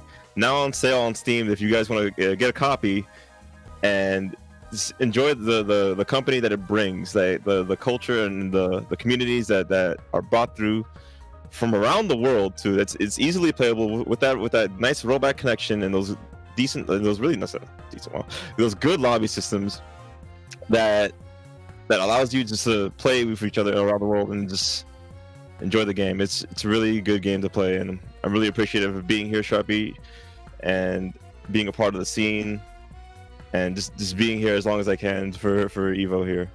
Thank you so Munoz, much. it's honestly been a pleasure commentating with you. I've known you for a very long time, and I'm super excited to be sharing the stage with you for one of the largest tournaments in the world, specifically for Skullgirls with you as well. And I just want to personally shout out everybody inside of Skullgirls Brazil, Skullgirls Mexico, and even some of the smaller unknown Skullgirl scenes in other parts of Central America. I just really, really, really want to shout out Skullgirls Brazil because they are so incredibly welcoming, they're so incredibly opening, and they're one of the largest international communities and Skullgirls that we have that actively stream, actively are on Twitter, actively upload on YouTube. They're working so hard to remain visible, and I'm just so happy that they had an opportunity to showcase themselves on the world's largest tournament stream in existence. So thank you so much for being here for me with that. And with that, I would love to remind all of our viewers to not only pick up Skullgirls, but to also play Skullgirls. And we'll see you later. Even more EVO coming up later. Have a good one.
bursted because the far slash whiffed. So even though you couldn't see the startup of the burst, he knew that he had bursted because the far slash whiffed after at the that RC. point, it's a visual confirmation. Yep. Easy pickup. Yeah, it was very easy to tell there was no hit stop.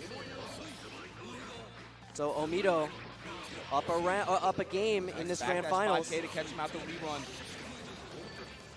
This All right. is why Tomo punishes him for it. Throws him into the corner. Big combo opportunity here. Big offense opportunity for Tomo. Good but a D, perfect good answer from blitz Omito. reacts to the overhead in the stance with blitz. And you can see what we were talking about earlier so well. Omito knows that Tomo likes to go ham, and he's being so good about understanding the points where he's going to press buttons, where he's going to go with the high, where he's going to bar A, and he's going to cut him up in this corner. What a reaction to the S fireball. Just using Misfinder to cut the fireball away and get the wall splat for the easy combo conversion. Obito looks unstoppable right now. He's on another level.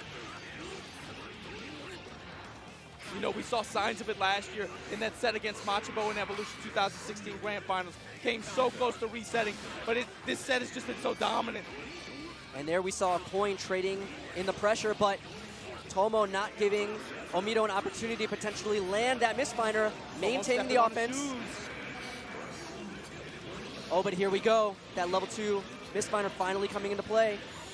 Gonna try to take him all the way to the corner. Transport there. Coin up. Locking him down. But good timing on the S fireball. The immediate burst out. Tomo wasn't ready, but he gets the hit to close the round out.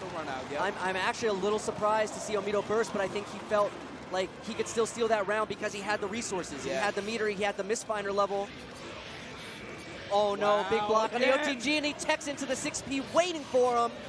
Knockdown, he's got the Zwei. I mean, he's got the Misfinder leveled up.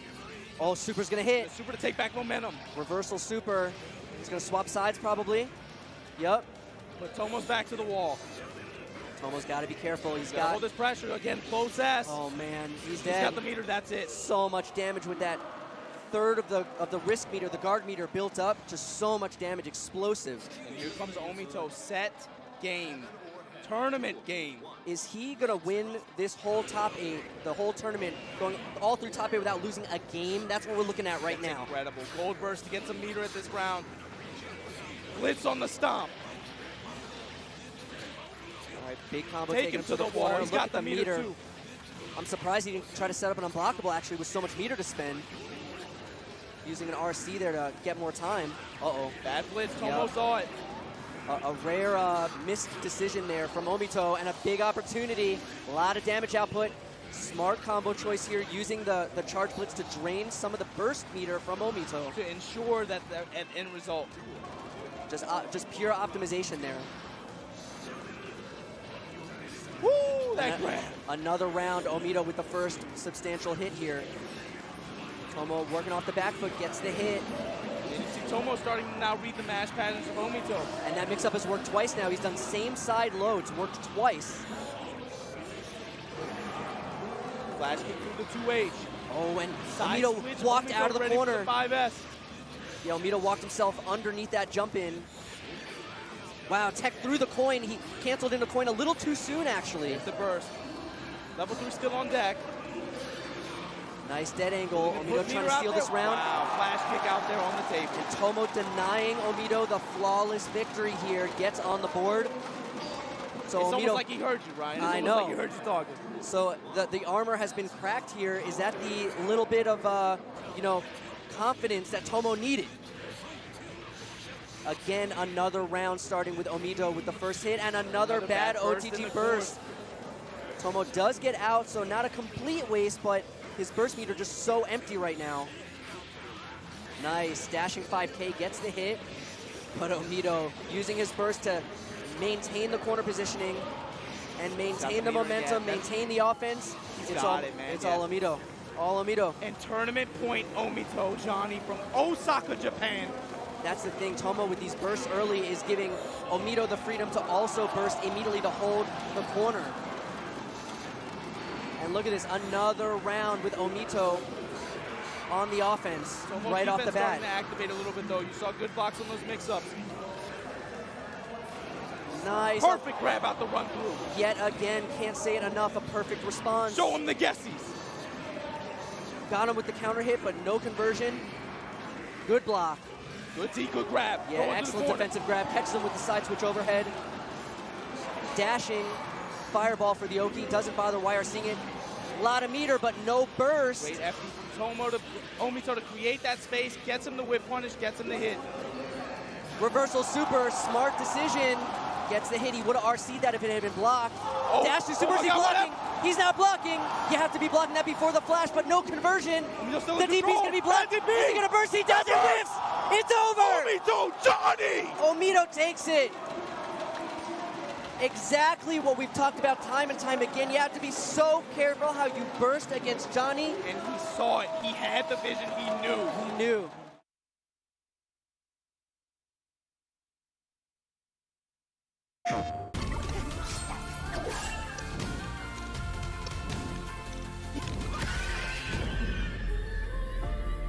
Hello everyone, I'm Lastigo and I'll be the host of today's Women of FGC Mortal Kombat edition, where we highlight women in the community who are successes. Today I'm going to be interviewing Saki Sakura. I'm sure you guys heard of her. She's an amazing Mortal Kombat player and she's a very talented commentator, and she's the co-founder of Queen of the Hill series. And yeah, let's get started. I'm really excited. Hey Saki. Hi. Can you tell something about yourself? My name is Saki Sakura. I usually go by Saki in the community. I am a commentator for the FGC as well as a player for Dynamic Focus. I compete in Guilty Gear Strive as well as Mortal Kombat. And when I'm not competing or playing fighting games, I am everyone's favorite waifu. I play a lot of anime games and dating sims. Awesome. So how did you get into Mortal Kombat? I actually got into Mortal Kombat with Mortal Kombat 11. At the time, I was dating someone who was really into the scene. I actually didn't know anything about the FGC until one day they were like, hey, this game's coming out. Do you want me to get it for you? And I was like, yeah, I guess, we could play. It's just a way to spend some time, I guess. I had known a little bit about Mortal Kombat because I actually remember going into a video game store and actually seeing the trailer for Jade. And I was like, wow, she looks really awesome. And she looks really graceful. And when I got Mortal Kombat 11, that's when I started actually going into the FGC, where not only did I fall in love with MK11, but I also got to meet an amazing group of people like the girls of Babality to where I am today. Yeah, I played against you, right, in the first to 10? Yes. It was really fun. GG's, by the way. Again. GG's. It's been 2 years now, and you're still playing MK11, right? Yes, I am. There's still that competitive drive because there's still a lot of tournaments happening. I actually participated in some past tournaments as well, and I haven't given up on the game, and I'm still going to keep playing it. It's just not been a streaming game per se. Maybe haven't streamed it as much, especially since right now I'm really focused on trying to win tournaments. So a lot of my training has to kind of be done offline so I can get the best results for it. Yeah. So is it like that you don't want to share your tag online, like during the streaming, or? Oh, well, no, not really. So my streams are always about sharing tech, including like going and doing Sundays, right? And dedicating it to actually training some of the newbies. I actually sit down, I review their VODs with them, I actually train with them, I actually talk about their characters with them, I even go into depth when I'm streaming the game as well. So it's not so much about not wanting to share tech, because again, I don't really believe that by sharing tech you're keeping people from growing, right? You're forcing people to kind of like sort of suffer, and then you're not allowing the community to grow. So I'm strongly against like trying to guard tech or guard tournaments and things like that. My next question is, why did you start playing competitively? When I first saw Infinity and the Babality girls, it was definitely inspiring, and it was definitely a big motivating factor as far as like, I want to be in her shoes one day. I want to be able to play just like she does and sort of gain the recognition that she has. I think about the 13-year-old Saki who went through so much turmoil because there was nobody who looked like her, right? competing or playing in video games. And so one of the reasons why I'm like still competing and I push myself the way I push myself is because I want to be that person for anybody, so that they see that there is someone like them, whether they, they're chunky or, they're Latin American or, they're a person of color or, they're pan-demi, because that's how I identify myself. And I want them to know, hey, here's your representation. You don't have to be like the other people in the scene or the other people in the FGC. You can be you, and you can make it here. Yep. Love that message. Love it a lot. You are here with the Queen of the Hill series. Can you explain what's Queen of the Hill? So Queen of the Hill is basically an event series. It's not an organization. It is an event series run by me for women by women. And it is really more to highlight all of the women in the FGC, women and non-binary as well, making sure that people see them and that they get their recognition because they're working just as hard as anyone else. What we try to do is, if you're a commentator, this is an opportunity for you. This is where you can get some practice. When these women are applying for commentary to like CEO and to Summer Jam or to NEC or to Combo Breaker, they have the footage and the proof that they know and are capable of that big league. If you're a player, this is also a place where you can practice as well. And you can earn some cash too. It's giving that opportunity so that these ladies can be shown and be highlighted. I've had ladies who've competed and sponsors didn't know who they were until they competed in Queen of the Hill and they got signed. So that's my goal. That's amazing. With it. Yeah. That's really amazing. I have one more question. What advice would you give to women and other marginalized genders who want to get into the community? Oh, okay. So if I had to leave you guys with one advice, I definitely say, no matter what anybody tells you, the only person whose opinion should matter is yours. Don't let anybody tell you that you're not good enough. Don't let anybody tell you that you haven't done enough. And don't let anybody tell you that you're not worth enough. Because only you are the person that gets to really determine that. And that is probably one of the biggest motivating factors as both as a competitor and a streamer, where you can see where you want to be and where your goals are aligned to be.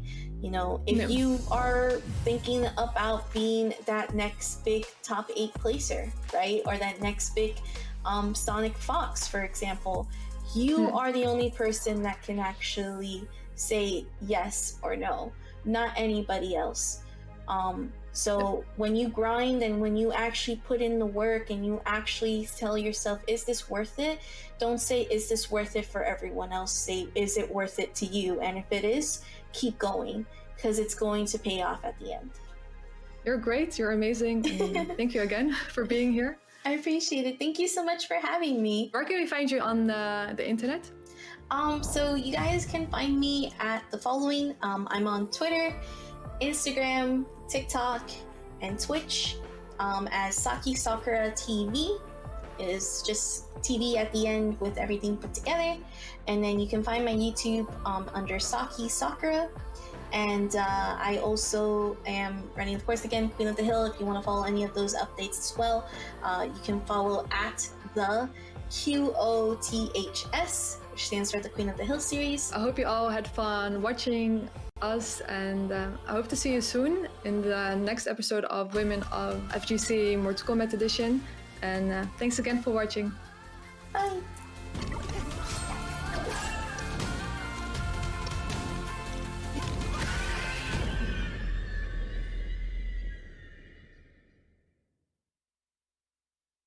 PlayStation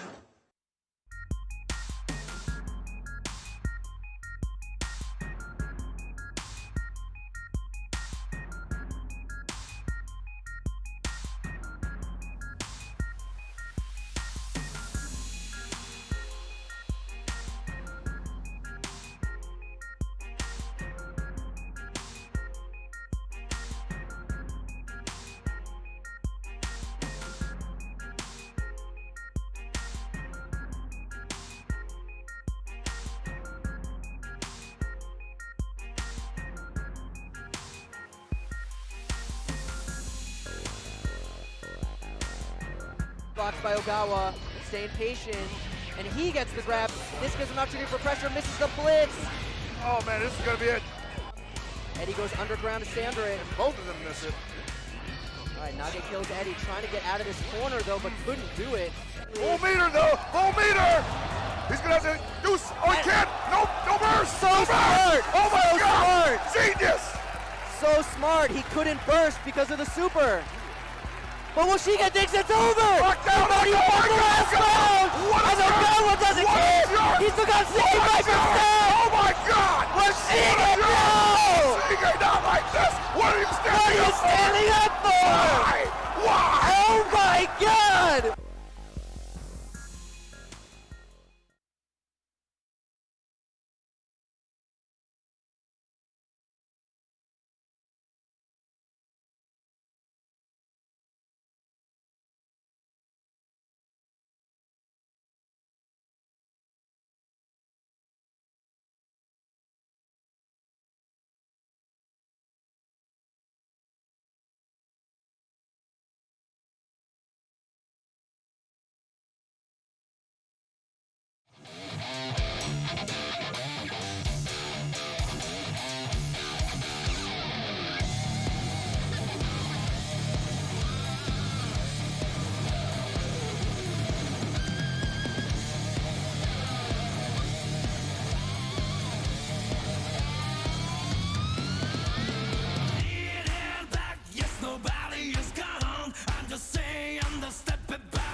want the freedom of a call.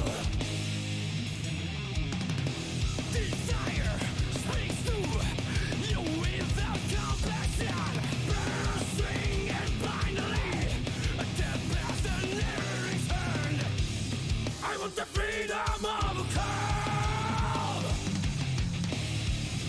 An infinite storm of nothingness. The sky above the clouds and rainbows, our fate has a deeper word. I gave up hope, but I'm not going to be lost tomorrow. Even if it's this hell, I'm gonna crawl.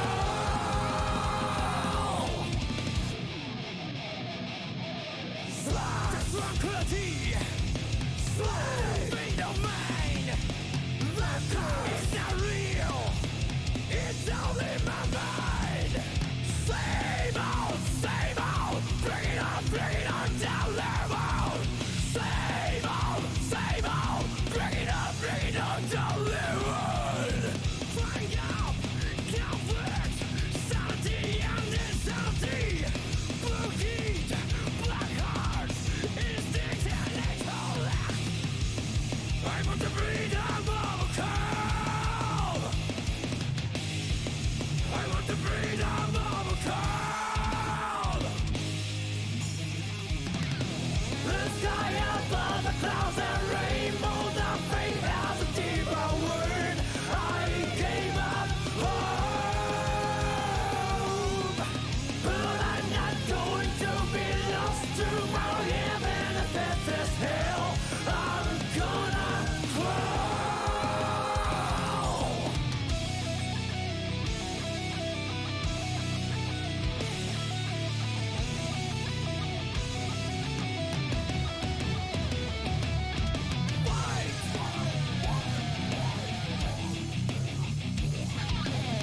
The sky above the clouds, every move our fate has a deeper word. I'm gonna crawl.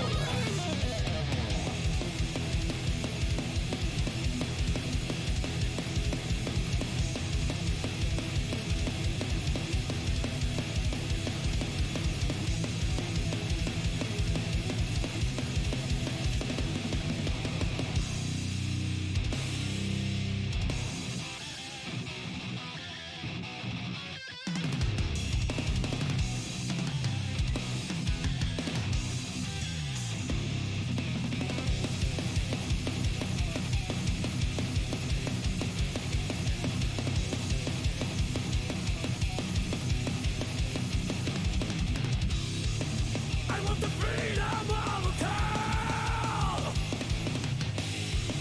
I want the freedom of a call. I want the freedom of a call.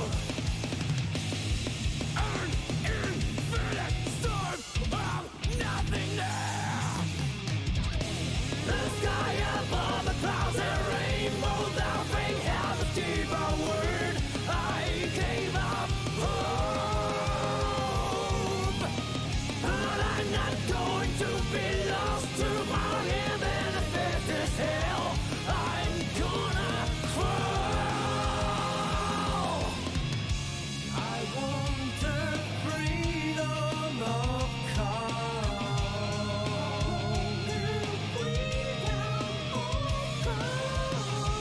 I want the freedom of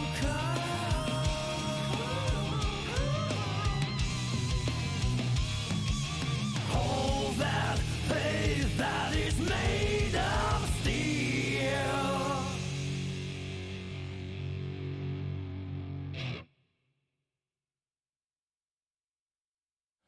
Once there everything comes through. I've heard of such a dreamy place.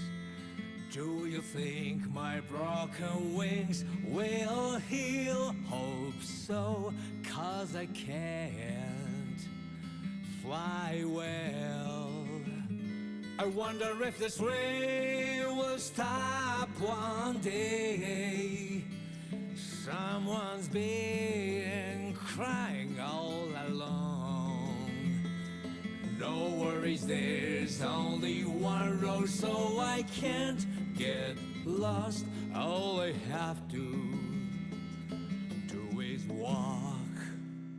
Placed by the name of heaven, the promised land. Everyone is waiting in a very long line. Placed by the name of heaven, there's a comforting light. I don't hesitate, just be guided.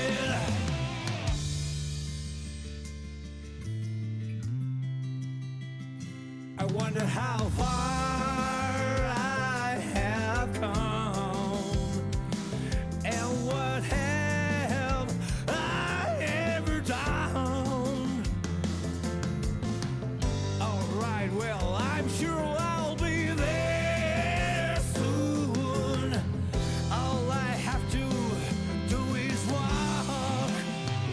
Placed by the name of heaven, the promised land. I wonder what was waiting for me. Placed by the name of heaven, there's a comfort in that. I don't hesitate, just be guided. I haven't talked to my heart for a long time. When did I stop flying? Is it a wings or a cry?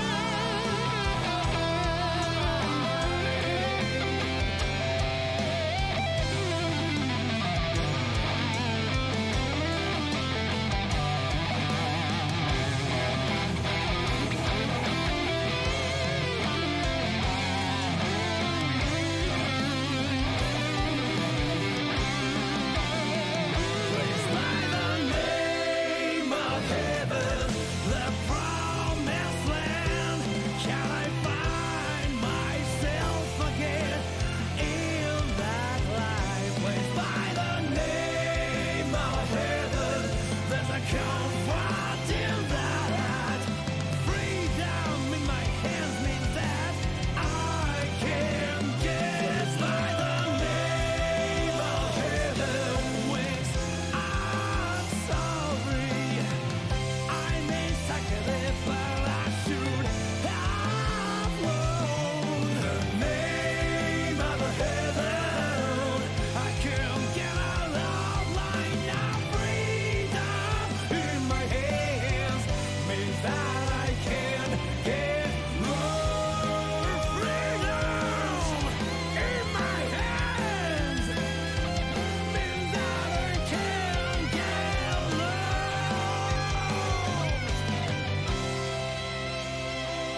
Happiness is your plenty, it will still come out alright. There is a conviction, my life is this so? I walk this path every day, but somehow there is a world out there yet to be discovered. That's right, no problem even if the world doesn't change.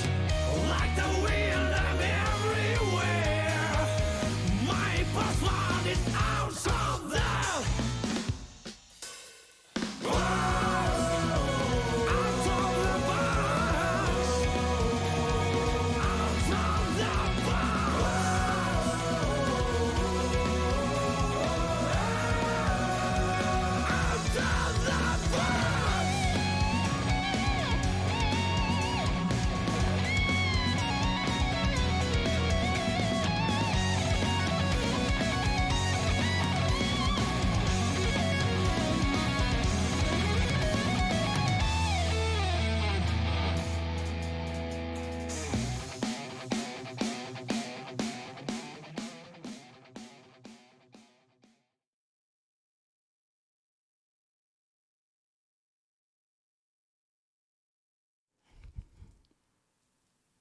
What's up, everybody? Welcome to Evolution 2021. Steve's already really hype. I hope everybody's been enjoying all the action for the last 2 weeks, right? It's just been full of action from all 4 regions around the world. Just lots of really competitive, awesome gameplay. And I'm happy that you and I, Steve, get to close things out here on the EVO stage. It's going to be a good one. And I'm joined by the lovely Tasty Steve. I am Sajam. And I hope everybody at home has been not only enjoying the EVO action, but ready to wind down. It is our very last game of the weekend. This is the last game. It's been a fun-filled 2 weekends. Honestly, I'm really excited. You guys know I love Guilty Gear. I can't wait to get into the action. But before we get there, we have a very special message from Daisuke Ishiratari.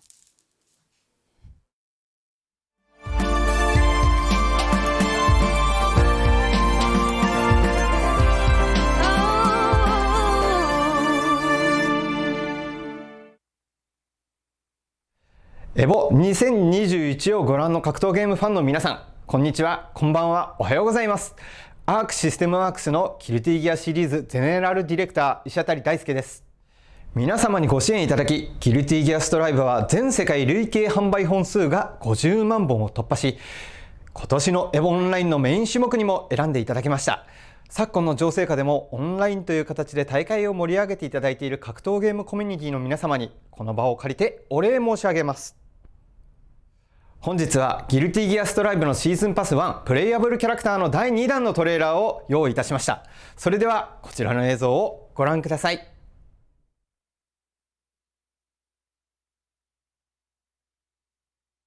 ここにいる理由教えてあげようか。二人で戦えばわかる？そういうこと。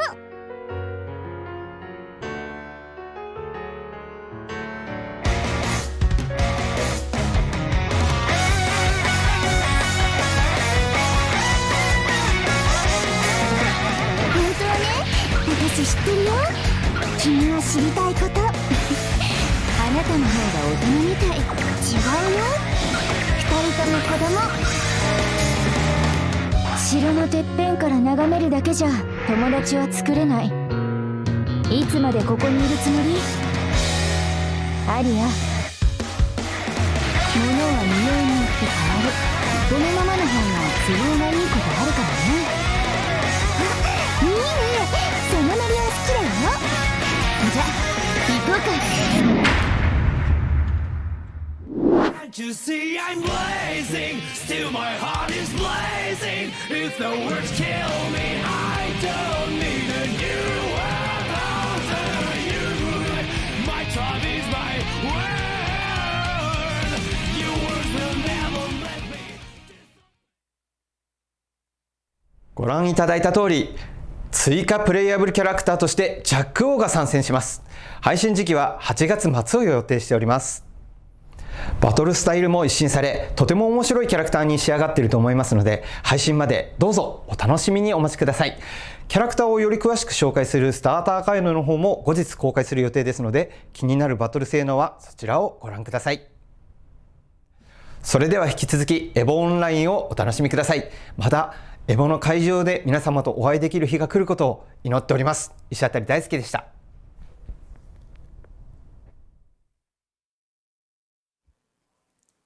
Okay. And there you have it. She is back. Oh man, when I saw her kicking the minions, I was like, this looks diabolical already. I was just like, this is going to be a problem. I already knew how. Once I saw the kick, I'm like, yeah, this character's going to be stupid. I'm happy to see that we get returning characters from the Exert series. One, even more so, a character like Jacko, who is a very unique playstyle, just added to just like the Guilty Gear kind of, field in general, right? Because we got a lot of unique characters in Guilty Gear. Jacko was definitely one of those kind of mining MOBA-like characters that a lot of people got introduced to for the first time. So I'm happy she's back in the roster in all honesty. And I'm actually happy the Exit roster is getting some love out there, especially Jacko's, because Jacko is actually really cool. Yeah, and it's cool because, the first character, Gold Lewis, he's so cool. Like, he's such an interesting design, and he's like a new character too. And so I'm really interested in what Jacko is like in this game because she can be a demon. When she gets going, you're like, help me. I need help. I need backup. Like, you're like, please help me. And she's always got the boys. Stuck. Yeah. She always has a team with her at all times.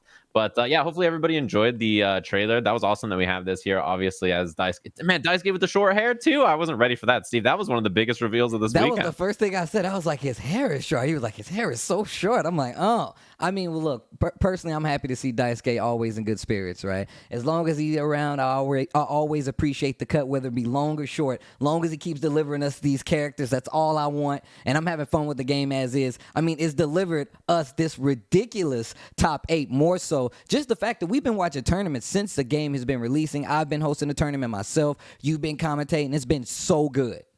Yeah, and I've been really enjoying it so far. Hopefully everybody's been enjoying all of EVO. Speaking of which, it's time for our Guilty Gear Strive North America Top 8.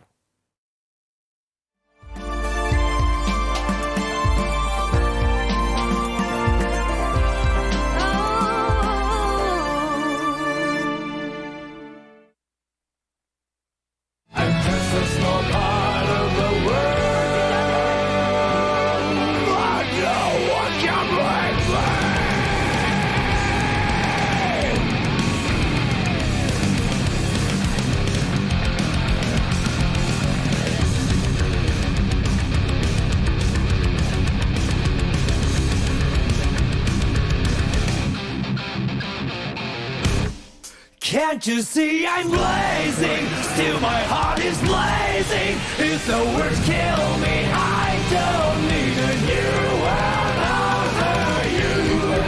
My time is my word. Your words will never let me disappear. I'm bullshit blazing.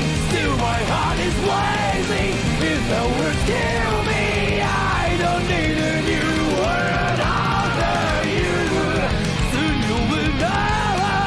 We already know the smell of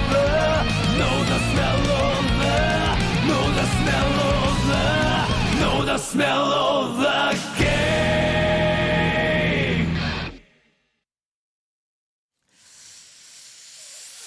All right, everybody, welcome back. Hopefully you enjoyed the trailer. Hopefully you enjoyed the intro to our top 8. And hopefully you've been enjoying all of EVO. It is finally time for our final game, Guilty Gear Strive Top 8 for North America. We've already seen a bunch of really awesome action for all kinds of games all weekend long, but now it's time to take it home, Steve, for our final EVO game of the weekend.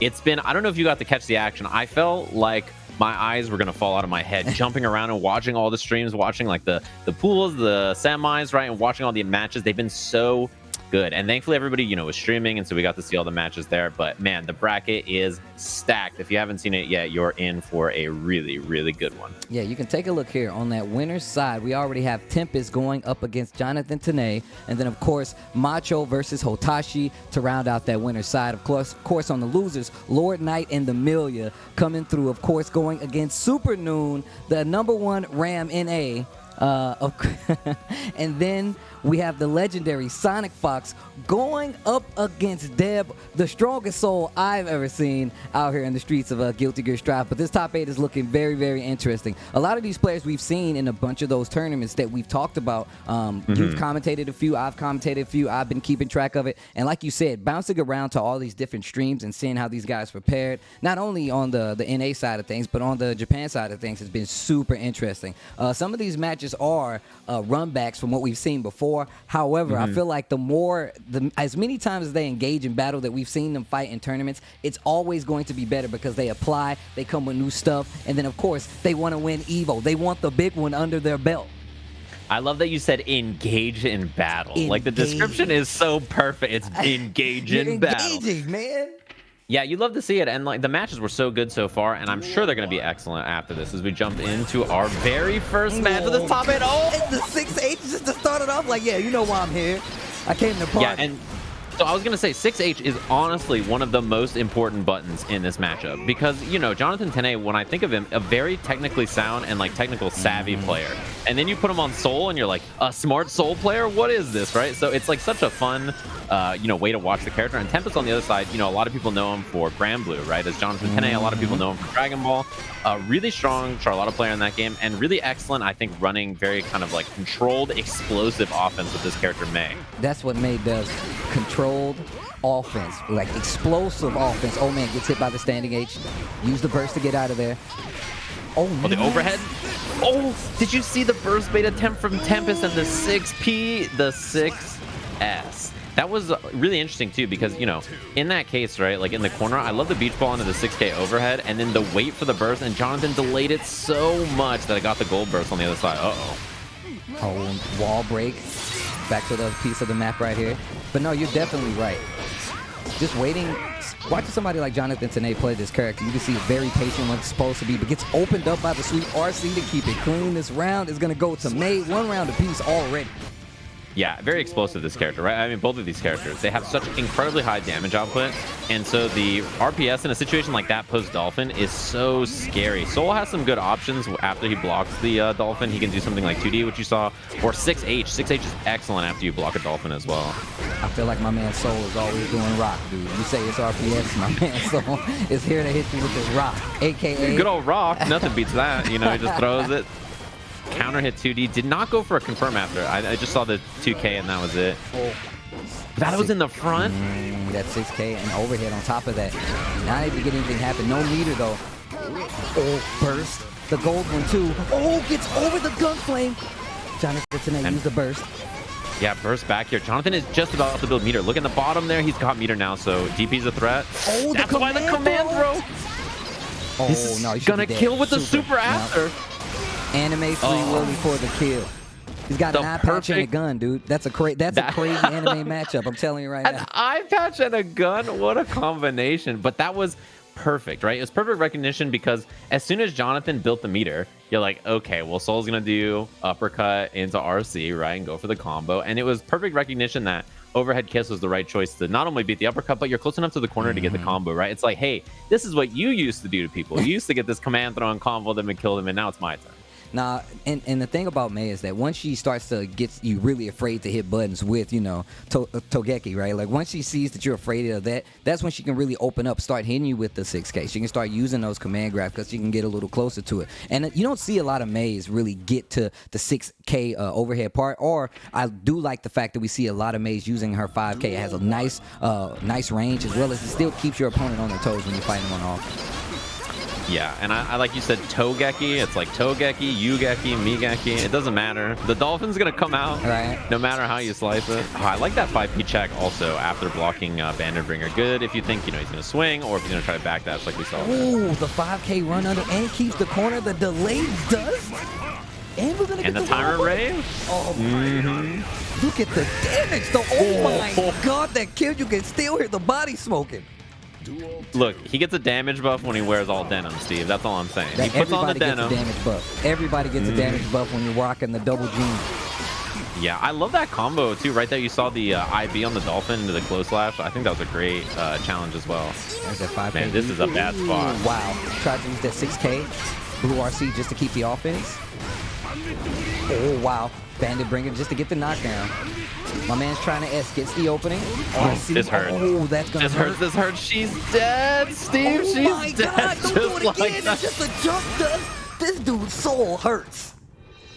That's the damage buff. When you wear the denim, you get to see it. And okay, remember when I mentioned that Jonathan is an extremely technical player, right? Really tech savvy, very, very strong.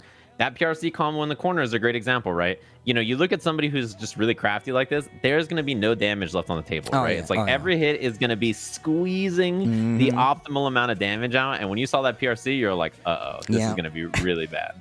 Well, and you already know, like, I know Jonathan from DBFZ, a very strong player, also took out Fu to get this top 8 as well as Rakir. So it's like really strong players like under the belt. Now, and Tempest played against Sonic Fox to make it to this top 8. So 2 very strong players just to even get to this point in the tournament, especially stay on winner's side. But game 3, excuse me.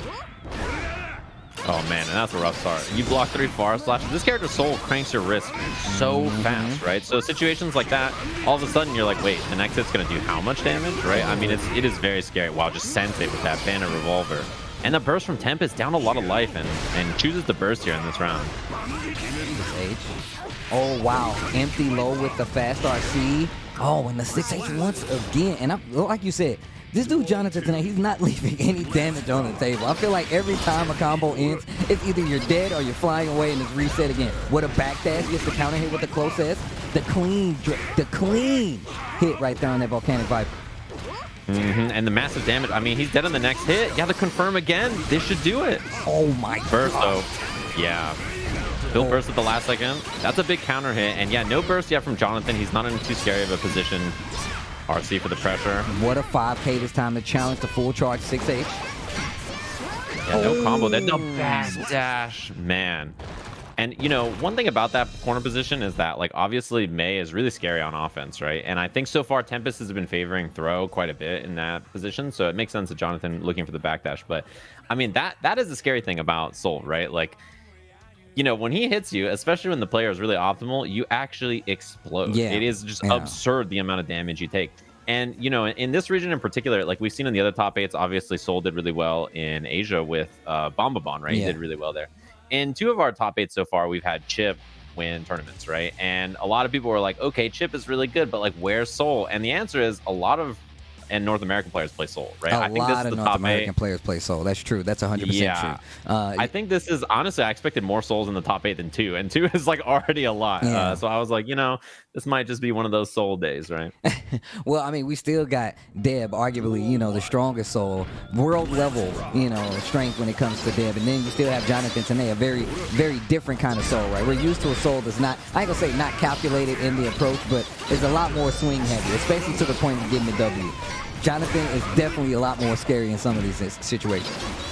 Yeah, a very crafty player, right? Like very crafty, very technical, very scary to deal with. Oh, I think maybe looking for the burst there for a second, and then again, yeah, look at the damage on this. It was going to be 5K, 6P, clean hit VV again, so Tempest doesn't want anything to do with it. Okay, this time this poor pistol. You know it hurts. Okay, wait a minute. And Tempest trying to come back with a kind of different approach on offense, and every time that 5K coming from Jonathan is worked out 3 times to change the momentum, to take a match, to steal a round like you just saw right here, set point on the table. Yeah, and this routing from Jonathan has been so good, you know, like so far has done such an excellent job of converting every hit into just damage. Tries for the success, and look at that anti-air timing has been so good. Sometimes, oh no. Okay, yeah, had to burst. Yep.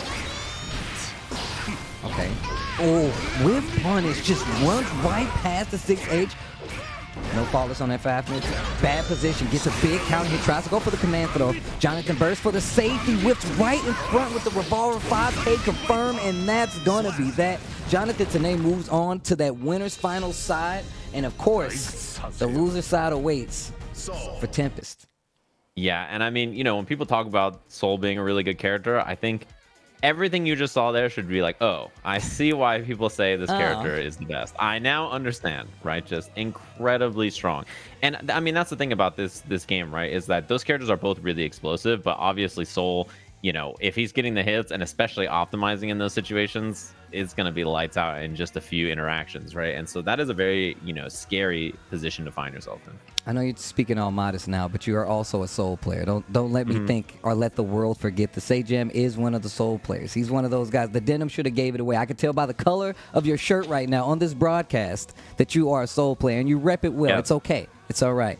But no, look, I mean, go on. I've been playing Soul since before these Dragon Ball players knew what a fighting game was. Okay, it's all right. Okay. You just let them know, Steve. All right, they're new in town. I understand. This is true. This is definitely true. He's been holding it down for quite some time. I remember the days. Young Sajam. And of course, I also remember that hitbox is the way to play fighting games, Steve. If you guys don't know, a lot of the players, not only in our top 8s, but just in general, switching over to hitboxes, you can, of course, head on over to hitboxarcade.com/evo for more info about it.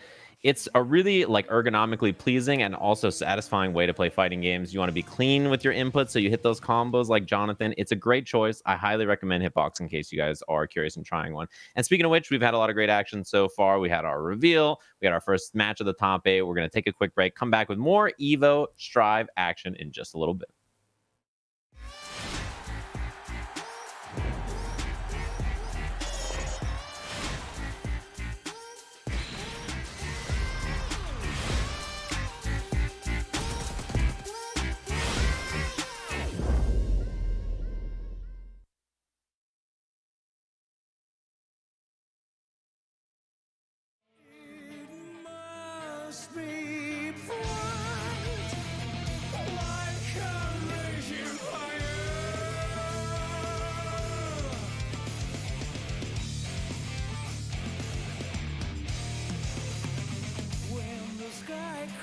In April, the flowers and trees smile in May. The time that passes tell me many lovely things, but I can't feel it. Cut it out! I grew, I saw that I could see everything. Cut it out! I wasn't on the road. I have to stop. There is no up or down above the clouds, and I can't breathe. We are falling down slowly, like snow and gravity, fading away in the warm cold. Without resistance.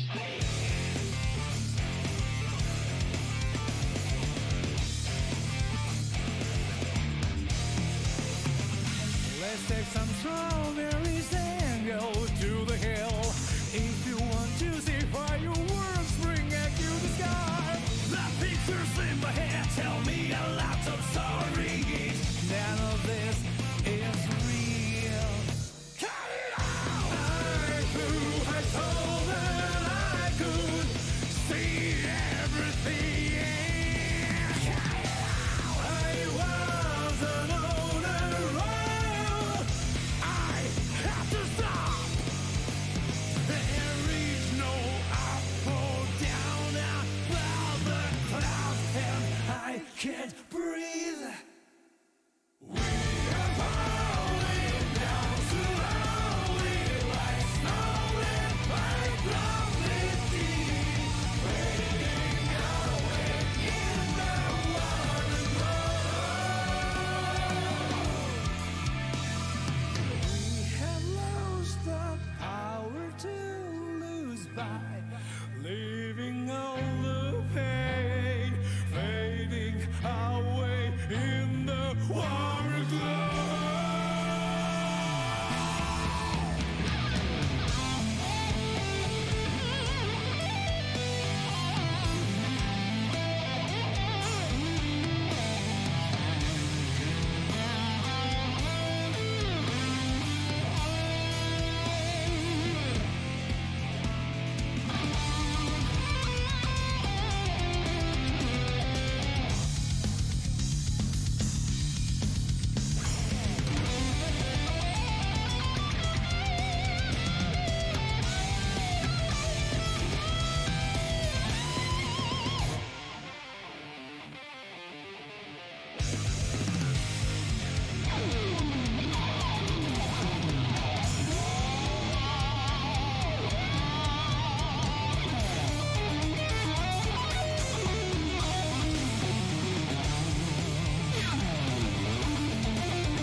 Welcome back, everybody. Hopefully you've been enjoying EVO. Of course, obviously, I'm a big My Hero fan, Steve. I know that you know that I'm a big fan of the show. And if anybody in the chat's a fan and wants to try out the new game, !MHA in the chat, and you guys can try it out, download it, play it, give it a go. It looks really pretty. I couldn't believe it was a mobile game when I saw it. I was like, is this for like, you know, what handheld is this for? Is this for Switch? Is this for consoles? Is this for this? And then I was like, wait, it's a mobile game? You're kidding me. And yeah, I saw it and I was like, this is a very pretty looking game, I gotta say. I definitely have like PlayStation versions. I'm like, I don't remember seeing this update or anything. And I'm like, it's on mobile. I'm like, so hey, make sure you guys give that a try, man. My Hero Academia, the strongest hero. Yeah, and I mean, we've had a really strong bracket so far. In case you guys haven't been paying attention, we had our awesome first match where Jonathan, showing the strength of Soul, obviously playing extremely well, extremely technical sound, and you know, honestly, just a really fun player to watch in general. That's kind of what I characterize his gameplay for, is technically savvy and very like correct with the decisions he makes, you know, and I think he really optimizes all those situations. And we have our other side of our winners bracket, which I think is going to be a really fun match. Of course, we have Macho versus Hotashi. Macho, a lot of people probably not familiar, beat Deb and a bunch of other really strong players on their way to top 8, and is a Chicago Zato player, and is so good. I was watching these matches from Macho stream their run yesterday, and he is extremely solid. And I was really excited watching that, and also Hotashi on the other side, obviously really sound Nagoriyuki player. And so you look at the two of them, it's going to be a really interesting match and a really swing-heavy match, especially because in this match, one of the most important things is opposed and neutral. Opposed, well, I mean, obviously there's offense ready, but opposed, if you guys don't know, is the move where Eddie dances and he absorbs any hits. This move right there, and that move is tough for a character like Nagoriyuki because, you know, he can attack from full screen into it, and it's kind of weird for Zato to advance on. Oh, this is bad. Oh, close. Oh, boy. And it's a counter at that. 6H to get the knockdown, Fukyo back. And I like playing the range right there, especially when you get those elevated blood levels. That means you can play a little further back in this matchup, especially. It makes it easier to kill Little Eddie, as well as just locking down Zato from a distance. That 2S once again goes straight into that Beyblade. You can see Macho playing the range game. And Macho did a very good job. Like you said, took out Reynolds even to get this far in the tournament. So. Uh-oh, sword. This is going to be reset here. Yeah, in a drill for the pressure. Empty low on the other side. Baited the burst right there. Waited off the piercer, and that could cost. Now, with the right confirmed, you might have been dead. BRC air throw. 6H, not enough. This is a scary situation to be in, and just pressure after pressure, using that Beyblade to stay close. And Hotashi with a quick 2 rounds right there. Yeah, the problem was, too, is that in that case, Hotashi was going to pop, but it doesn't matter because there was no meter left to FD. So when Zato has no meter there, you just do Beyblade into, you know, like DP, Beyblade, DP. And, like, you know, what are you going to do? You're out of meter, you're out of life. Really rough spot. So, you know, you see Zato can sometimes control neutral and control space with opposed, but then obviously Nagoriyuki can just wait it out, you know, get one hit. And, you know, Zato with no guts, no glory, he just explodes. And you're just like, well, I had 75% 2 seconds ago, and now I'm dead. I think it's especially considering, like, if Zato gets started, can definitely kill you in a wrong jump, right? Like, you jump wrong at the wrong time, 2S in the frog, you probably just died, especially if there's, like, any kind of tension. If there's 50% tension on the side of Zato, it's going to take off a chunk. And it was funny. Well, I was going to say, like, he tried to do frog, and then Hotashi immediately interrupted it. Like, it was, like, the very first thing that happened, and I was like, how are you so ready? Yeah, you have to be able to anticipate frog. Gets knocked down in the corner. Takes a little OP PRC to keep the pressure going. Then invite to hell. And look at it goes low. And look at that. Not even like a full combo right there, but Hotashi has lost 60% of his life already. Oh, big counter hit. Tries to get the double Beyblade. 6H. Yeah, 6H didn't quite reach right there. Opposed to absorb it, and Eddie's behind. Yes, the sandwich here. This should kill? No. Oh, the 5D. I like one thing we saw in the corner was the drill, invite hell into PRC. And the reason was Eddie meter wasn't up, right? So you want to extend your pressure as long as you can until Eddie's back up, and then obviously go for pressure after. Oh, gets hit airborne. Yeah, this is great pressure.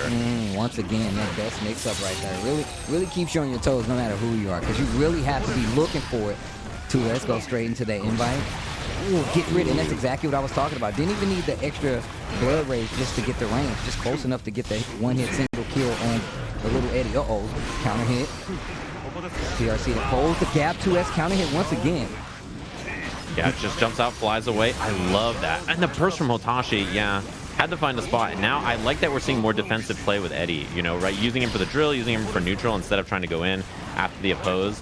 and just waiting, right? Just playing very cautious, very patient here. Opposed, look at the punish. Oh, wow. He was so far away. There's the pop, and that is not good. Welcome to the Shark Tank. What's the idea? You're dead, bro. You're dead. I'm not buying. I'm not buying with the damn thing. It's a great punish. I mean, you know, in that position when you have high blood like that, obviously you have these big buttons as Nagoriyuki, so you think like I just hit H and it goes across the whole screen, but then Zato just does oppose or break the law and he just goes under the ground and you're just swinging at nothing and nothing's happening, and then you pop, easy peasy punish. Yeah, in the Nago match, right, if you're fighting Nagoriyuki, you're paying attention to their blood gauge. I say this all the time. If you're fighting a Nago, you're paying just as much attention as they are to the blood gauge, because you need to know when they're going to pop. You need to know when the range is going to be there on those normals, right? So you're always paying attention. Waiting for that at the point in time, especially towards the end of a match, paying attention to their meter as well, let you know they can't get out of it, especially if they spent the burst. You need to pay attention to that. But Nago, a good Nago is not going to even give you time to breathe in some instances to even react to it. So yeah, and the thing about Hotashi a lot of the times too is that you kind of get overwhelmed by his pressure, right? He's just that kind of player, and sometimes, you know, even though he may pop or even though it may be risky, it doesn't matter because you just don't get to play. Like we're seeing right here, gonna be super. No, just goes for the 6-8. Oh, you need to use any meter. Yeah, this is bad. Oh, okay, wait a minute. Oh, and ready for the side switch, gets the throw instantly. Yeah, just, I mean, you see how Zato explodes in this match, right? You know, you can have a lot of control like we saw last time, and then all of a sudden you're like, wait, what happens to my life bar? I mean, look at this right here. 60% off the start. No meter used. Just raw confirmed. Getting real close to getting this level 2. Ooh, and doesn't get the unsummon, so Eddie Gage is going to take a while to come back. Yeah, burst from Hotashi. Air throw. Okay, sends out Eddie, and the frog finds his mark. Oh, just go straight for super. Is that going to work? No. Do you have block? But it does kill Eddie, which is pretty important, right? So the punish is not that big because Eddie got hit. There's the resummon. Yeah, this is a really rough spot for Hotashi. Goes for the sweep. Just, yeah, strings out sword. This is going to resummon Eddie here. Piercer again. Overhead this time. What are you going to do, right? You're just stuck. Not a lot of room to wiggle. Nah, that's one of the games that Zato can play very well. Keeping you at bay, making you stay in defense, and a lot of times, even if you do choose to faultless, which gives you a little more time, you're still wasting all your meter. So then you don't have resources to, you know, make something big happen. 2H finds his mark. Oh, Fukyo forward there off the 6K, and now this is a really scary spot to be. Blood is cranking, though. Yeah, I was going to say, Hotashi can't really use any more special moves at this point. Uh-oh, that is scary, too. Yeah, look, so just going to hit H. Kills Eddie. That's big. And look at it. It's all because that blood rate, that blood gauge is so high right now. So now you got to be worried about the pop. Still gets great distance right now. Oh, 2H finds his mark, and it's going to take that blood gauge down just a little bit. And you see Hotashi just holding his ground, not going back at this point in time. Fukyo forward. Yeah. And I was going to say, Zato actually doesn't have a lot of great answers to this either. He's very slow in the air. Yeah, he can try to like fly out like that, but honestly, when there's full blood gauge like that, he kind of just sits at full screen and does a pose or break the law. This is big. Speaking of full screen, the far S, let me get a bite and go straight in the 6H. That's what you need to do. Maximize the damage, takes the bite, RC, straight in the 6H. Still would have had the knockdown right after. And that's been giving a lot of ground to Hotashi. Because if you noticed, if Zato gets away, it's a lot harder for Hotashi to get in. He had waited like, what, 10, 15 seconds in that last part of the match just to get in. And he was at level 2, like, blood rage. So that's exactly what you need to be looking for if you're fighting a Zato. Because you just sit there and, like, you know, you have these huge normals that contest space. And Zato, like, how do you advance Eddie safely, right? It's really hard. And then also your only options are, like, flight or breaking the law kind of in that situation, which puts you underground. So you're kind of just sitting there like, well, you know, I'm in a weird spot. I don't know exactly what I'm going to do. You have to wait for the blood to go down. And then when the blood goes down, he starts spinning. Yeah. And you're like, oh, gosh, what's going to happen? So it kind of makes the neutral really weird for both characters in this matchup when that happens. Yeah, Beyblade is a really strong tool, though, right? So it's like at any point in time, like Zato, you need to be looking for that to begin with. 0 on block, what are you going to do? You have to take the guess after it. And if you're in the corner, think about it. If you're Zato on your block and you're already in the corner, you're definitely in trouble then because you're going to have a hard time getting little Eddie out and getting anything started. 2S to begin the pressure.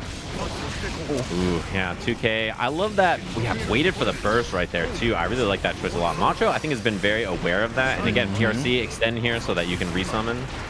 Oh, wow. Good defense. Okay. And the back dash tries to step on his Jace. Double back dash. Does it again anyway. And that's what we were talking about. Beyblade. That 6H is going to give you nice Oki off the knockdown, especially mid-screen. Fights back, here comes Macho.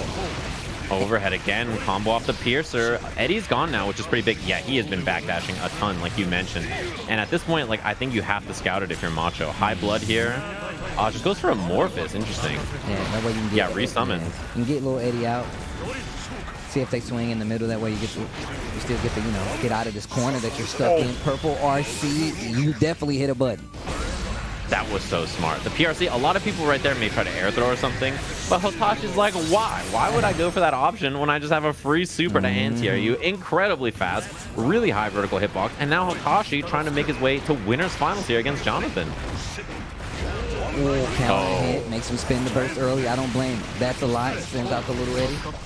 Yeah, the unsummon, resummon, a pose right there to catch the button from Hotashi. This is excellent Eddie movement here by Macho, but again, getting those far slashes and not really turning it into too much more. The resummon, oh, that was almost so bad. Okay, jumps back. That's not good. Fast RC, look at the damage though. Yeah, and Hotashi was kind of forced into that command throw because of the blood. No jump there from Macho. He's in a lot of trouble here. Again, the pressure backdash, of course, the burst available, but just a pixel and a dream here. Hotashi walking him down, waiting for that Beyblade. Waiting for that too. As soon as Eddie dies, this is really bad here. Okay, gets the hit backdash. Oh, charge dust. He still has the burst though. Yep. And he just goes for it. Yeah, I don't blame him. And the trade on the 5K puts Hotashi just like that in winners finals up against Jonathan. And honestly, a really clean, really well played set by him. Hotashi taking his turn, just waiting a little bit, especially in those later halves of the round, not being too oppressive when it comes to the offense, not overstepping much at all, and you really saw like the paces change, especially when it got to the end of the round and Zato's life was low and Hotashi was like, you know what, not going to go in crazy with it, but still gonna hold out for the end of that round and doing it very well. Yeah, and I think the best part about that too is like, in that kind of a matchup, it's very easy to just get overwhelmed. And on defense, he just started backdashing and backdashing and backdashing, and it just kept working. And I think he did a good job recognizing that there was a hole there in the pressure that he could take advantage of. And of course, we've all been taking advantage of these awesome Sony imaging devices. Of course, Sony and EVO, they go way back now, right? Everybody knows that Sony loves EVO, and they've been providing cameras. If you saw Vicious, I want to say, I've known him for like maybe 8 years now. I've never seen him look better. I saw the pores on his face when he was commentating Street Fighter with James, and I was like, man, that is the power of a Sony camera. I love my Sony camera. It's awesome. I highly recommend it. I used the same webcam to stream for like 9 years, and then I got a new camera, and my stream chat was just like, who are you? Like, right? What's even happening? It even now, made your right? haircuts look better. I came in for this. I'm like, oh man, this is looking pretty good there. I feel like your room even looks better. It does everything. Shout out to Sony for holding us down here at the EVO Championship When I go to my Series. barber, I make him cut my hair through the camera. Like, he has to set it up and look through it, and he's just like doing all this work and stuff. And I was like, yeah. You take this pretty, seriously. You take this seriously. Yeah. You got to make sure it's a good cut. Let's take a look at the bracket so far for this top 8 Guilty Gear Strive EVO Online. And as you can see, Macho is going to go down to that loser's side. But that means Hotashi goes on to winners finals versus Jonathan Tanay. Of course, we still have Lord Knight versus Supernoon. And at the end of the bracket, we have Sonic Fox versus Deb still waiting. Of course, whoever wins that match is going to have to go up against Tempest NYC. And that could definitely be a run back between Sonic Fox and Tempest that we've seen plenty of times. Yeah, and I was really excited to watch this bracket because there's so many really excellent players in here. Obviously, people who come from other games, right? Like people who are Dragon Ball or Grand Blue or even like Street Fighter and other game players, and then people who've just been playing Guilty Gear for a long time. And I think there's a nice mix of that in basically every single bracket I've seen for EVO so far. And, unfortunately, we can't have EVO offline this year, right, with everybody in the same place with Strive and everything. But it has been excellent to watch people around the globe playing this game, competing against each other. It's just been a blast, and there's so many good players to watch all the time. I find myself spoiled. Like, I finish streaming and I just go watch people stream, and then it's like more stuff in the morning, and then I wake up and I'm like, oh, that was a nice relaxing day, and they're like, you missed 85 strives. That's exactly what happened. Like, what happened? How did I miss 85 tournaments in one day? And they're like, oh, it was really, you should have watched it. It was really good. There's so much content, bro. It's so crazy to see how many people have taken to this game. A lot of people have, like you said, come from these other games and stuck with the game on top of that. And you know, I've been a lover of gear for many years. So I'm really happy just to see all these other people branching over and going over to this game and sticking to it and making the game look as cool as possible. Speaking of looking as cool as possible, if you want to, if you deserve to, you need to head on over to 10-o.gg/merch. The 10-o guys have made some amazing merch over the years, and they got some new additions. You can see that Don't Ask Me for shirt, as well as Astro City T, the reactions of Markman and Avoiding the Poto, the homie Eris. We got that salmon pink Illuminati shirt, as well as the drinking tea, the 10-o logo, as well as the combo queens. Yeah, and I mean, these sticker packs are incredibly cool. I think the Eris sticker packs are, like, I saw them and I was like, these are broken. It made me want to do sticker packs. I was like, man, this is such a smart idea. I saw this. You got the blue stuff on there. And man, you know, speaking of the Eris ones, I saw that anime shirt. Eris loves anime. You should go to his chat and ask him what his favorite anime is and how much he loves anime. He loves anime. He loves questions. And his camera is, you should ask him about his camera. He has a Sony imaging device, and it sometimes, you know, looks a little off color. Make sure you guys get some of those sticker packs and let me know how you like them. I've already seen some people take advantage of it. Controllers, systems, the whole nine, man. So keep buying them. Let me know how you feel about it online. But shout outs to 10-o for making it happen, and use that QR code if you guys want to get some of that merch. But this tournament, we have plenty of good Guilty Gear. Yeah, we've only been through the winner side matches so far, right? So the double winner semis matches, which set us up with our winners finals, right? Which should be a really entertaining match. I think the matchup between both the players and the characters are really fun. Nagoriyuki versus Soul is like, it's a slugfest. Like, right, both of them do so much damage, and it's a really fun matchup to both play and watch. It's one of my favorite matchups to play as Soul, honestly. It's like just a really fun match. It's so fun to play. Like, yeah, I really like playing that match, and I think it's really fun to watch. And our loser side similarly has some really fun, entertaining matchups to watch, I think. So I'm really looking forward to it. Of course, you know, the bracket's been great so far, and I'm just excited for more Guilty Gear. Is how I feel. Like, this game is, to me, I think, really fun to watch, and I think all the regions have been really good so far, regardless of you know, who's playing what. The regions have definitely stepped up, and I really like to see it. I mean, I see every week we get Mexico and ICFC like coming down on the tournament every time and really making their presence known. So I really attribute that to the game and like its staying power and people liking it. But here we go. Best Ram NA, I believe. Super going up against Lord Knight. Man, I've ran into Lord Knight in a bracket or two myself. This is the battle of the Steves. I just thought about that. This is four times. There's four Steves here. There's Steves here right now. There's two Steves on commentary, two Steves in the match. It's Steveception in a world. You'd love to see it. But I think both these players really fun to watch because of their movement. I think Lord Knight has the cleanest movement, I think, out of any player. His movement is very impressive, very you know, conscious, right? He thinks a lot about where he moves on the screen. And Super Noon, being a Dragon Ball player, movement is key in that game, right? I think more than anything else, where you are on the screen is such an important thing about the game. And so you will notice in Super Noon's play a lot of emphasis on his movement and his spacing, because that is such a key part about Dragon Ball. And you see the IED backs and stuff to be part of it, as Lord Knight is stuck. Just been in the corner the whole time. I was actually about to say, you was talking about Dragon Ball and blocking, and Super Noon had my man in a Dragon Ball block screen for the longest time. Great jump up and air throw, and been using a lot of throws on offense just to keep the pressure. Close S for the Oki, just to see how Lord Knight will react, and just able to find an opening. Gets through right here. Yeah, empty low. I love that round start option, by the way, from Lord Knight. He's very smart about mixing between 6P and sweep, 2S, air dash, jump back. Like, he rotates really well, and he knows the right option to beat the right thing. Ooh, extremely calculated. No, you're right. Yeah. You're completely right. Oh, a little bit of a miss there from LK. Probably supposed to be a 2K after, while burst from Super Noon down a lot. 2K gets the sweep, stays in front with the slash disc. Hair card to the corner, jump 5P, makes it with, gets out of the corner. There's the air dash with that R slash again, catches the back dash with the far S, and that was a long perfect at that. Yeah, it's one of those I didn't get to play, but I did play for a long time rounds. You know, you were alive for a long time, but not doing too much. And again, I like that, you know, Lord Knight is not getting under and contesting Super Noon that much because of Ram Jump H. Doing a good job of kind of evading it and then respacing out. Yeah, you see how he doesn't even try, right? He's not even trying to run under it. Yeah, it just doesn't even approach it, actually, which you should, because I'm going to tell you right now, Jump H has a lot of priority. And if she can make you block, that's really going to start her pressure, especially if she's going to make you block the sword and get to the corner. Fights back to the middle of the screen. And LK missed a bad moon there. Oh, and then again. Dotto blocked.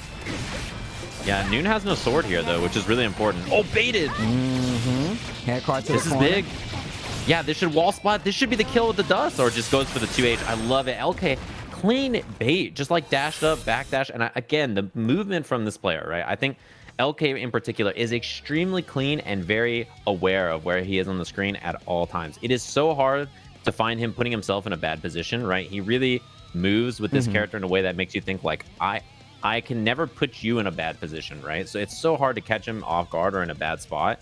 And right there, he just happened to be, again, in the right place at the right time. Baits the burst, and then that'll do it. You know, LK, Lord Knight has been a long time Melia player. So the movement, of course, you know it's going to be crispy. And just a lab fiend. I always go to LK stream and I just look at him lab stuff. Like, he's one of those people that labs and he takes notes. Like, he'll literally write it down. He's like, all right, now that I know those paths, let's go to these paths. So a very calculated player. Not surprised in the least that this guy's made it to the top 8. I want to see what Super Noon is going to do. That first round was looking so solid. Nothing but throws to get it, but ended up falling short in that first one. Let's see what happens in the second game. Oh, that run under was so good, too. Just so aware of the position. Doesn't wall break, instead goes for Oki here. And, you know, you're taking on the 30% before the wall. Yeah, this is going to be splat. And great position there for LK. Yeah, even after the whiff 6H, she gets close left. You know, great position there for LK and just really took advantage of it. SH right there. Oh, not ready. Not ready for that. Okay. Yeah, uses that phase through, and a lot of people get caught off guard, right? The new role has a new animation, and you can throw it on reaction. The problem is, you got to react to it, so, and that's not easy, especially when you're looking at, like, Melia up close. She can end streams with that block stream disc, and you have to hold a nice conversion on both sides, catch the quick tech. Oh, what an answer to that 5B right there. 2K gets the knockdown, and Lord K fights himself out of the corner, and look at the chase down from wall to wall. And despite getting hit, there was actually good Super Noon defense from Super Noon by FDing, because the FD forced LK to be in a range where far/H came out and he couldn't combo after. So, you know, even though he got hit, like, the defense earned him a way out of that, even if it's just a little bit of damage taken. I like that BRC blue attempt. RC. Yeah, to get out of the corner and be away from that explosion as well. Yeah, it was a good use of meter. When you don't really have anything else to use it on in that position, you kind of just have to force your way out. Oh, burst doesn't go for it. Yeah, in that position, it's kind of hard to find it. And sometimes, you know, it's like one of those games where you're like, I think that you think that I think that you're going to burst, so I'm going to think to bait the burst, and then you just do the combo and they die. It's very easy to, like, overthink a lot of situations in gear now. Bursts are a lot more prominent. I feel like on both sides, right? You can punish gold burst now.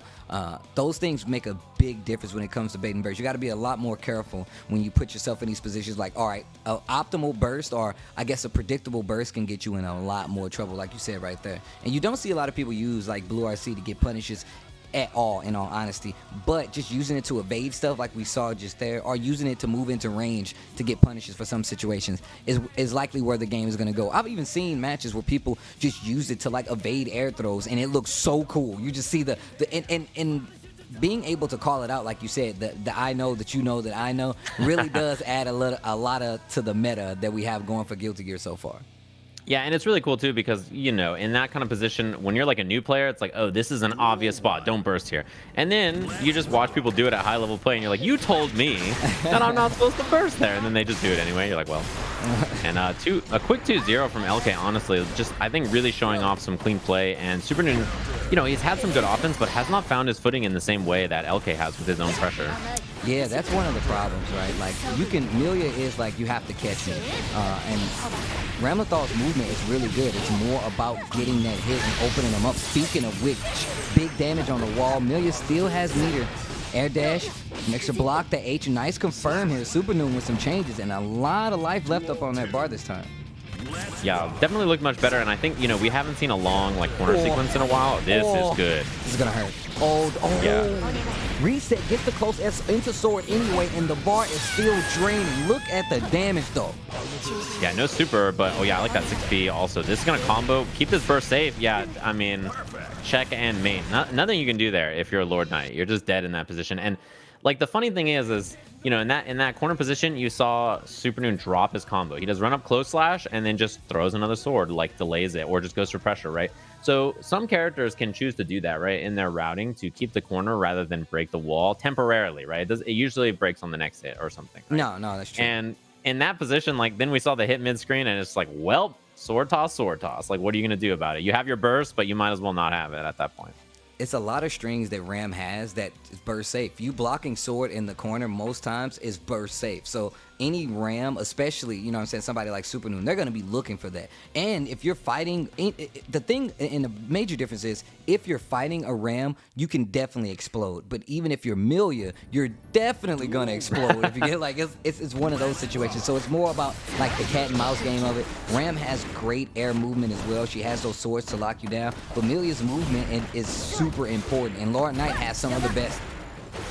Yeah, and I was gonna say, I love the way like LK ran under Ram. So it was like, okay, I'm gonna let you whiff this button this way, and then I'm gonna run under the other side. You see again, runs all the way under Ram and just says like, okay, this is the height where now I feel comfortable. Ooh, that was gonna be nasty. Actually, it would have hit Noon if the button didn't whiff there. There's a throw into the corner again, and that's a punish.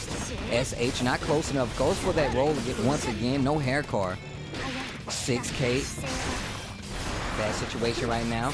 Didn't get open up after blocking it. I love that 6P too. Looking for the double air dash. Again, it's going to be a close slash. Yeah.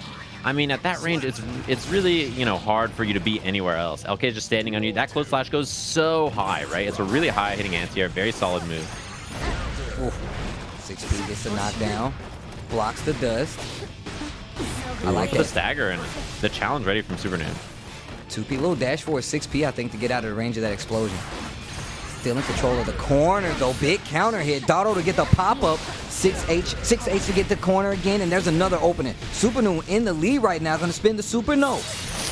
That is a mistake. You got to spin the super right there, I think, in that case. Or at least do something a little bit higher damage to try to get the kill. It's unlikely it matters in this well. I was going to say, I don't think that's the case. If Amelia gets a hit right now, the knockdown vortex can be dangerous. The knockdown vortex for Amelia can be very dangerous. And you, okay, defensive out. There's the first bad moon. But still, okay, he doesn't even have to win this round. If he gets a burst, he's got to feel really good about this, right? And Supernoon's really trying to hold on to it, but it might be detrimental if he does. There's some meter gone. Okay, the 5P works out. Man, that was incredibly scary for Noon. That was terrifying. That was actually terrifying. Yeah, and I mean, in that case, it's too high to do the supers, right? But you got to do a more damaging jump move and hope it kills than jump P, maybe. I definitely just would have used that. I would have used that tension and used the overdrive, use that super on the wall, get that damage. And you would have had better Oki as well. Okay, close that ass. was so good, yeah. Oh, Lust Shaker. Yeah. At that range, I think you kind of have to. You don't want to throw a disc. No salt, no pepper, just lust. Oh, good defense. That was going to be Rekka knockdown too, so I think that burst made a lot of sense from LK there. Oh, man. Yeah, you got to be careful. That's one of the major things about this matchup and just fighting Milia. Her air superiority, bro, is just too good. Jump S as a confirmed, close S as an anti-air is very strong. Supernoon in a bad situation. Great defense so far. Oh, block on the 6K. He's blocking like a genius right now. The bad moon hits, and that's going to be it. Lord Knight takes it 3-1 over Supernoon, not for lack of trying. The defense in that last half was amazing, but that's the hard part about fighting Milia. It's the defense. Stopping Milia from getting in on you is the scariest thing to deal with, especially after that knockdown. We saw like a glimpse of it in that second game, right, where we were playing. Like, okay, well, if you didn't use the super in that wall break, right? Now, I'm not saying the super would have killed, but I think it would have. I'm not sure if it would have I think it's too high is the problem, right? But like also in that case, jump P, I was just like, oh, I wish it was a higher damaging button. It didn't end up mattering, I guess. But, when you talk about the mix-ups for Milia, it's funny because LK calls her unblockable, right? He's like, this character is unblockable. Like, there's other characters where their mix-ups are like, strike throw or whatever. Like, that character is not blockable, right? Like in the sense that you are committing to a guess in a lot of situations. There are obviously situations that are fuzzyable or you can see stuff, but there are also mix-ups where you just have to guess. You just have to guess. It's just your life. You just have to guess. And that's, a really powerful thing to have, obviously, right? It makes your offense really dynamic and hard to deal with. Well, with that being said, guys, I believe we're going to take a quick break before we get back to this Guilty Gear Strive actions. Stay tuned and join us.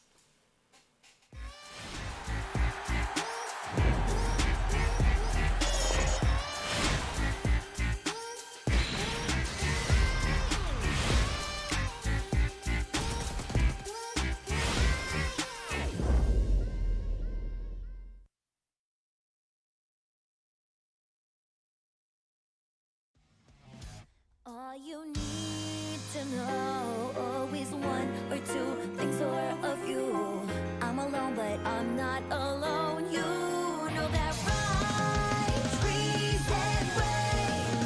Now and then, I can't live without that precious one. On season follow, so that's me.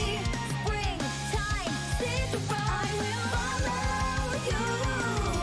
Wherever you go, I can't wait to catch up before the sun sleeps. Not if you're short of breath, just so you know. Please don't think you're going to get away with it, okay?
Everything in this world leads to soul enlightenment.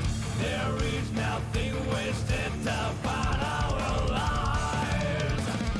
The snow falling in spring, moon hangs during the day, one with self and time. So let's get to the bottom line.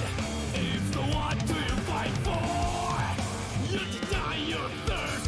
Now it's time to feast. Bring it out, keep grinding. Diving deep like cold steel. I won't face my doom. Sayonara. Well done, how dare you? Never too late to bend the knee. When hell freezes over, sayonara.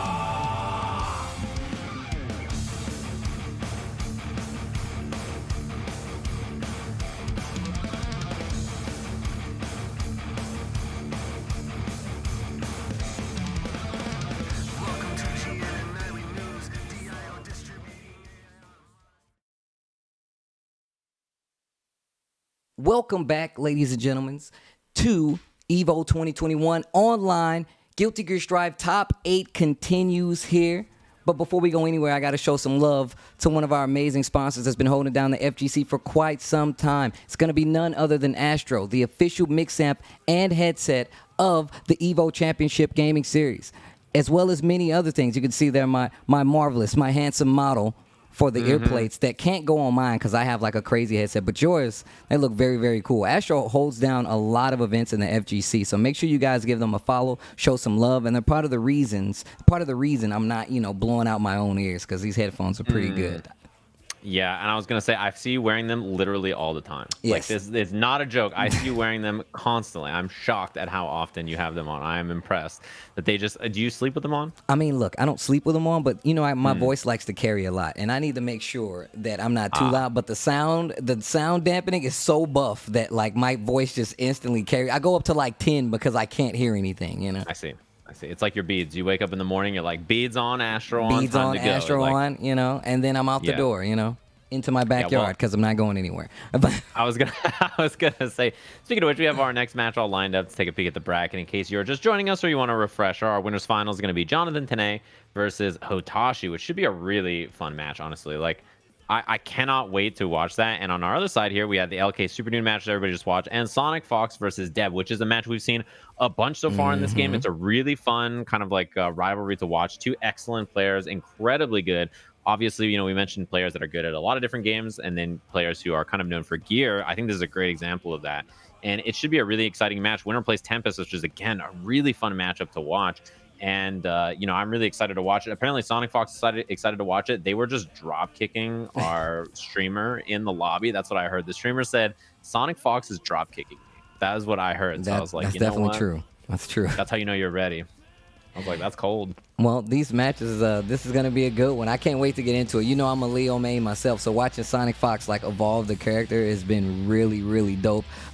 This is going to be a good one. Deb, another one of these matchups that we get to see from the beginning and see how it's evolved until now, and an important matchup at that. Yeah, and I mean, I like watching this match because I'm a Soul player, and you like watching it because you're a Leo player. Exactly. So that is like the exciting thing. And Sonic Fox, they like rolled out of bed and they were like, I guess I'll play Strive. Right? Like they were like, I guess I'll enter EVO, and then just made top 8 losers after a nail biter with Tempest. Almost made top 8 winners, by the way, which is like really exciting as well. So this should be a really fun match to watch again. A very explosive, very like offensive match, right? Both of these characters have incredibly high damage, incredibly powerful offense. Like Soul's offense is, not quite as mix-up heavy in terms of high-lows as Leo is, but on the other side, right, Soul hits harder and also has a little bit more control, right? So, that's kind of the differences between the two characters, and it is a really fun match to watch. Early bait right there. That 5K from Leo is such a good button, and it really baits a lot of people into challenging or swinging after if you think they're going to try to throw, and then Sonic Fox just runs up And you can use like dash 5K, which is a thing I've started using recently. I've seen that I've taken from Sonic Fox, so you have to start using it as like a punish as well, like to cover the distance. It already does it a little bit, but wow, BRC to get out of there, knockdown. Takes the Berserker / catches the backdash with the S. First round going to Sonic Fox. Yeah, and that whiff throw in the corner from Sonic was scary. That could have been, a life bar suddenly deleted, or at least a burst force, right? So that was a very scary position. Early burst from Deb again, and yeah, just gets clipped by the gunflame. Leo's heavy. Is an important thing to know about this character. He is chunky, so sometimes he can fall into positions like that, and in terms of certain combos are a little bit more difficult, or sometimes easier because he's a chunkier character. Okay, 6S. Defense looking really good on the side of Sonic. That 236S gets the pickup, spins a little meter on top of it, and the wall break. Yeah, really good spot for Sonic here. And Deb, you got to get moving right now. I got to spend some meter, got to do something. And Sonic with the BRC challenge. Got to respect the uppercut. There it is. Out the flash kick. That's not good. But drop the combo and instantly does another hard slash flash kick to get out of trouble. First game going to Sonic Fox. Wow. Yeah, you see the charge dust and then the 5K, and I was like, oh, is this going to be like a 5K run or like a 5K, 6P or what? And you see the 6S whiff, and, it was already done. The flash kick to seal the deal, nobody blocks there. And also, even if Deb had blocked it or whatever, burst came back for Sonic Fox as well. So it was like, not only did the combo drop, and not only did you get hit by the flash kick, but even if you didn't, now there was a burst to worry about if you get another hit or something. So, it was a pretty rough position to be in. And honestly, she just kind of got mauled in a lot of those defensive positions. And if there's one thing Sonic Fox is renowned for in every game, it's they just know how you think on defense. It is like you watch Sonic Fox play and it's like I can't think of anybody else who just understands what the defender thinks and just makes the correct choice to overwhelm them, right? It's so hard to do. Sonic Fox really good at getting the lead on the opponent. You know, that's why those choices work out so much better. You know, 5K gets a confirm in the 6K, calls out the burst from Dev. Oh, counter hit. Okay, takes the option to get you out of the corner a little bit. Oh, flash kick. They're gonna trade with the gun flame. That Berserker's gonna clash. Big counter hit right there. I'm not sure what was going for, what they were going for right there, but. And you know, it's one of those situations. Oh, I was gonna say it's one of those situations too where you're in like a really bad spot and you're like, oh, the counter hit connects. This is pretty bad. Good burst. Good. That was such a good burst. That was an amazing burst. The 2K from a distance, though. Another game, another round, I should say, for Sonic Fox. Yeah, and I mean, you know, in this position, it's interesting too. We haven't seen Fafnir too much nice IB into the throat. We haven't seen Fafnir too much so far use the neutral tool. And, you know, the S Fireball from Leo is extremely good, and his mobility makes it a little bit more difficult for Soul to kind of, you know, just hammer in 6S or Fafnir or whatever like he does in a lot of other matchups. So you can kind of see that Leo, you know, more than some other characters, can kind of brawl with Soul, which is, I think, a good thing for him. That's the kind of character Leo is, right? Like, he really does put you on notice. Like, yo, you have to either know how to get out of this mix-up or wait to get out of it, you know? Oh, wow. Great confirm. Sonic Fox almost had something big there. Here comes Dev. Doesn't go for the confirm either after the forward slash. I think maybe expecting a burst from Sonic. This is such a bad spot. Yeah, Sonic Fox has so much meter here, the YRC. What a choice right there. Oh, this is bad. Yeah, when you find yourself in the air like that burst. Oh, wow. On the second hit, nonetheless. That was brave. Dash Dev up. really tried to bait it. That could have been flash kick. Oh, the hit. counter. Knockdown. Oh, makes the 5K with Sonic Fox. That was so good. And that's one thing that Sonic Fox is excellent at, but if you play the Soul matchup, you have to be good at that because 5K is an absurd button, right? It's 3 frames. It has great cancel options. It's extremely good as an anti-air. It's a really absurd button. One of the only problems it has is it's bad on whiff. And if you can force him to whiff it, right, with something like that, where, you know, Sonic Fox, they just dash back, or, you know, you do something like a Fukio back with Nagoriyuki or something, right, then you can whiff punish it. And that's exactly what we saw Sonic Fox do right there. And I think in these matchups, right, you can really see that Deb is not getting kind of control. Even when she's on offense, she can't really find, like, you know, pressure that's consistent or anything. Sonic Fox is hard to play offense against. They just kind of DP out or, like, challenge or 2D or scramble, and you're just like, oh, God, what am I going to do, you know? So, Sonic, I was watching their Twitter and posted like tech to deal with Soul 5K and just making sure you whiff punish it. So you pointing that out and how, you know, effective they're doing that is perfect. Like, it makes a lot of sense, but it also opens up that run game to an extent, right? Like, yes, I can tell you right now. Then you have to start worrying about, like, Sonic Fox makes Berserker Slash look so much better, right? And it's like funny because you do Berserker Slash, it gets thrown all the time. You watch Sonic Fox, like, how do you do it 9 times in a row? I don't understand. I'm like, you would never let, no one would ever let me get away with that. But Sonic Fox, like, I'm built different. And the challenge on Wake Up, Wall Splat, Stomp. Not enough to kill, but yeah, this is a really bad spot for me. Like, what are you going to do? Just the S Fireball at the start, backdashes, doesn't FD it, chipped out immediately. Set point already now for Sonic Fox. Just looking in complete control, and Deb, again, has not found her footing. That was a wild route. See, but the thing about Deb is when she does find that thing that works, she's really good at exploiting it instantly. She always knows how to put you back there, take full advantage of it, and the perfect to show you exactly what I was talking about. If Deb finds a hole, she can definitely take advantage of it. She can definitely win these rounds, and this is not over yet. This is definitely not over yet. It's more about how you deal with the vortex, and like Sejan was saying, not being able to get a clear call out on the defensive side of things versus Leo is not a good way to fight the character. Backdash, close S, goes straight into super, and this is a bad situation for Deb. The 2K hits, goes into 6K, almost got the confirm. Anti-air? No anti-air. I don't know what exactly Deb tried. It probably had to be a 6P or a DP to beat that, but that was clean. That was a really well played set from Sonic, and I think just kind of forced the offense and gambled in really smart ways, and honestly just did a good job of saying, like, I know what defensive option you're going to commit to, right? Like, I'm aware of what you're going to do. I'm going to bait this. I'm going to do that. And I think when Sonic Fox gets in and starts to run that pressure where you're forced into, like, you know, you versus me interactions where it's like, I know what you're going to do and you don't know what I'm going to do, that's where Sonic really excels, right? It's really hard to get them off of you in those positions. Yeah, using like 5K to start up the offense in a lot of situations is really what Sonic Fox used to get their game started, especially just to get a read on what Deb would potentially be going for, as well as just maximize the situations once those hits were found, especially in the corner. We already know that Leo does a chunk of damage, but has to have meter. Getting that knockdown is the next best thing because the mix-up game is so strong, no matter what character you are. If you don't know how to defend properly against Berserker Slash, like you said, Sonic can do it like 5 times in a row where, a regular Soul player can't get away with it.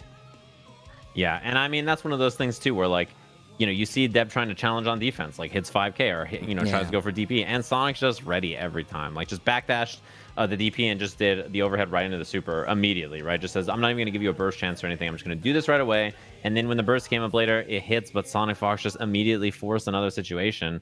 And you're just not ready. It's too overwhelming. It's too much for you to deal with at once. And I think that is something that is really hard to stop, especially in a tournament format where it's like, okay, that was a couple of wait, that was 2 games. Wait, it's last round already. Like what? It just slips away so quickly a lot of times.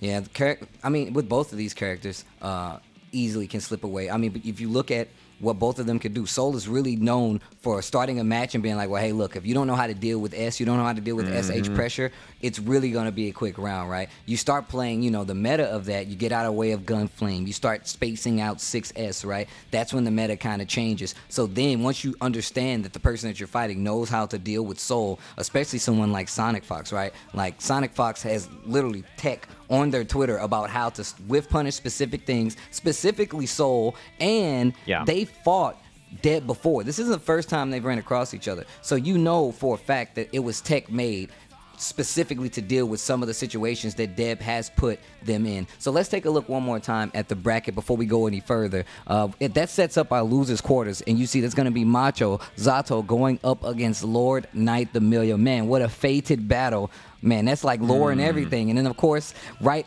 behind that, we have Tempest versus Sonic Fox, another run back from early days of Strive. I mean, I guess we're still there, but it's going to be an interesting one. And then this very tournament, too. Yeah. That's one of the exciting things about it, right? They played. That's who sent Sonic Fox a losers bracket. It was Tempest and apparently a nail biter, right? Which is really exciting. And as you were going to say, the winners finals, Jonathan versus Hotashi, is also going to be really, really fun to watch. And, I can't wait to see basically all of these sets, right? Because there's like so many interesting interactions between so many of not only the players but the characters as well. And like Lord Knight, I just saw him running like a really long set with no Kami like literally last week. He was like, okay, I'm gonna play a long set, and like as he was playing and like studying the matchup and stuff, I was like, man, he's just grinding this matchup out. You never know when you're gonna just run into a Zato player and need that matchup experience, right? And then you just look, you're an EVO top 8 loser side. All of a sudden LK is like, well, I was literally preparing for this matchup a week ago. This is perfect timing, right?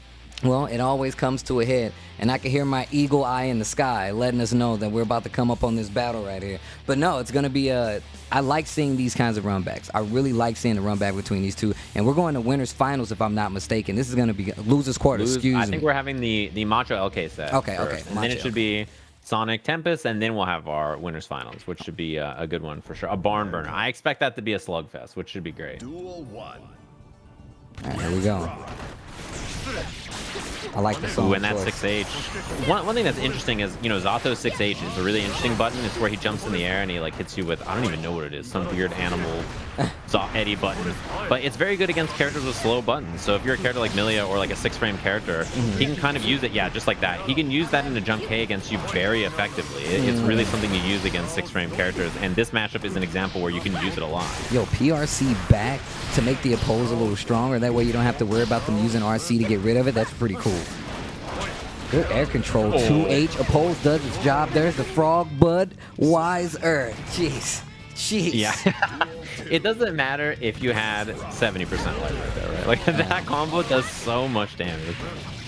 Oh, okay. And this is the game Million wants to play. Keep pressure on you. Gets the knockdown. Yeah, and you get the positive bonus here, so LK is going to have a lot of extra meter to work with. Notice the kind of air movement from LK, trying to get away from oppose, right? Does not perfect snipe right there on the Drunkard Shade. And you don't want to approach Zato above him while the while the oppose is out, right? That's not something you're looking for. And so LK obviously does not want to approach when that's a thing. Ooh, air throw miss. This is big. Oh, okay. Mix up and a dash. YRC to stop the pressure, gets the counter. Amelia goes right back to the air. The jump H hits, dash in for the throw. In that game of, is she going to hit far slash? Is she going to run up and hit close slash to start the pressure? Or run up throw, mix up afterwards? That's a very strong game. Because if you're not calling Amelia out early during the run, you're not going to get that hit. You're probably going to get thrown. So your defense has to be on point. Gets the 2K, 2D knockdown into this ×2. Oh, close S. Tried to bait the burst right there. The delays it a little bit. Anamorphous. Yeah, it was going to block, and then the summon, obviously, falling mix-up. Oh, baits the burst. Oh, yeah, we're dead. this is going to... You're smoked. Dun, dun, dun, dun. Oh! It's under the boat. We're going to need a bigger life bar, Steve. We're going to need a bigger life bar. Gonna need a little bigger life bar. That was just like, you just see him go to clap his hands, and you're just like, well, that's it. That's the end there. He does like the animation where it's like hands are like this or whatever. And It like, well, I love the I love that animation so much. It looks so cool. The animations in this game overall is just really upholds the Guilty Gear name. I tell you what. Yeah, it's incredibly pretty. It's funny because I look at other games that Arcs has made that are incredibly beautiful, and I think, wow, this game doesn't look good at all, which is not okay. Like, Dragon Ball is an incredibly gorgeous game, and then you look at it next to Strive, and you're like, man, Arceus is the best, right? Like, and you look at Grand Blue. Grand Blue is gorgeous. Like, that game is so pretty, and you look like next to Strive, and you're like, man, I really want to see their next game, because like whatever game comes out after this, will look better as well, right? Really That's the good. cool part. Really good at incorporating all their animation aspects to like make a game look as beautiful as possible. As we get back into this here. Now, this is going to be tough, right? We've seen Macho, if Macho gets to play, like, it's going to be a lot harder for Lord Knight to make this comeback, but the pressure is what's really going to set the tone. And this is exactly what I was talking about. Close S, gets the knockdown, forces the disc pressure, and using Faultless to push back a little further, but still going to be stuck in this corner. Goes for the low this time, and the wall break. You dropped this, King. You dropped your crown, King. And I was going to say, like, you reset the neutral here, but the opposed just misses. I mean, you can try to make this pressure count if you're Macho, but yeah, this round is looking very, very tough to come back on. With the jump S, Macho needs a... Oh, this is a big one. Okay, it could have been 2H. It could have been worse, but this is still good damage. Wow, that was cool. That was sick as hell. What the... The YRC, I love the choice. Run up grab, the classic. YRC and a run up grab is the classic. People backdash there often because it's so common, and so sometimes you just got to bring it back to basics. The round start. 2K, there's the dish, tries to swing in between and gets knocked down to the corner. 6K in the Lust Shaker. 6H, excuse me. I didn't try to anti. I love the run up throw, the challenge on the summon too. If you read oppose, especially, run up throw is such a good idea. FD from Macho on defense into the 2P challenge, so he had a little bit more space. Great idea. Gold burst again. Same thing we saw last time. Gonna get the summon here. No, goes for the damned Fang instead. This is bad. Ooh. Oh, jumps out of the throw, and the frog is right there. How many years have you been jumping out of Zato's throw and getting hit by Nobiru? And instead it's Frog now. It's just a Frog now. Goes for the close slash, double close slash, air dash, cancel. But Macho ready with the 2B challenge and has Eddie Gauge again for oppose. That's why he runs up for the throw. That's right. Gets right through oppose. This is going to get a knockdown in the corner. There's no meter on the side. Goes for a reset instead. Spins to YRC. There's the frog. This is a bad situation for Lord Knight. Oh, what a block on the 5D. Oh, good defense. That just up blocks the 2S, but not the invite to hell. Yeah, was ready right at the end there. I mean, it's tough. He survived for so long, right? But, I mean, at that very last minute, ooh. Yeah, it could have been a bigger confirm, but I think LK was maybe waiting for burst, which Macho is still sitting on. And I think probably not going to spend until the wall break, to be honest. 6K. Which at this point, the wall might just never break. He might just be dead on the next hit. Bad Moon. Help! If I'm a Amelia player, I don't want it to break. I want you to stay in that corner forever. It's just your choice. You know how to do the right thing. You can keep that corner forever. That was so dirty. The double air, it was like back and then forward. Oh, that was so dirty. It's because, like, when you block the cross up from this character, you're like, okay, I did it. Like, you do the the fist, but you're like, yes, I blocked the cross up. And then she air dashes again. You're like, word. It's like that, huh? You're just gonna air dash another like you have a whole other air dash. Right? You had one just sitting on it. Saving it for a rainy day. I'm like, okay. On your back pocket, huh? That's when you want to do it. When I'm in the corner and I'm thinking that my back is to the wall, but you jump over me. And then you, oh, bruh. Yeah, see, that's not nice. That's not nice.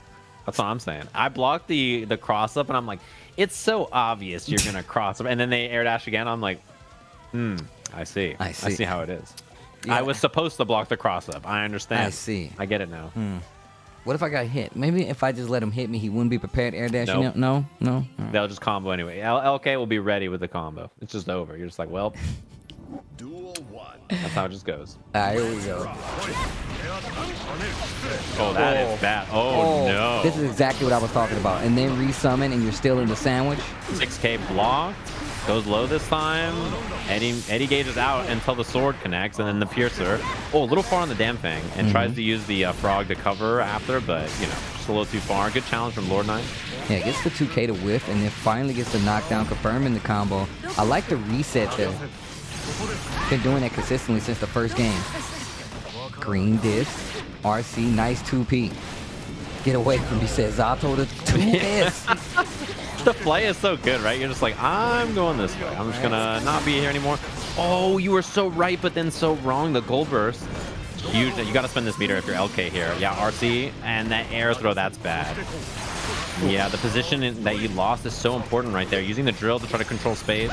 That was that was such a good jump S, and wasn't ready for the throw. The mix up back forward stays on the same side, and that's gonna be that. This dude, Lord Knight, getting the grasp of things right now. I feel like the slower this match goes, and like it's whoever hits who first, right? If Milia gets that knockdown, you're gonna be guessing. But if Zato hits you, it's probably gonna take off enough damage to put you in danger anyway.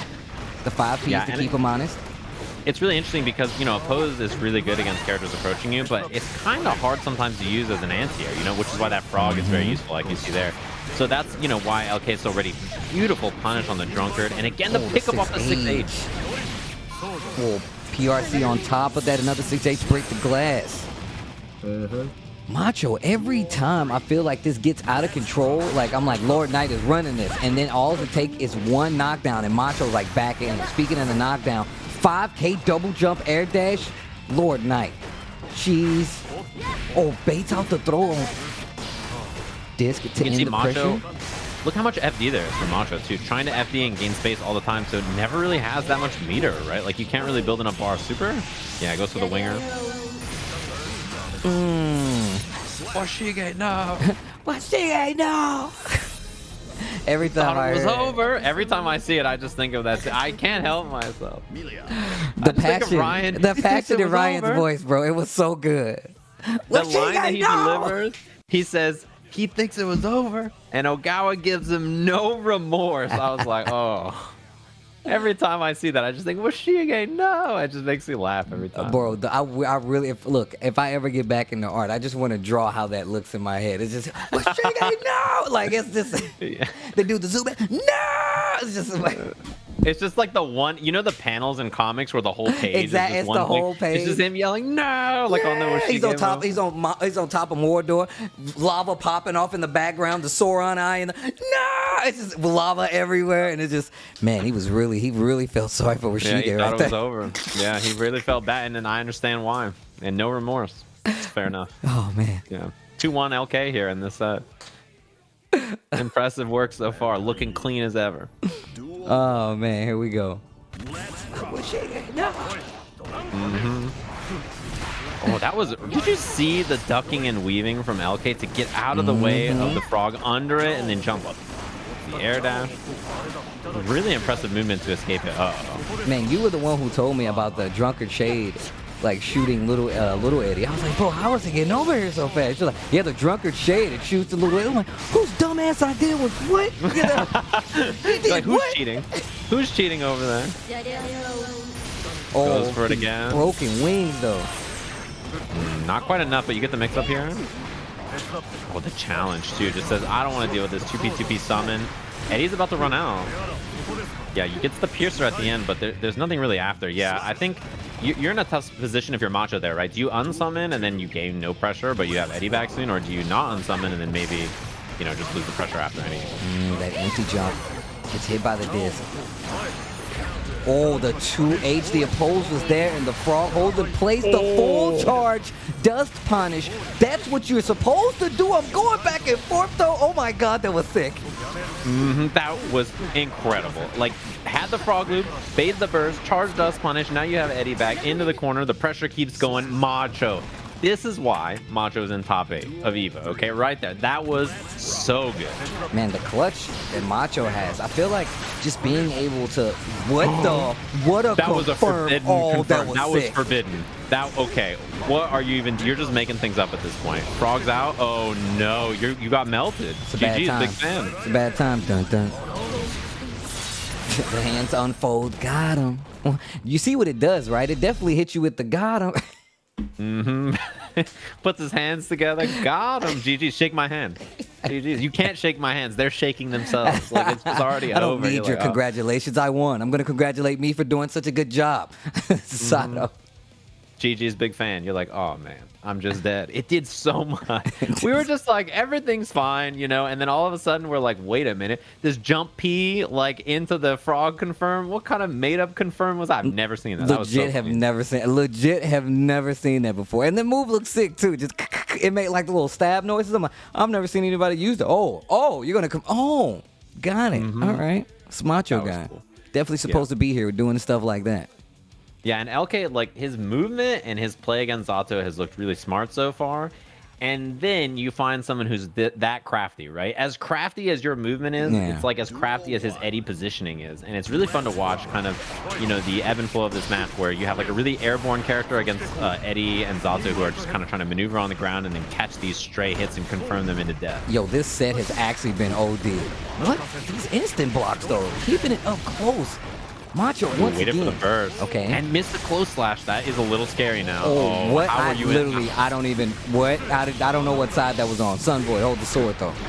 How are you out of the corner? Oh, the 2K into the 5D. I like that a lot that we're seeing Macho go for that. Oh, come on. Oh, come on. The low. Yeah, has meter here too. No. Yeah, just breaks with Capel instead. And if you're LK, you got to look for a BRC or a PRC. Yeah, just like that. The confirm didn't get the 5K. But the jump S did more than enough. Couldn't confirm, but still able to go in and get the throw after the knockdown. Yeah, and honestly, right there, that was such an interesting position too because, oppose is the starter, right? It's what everybody does when they summon Eddie, and so LK so ready, just runs up and throws it.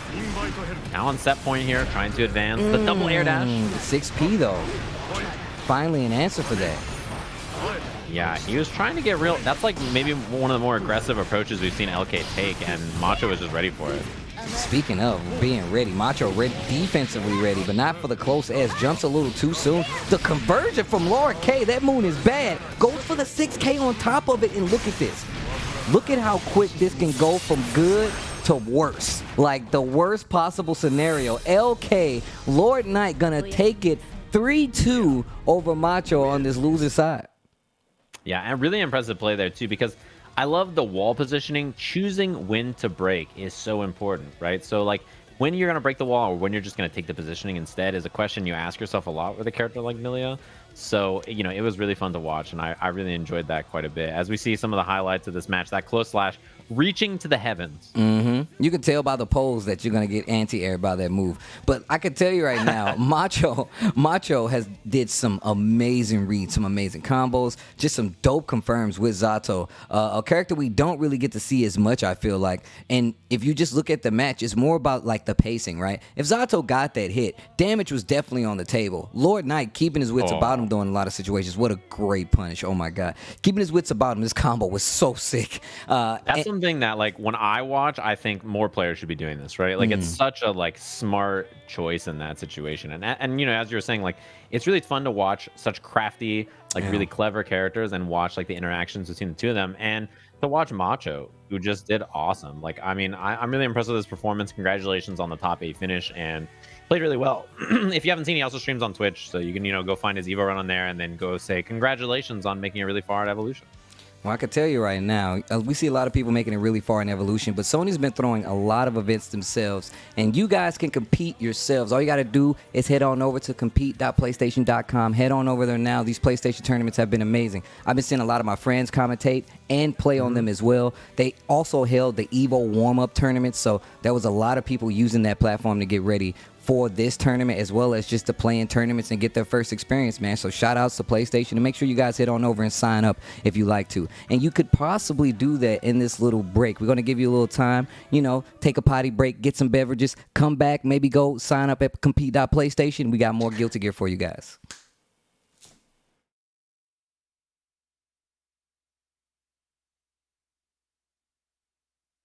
Again, we talked about it before, right? There are certain characters in certain combo sequences. It's very difficult to find a good defensive burst point there. Machabo, this is the guy with all. This is Mr. Side Techie guy. That's the guy with all the answers. That's right. You gotta know he knows better. Yep. He once said in an article, if you burst badly, it's either lack of knowledge or lack of self-control. Yes. One of those two. So which one was that, Machabo? There we go. Back up, cut him deep. And Omito with all resources on deck. Red cancel, now pump that stuff in his face. Now the point actually hit. Machabo trying to escape the potential unblockable. Gets hit, and Omito with the perfect to start off game 2. Machabo gotta make some adjustments here. It's definitely feeling like Omito's game right now. Huge momentum in favor of Omito right now. And you see Omito just seems comfortable in this position. He's just instant blocking, waiting for his time, actually gets the coin there, so a nice level 2. Counter hits Y-hander again. He's got to stop getting hit by that. He's got to figure out these positions where Omito's going for it and wait for it to counter. He can't counter it with stuff like blitz or air throw. He's just got to be ready. And look, Omito knows now. Machabo has been committed to blocking in a lot of these sequences. Look for him to start opening him up with throw more. And unfortunately, Machabo not going to be able to get a knockdown off of that meter expenditure. Machabo. We got him mid-range, again, letting it breathe a little bit. Oh, Freestanding cancel, try to get in under it. No dice. Standing kick, confirm. Takes the knockdown. No misfinder level, so that was the most he could get. There we go, blocks this YYRC, but didn't fall in the air and gets unblockable. Puts the coins out there, gets the low touch again. Nice Reversal throw from defensive Machabo. throw. Misfinder cuts the projectile. Tried to punish the misfinder, but couldn't get in there fast enough. Machabo's spacing is top notch. Unfortunately, jumps right into that jumping kick. Omito up 2-0 in grand finals. But here's the thing, Machabo in long sets. But is this going to be a long set? Is it going to be that? Yeah, is it going to get there? It's not looking like it right now. This is looking like one of the fastest grand finals ever. He's definitely getting swarmed right now. Away from but the again, repeat. Machabo, an ever-present threat. If he's able to get one game and he can slow it down, look for him to try to slow this set down. Don't rush into it. Got to be careful, though. You slow down too much, you open up the freedom for Johnny to move in, and that's exactly what he's doing right now. A good defensive throw by Machabo. Switches sides to take the corner. Yeah, gets his push. Nice, another defensive throw. Machabo with some honest pressure there, trying to check his low block. Level 3, now is when it gets scary. Now is when it gets scary. Burned all of his meter on that pressure, and Omito just blocked it out. Notice there was no special cancel at the end of that pressure, just had to end it with the 5H. Because of the threat of the misfinder. Level 3. Oh, this is so scary. Machabo can't even really go into the air that much. Wow, taunted him in the air. I'm going to let it rip. I'm going to let it rip. Comes down with the jump kick after. Takes the corner. Level 3 on deck. Here's where it's scary for Machabo. Yeah, Machabo in trouble now. Jumps out, though. The patience by Omito. Yeah, lets him out, then just records.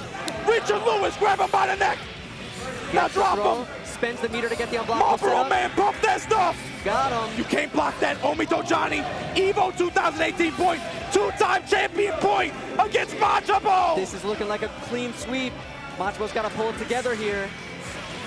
6P, the immediate burst by Omito. He's trying to close it out right now. Good stuff, good stuff. Back up again. We esports now, baby. Grab him by the neck. Drop him. Gets the knockdown. Scrooge McDucking him. Tech buttons. Machabo coming in hot. Machabo going with the extra stagger there. Omito not fighting, but finally gets opened up. Gets the knockdown. Full push to the wall here. Machabo in control. Red meter at least. Wow, what a poke from Omito. Machabo with the life lead, though. This is where he's going to shine. Standing punch anti-air. Side swapping. Scrooge McDucking. No, misses the dash, though. A little bit of a mistake there from Omito. Good back dash. Look at the meter now. Machabo's got a lot of meter to work with. Doesn't spend any. Lets him out of the corner. Okay, there we go. Big combo opportunity here. Gonna get a set play here. Gets the knockdown. Good. No meter on Johnny's side except for a blitz. Out to defend. Gets the high. Machabo firing back. Machabo clapping back. Omito about to get his burst back. Starting off with bar flash. Again, checking the dash. Matsumo's been really on point stopping that dash. Backing up, man. Nice. Omito's spacing is so good. Oh no, dashes into the... Omito was ready with the 5P. Has to burst out there. Was going to get put in that same bad position. Putting that lightning out there. Next hit is huge. Neither player has burst. Comes in high with the stand kick. Swerving on him. What a conversion from Omito. Gets the knockdown. And the wall. Doesn't get the coin though. But gets that slide counter hit. Is that going to be it? That's it. Omito, Johnny. Omito Grand closes finals. it out with the super 3-0 over Matsumo. Nobody expected that. Two-time Guilty Gear Xrd Rev 2 champion Omito.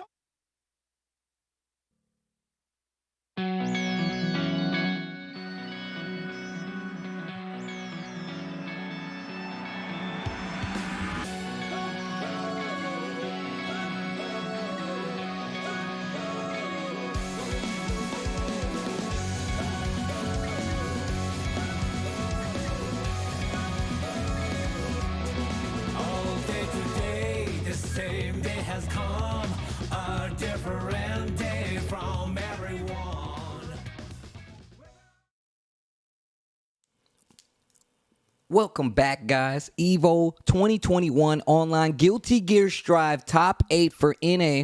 I'm joined by Sajam, the hair beyond compare. How have you been enjoying this Top 8, Mr. Sajam? You know, it's been excellent. I keep forgetting you say that sometimes. I got to come up with something as equally pleasant and kind, to be honest. It was very nice of you. It's always a pleasure to sit down and chat. You know what's great is I feel like in the last 3 months, you and I have commentated more together than we have in like a year and a half. So it's just been an absolute pleasure to not only commentate the top 8 for EVO, of course, and hang out with everybody at home, but commentate with you, who is an absolute professional and always a pleasure to talk with. So we're going to take a peek at the bracket. Aww. So me and you can, you know, take over and commentate about some of these more matches. We're going to have Tempest versus Sonic Fox. A rerun, by the way, of something that happened, obviously, to qualify for top 8 winners. Tempest apparently beat Sonic in a nail biter. Like, you know, 2-1 last round. Just a breath of like, oh, this could happen in this way or that way. A really close set. And so the winner will play LK. Then we're going to go up to our winners finals with Jonathan and Hotashi. A set that, you know, I've been really excited to watch, basically since we saw that that was going to be the 2 players in our winners finals. Well, I can tell you right now, I know it's a rerun from earlier, but I feel like one of the matches that I've been watching a lot is just May versus Leo, and it is Sonic Fox versus Tempest. I've seen them play each other before, so I want to see how it's evolved. Once again, I want to see how this matchup's evolved between the two. Here we go. Yeah, I mean, you've seen them play in a bunch of different tournaments. Obviously, the early Levo was one of them where, you know, just a really impressive finals between the two of them. And, you know, this is one of those matches where, again, it can be very explosive, right? Very quickly, all of a sudden, you're like, wait, what happened? Like, what's going on? I mean, look at Tempest's life bar already. Cool. The stagger, good block, and this pressure. Oh, I love the mix and the flash kick on top of it, and just working with a full bar right here. Sonic Fox takes his first round pretty clean. Yeah, like, you just get into the corner and you're like, okay, 2K, 2D. I was told Leo players will eventually stop DPing after this, and then, you know, they just let it rip upward. Let's keep doing it anyway. I'm telling you right now, I'm going to do it. Just take that and apply it. 5P. Enter 6K because of the counter hit. Okay. Yeah, and Sonic really makes that 5K pressure work. Ooh, that's big. Get out of the corner. Yeah, get some space. Great confirm off of that. Now, oh yeah, trying to bait the burst there with that close slash jump cancel. Tempest doesn't fall for it. Oh, jump H. Dolphin to get out of the corner. Oh, baits it, but not able to punish it. It was a gold burst. Speaking of punish burst, Tempest comes back with that second round. Yeah, and the dash up there was so clean too. Tempest just like counter hits on the Dolphin, dashes up like, yeah, I'm gonna challenge. Speaking of which, flash kick on the H Dolphin. Just says, get off me. I'm not trying to deal with this pressure. And back turn P is so good as an anti-air. Wasn't able to get the confirm off of it, but the message has been sent, right? And you know Sonic's going to get that confirm next time. Stance cancels, takes the Oki. 5K, cancel stance again, goes for the regular throw. No burst on the table, spins the super. Sonic Fox is going to go up 1-0 versus Tempest right now in his quarterfinals on the loser side. That was sick. I love the little like tap low dash up throw with the cancel. Like the stance cancel pressure in this game to me is really cool. I think it's like something about Leo that you look at, you're like, dang, That is sick. And it's like really good too, right? That's the nice thing about it. Leo's like pressure, again, a lot like Milia, you're not going to survive, right? You just kind of have to accept that sometimes this character is going to hit you. You know, it's sort of the nature of the game, and sometimes you have to deal with that. And Sonic Fox makes like every mix-up feel like, oh gosh, I'm going to explode. This is the end. And it's really bad. Especially, just notice how Sonic Fox hits 5K, the little hop knee that Leo does. Watch how Sonic hits that button and 2D, and then makes 5K and 2D and neutral like feel like the screen is just like suffocating, and like it's just like I can't get away from this character. He's just gonna chase me down. Yes, but I'm glad you bring up that 2D, right? The knockdown, because a lot of people, a lot of Leos, they're gonna swing after it, right? And you always want to hit a button after, but it makes the screen seem like he's always gonna be right there with you, right? Okay. Yeah. And Leo just is all of a sudden in your face, and you're just like, please, I don't want to be on this wild ride anymore. I got to get out of here, and it's just too late. Yeah, burst on the stomp, didn't want to deal with the plus frames. Plus 21. Answers back, tries to go for the 2D to punish, and it's not going to work out, but the damage. Porpoise with a purpose right there, man. Porpoise with a purpose, man. Every time you say it, I'm just like, man. Oh, clean. It's so cute, but it's so deadly, man. It's so cute, but it's so deadly, you know? That's the perfect combination. That's how the May players get away That's how they get. That's how they get away with it. The run, close slash pressure, plus frames, and yeah, Sonic Fox not having it. Answer with the 5K, I like that. Oh, back turn S just a little too early. Gets the knockdown this time, goes for the throw. PRC yeah, to keep command it throw safe. PRC. You'd love to see it. Oh, that could be punished, yeah, but I don't think Tempest is looking for it. Wide knockdown. Ooh, yeah, this is good damage. And hard to burst, honestly, too, in that position if you're a Sonic. Kind of a weird spot. Good patience. Aston. Just Aston. Yeah, and this is a pretty safe spot if you're Tempest here. You have meter. The jump H baits the burst, and the way Tempest just waited in that second game right there for a lot of instances. Even Sonic really saying like, you know what, this time I'm just gonna delay a little bit. I'm just gonna wait to see. And Tempest was like, I'm just gonna down back. And the minute I get a chance, you're gonna eat this bottlenose dolphin to the face, and we're gonna see how you react to it. Yeah, and like the thing is too is if you're Tempest, like just swinging S from full screen, like why not, right? Like, you know, you just need a little bit of damage, and at that point it's pretty safe to just stick out, you know, these really strong May buttons. Like May, you know, people laugh about the dolphin being silly and stuff, but her grounded buttons are excellent, and so are her airborne buttons, right? She becomes a hitbox and just like swings with all this range and everything. She's really hard to contest sometimes on the ground, and that's why you see like in positions like that, you're swinging, you're assing, you're just swinging the ass, 2S, it doesn't matter what it is, you're assing away. I came here to S, bruh. I'm nothing and no one's gonna stop me. You know I'm trying to S, bruh. I got some new polish, I'm finna S my brains out. All right, here we go. Oh, who does that? You see the Berserker slash after the whiff to get out of the corner? Like, that's one of those unblockable Berserker slashes. You're just like, well, yeah, I wasn't gonna see that one. Oh, the ping bounce. pong. Gets the wall splat and spins the super. I like this. Gonna get the knockdown.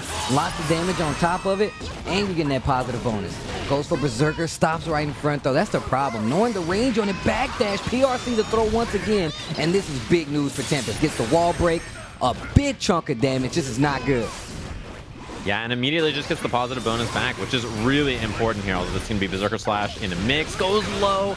That is the classic. You think to yourself, okay, this Leo is going to string into the overhead, right?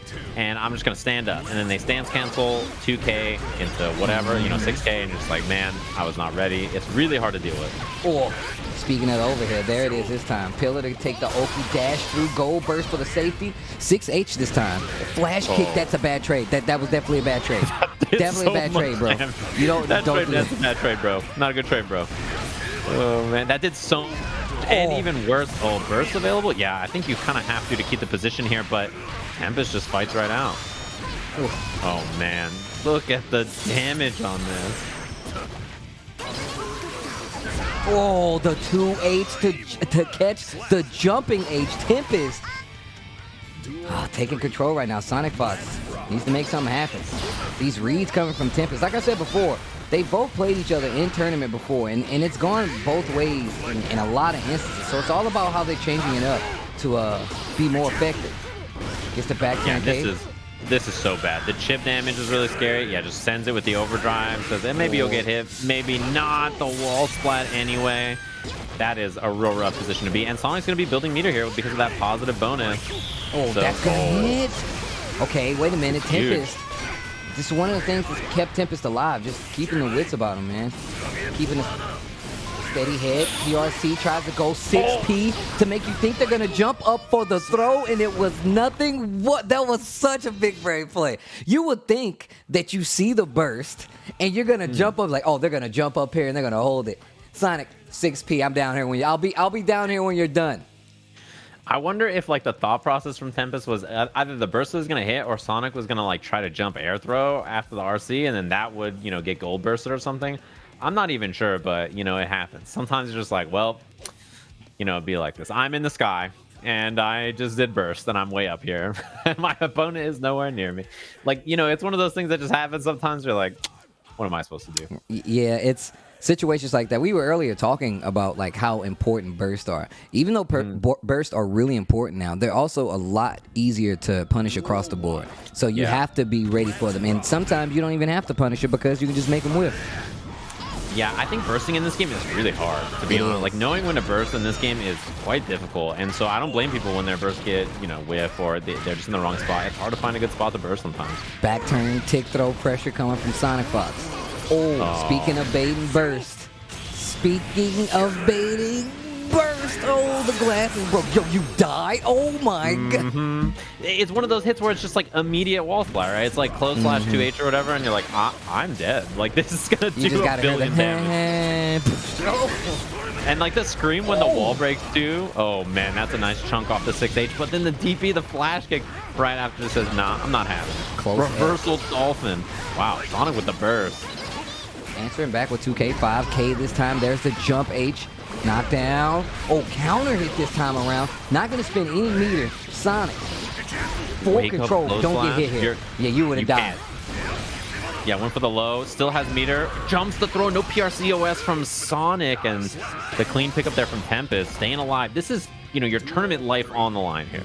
The jump succession that's come from Tempest in these situations versus Leo and Sonic has been too good. 5P. And the challenge. Jump 2-8. I love that as an option, just in case flash kick comes out. Actually counter hit the 6K right there from May. Stands cancel into 2K, 6K, not going to work out this time. Tempest just taking a slow route, backing up a little bit. PRC, counter hit 2H. No big damage, but gets the corner, spins the burst one more time. Sonic still alive with the burst and gets the side switch with the pillar combo. Unblockable. Dash up throw and ready again with the jump H from May. It's just the main tool to go to. And Sonic didn't even burst, just hit 5P. That was just like the challenge. Oh, wow, no burst again. Dash up. Sonic Fox just says, I'm not even going to burst. You're dead. You're just like that. That is straight up, like, cold calculated. I know. It was Sonic Fox saying, I'm not going to burst. I'm just straight up not going to do it. You're going to try to bait it? I don't care. I'm just going to hit 5P. After you hit me with jump back H, I'm just going to hit 5P. I don't care. You're going to try to bait it, whatever. I'm just going to, like, move forward and swing. Bait my burst. Go for it. Bait my burst. See Go if I for care. it. Make my day. You Make feeling lucky? my day. You don't think I see that burst coming? Am I going to punish it? Are you going to die? Do you feel lucky? Are you going to spend it? Well, are you? I was thinking of the, come on, hit me. I know you want to hit me. No, I was just thinking of like it's just like, you know, what are you going to do? What are you supposed to do with someone who's just like, I'm not going to burst. I'm sending it. You're just like, what?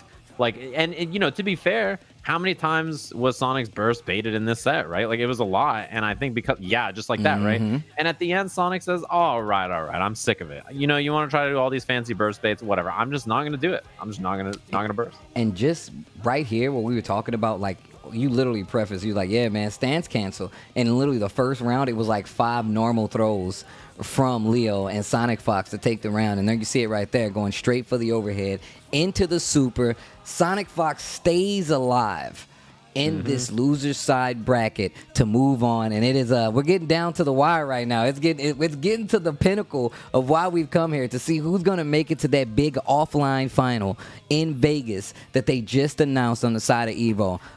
I gotta say, man, even before we go any further, the fact that we have these players coming out and they're still going to be able to go and play in person at Vegas is going to be pretty amazing. But I believe we got some words from our friend over at Visible. Say, Jam, you want to tell us about that?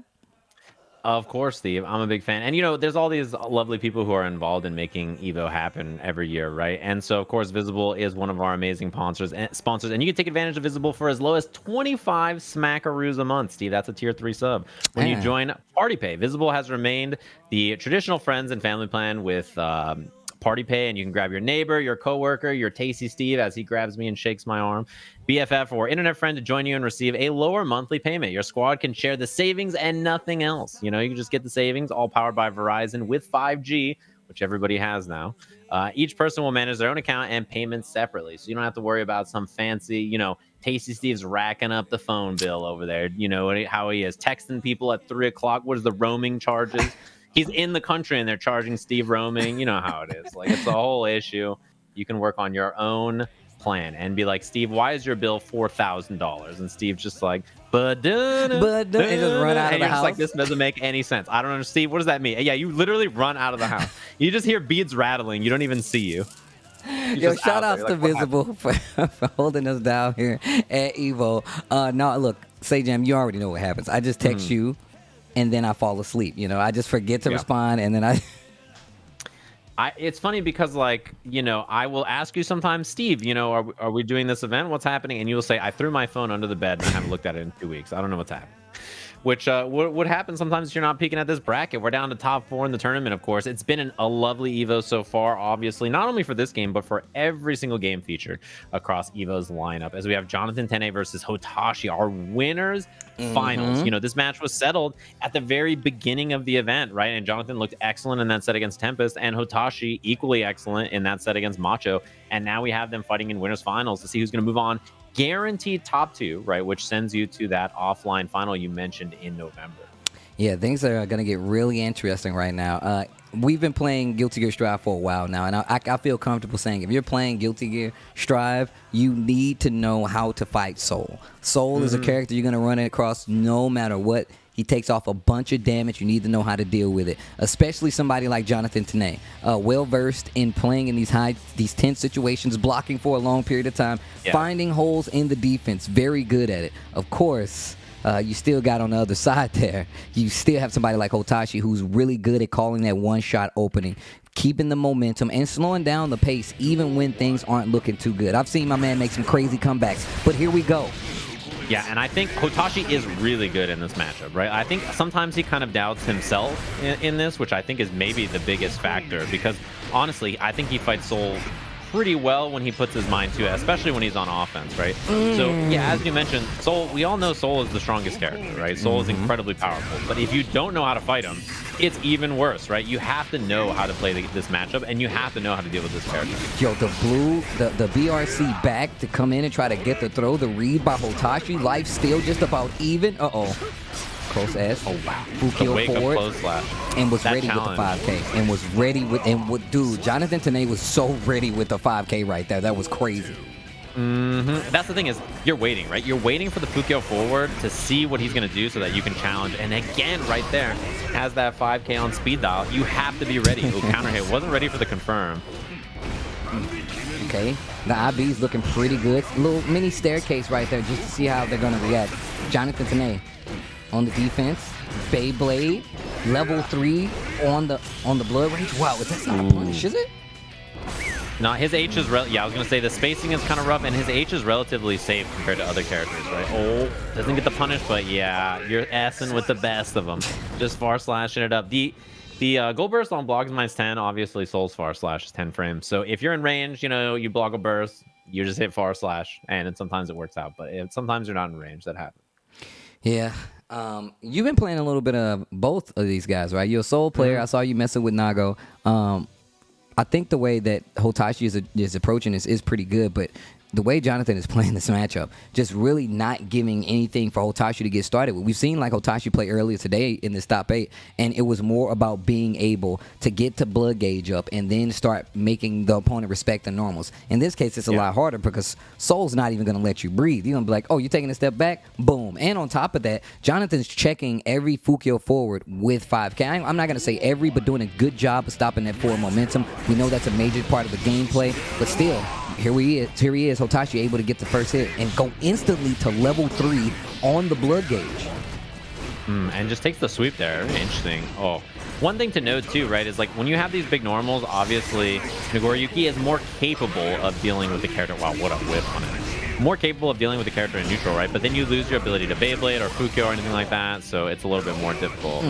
Oh, that was kind of an unlucky confirm there for Jonathan. Yeah, it was kind of a rare miss in optimizing. Could have killed with the right combo. Oh, wow, what a punish. Oh, just wake up. Just wake up and do it. I'm a Soul player. You better respect it, yo.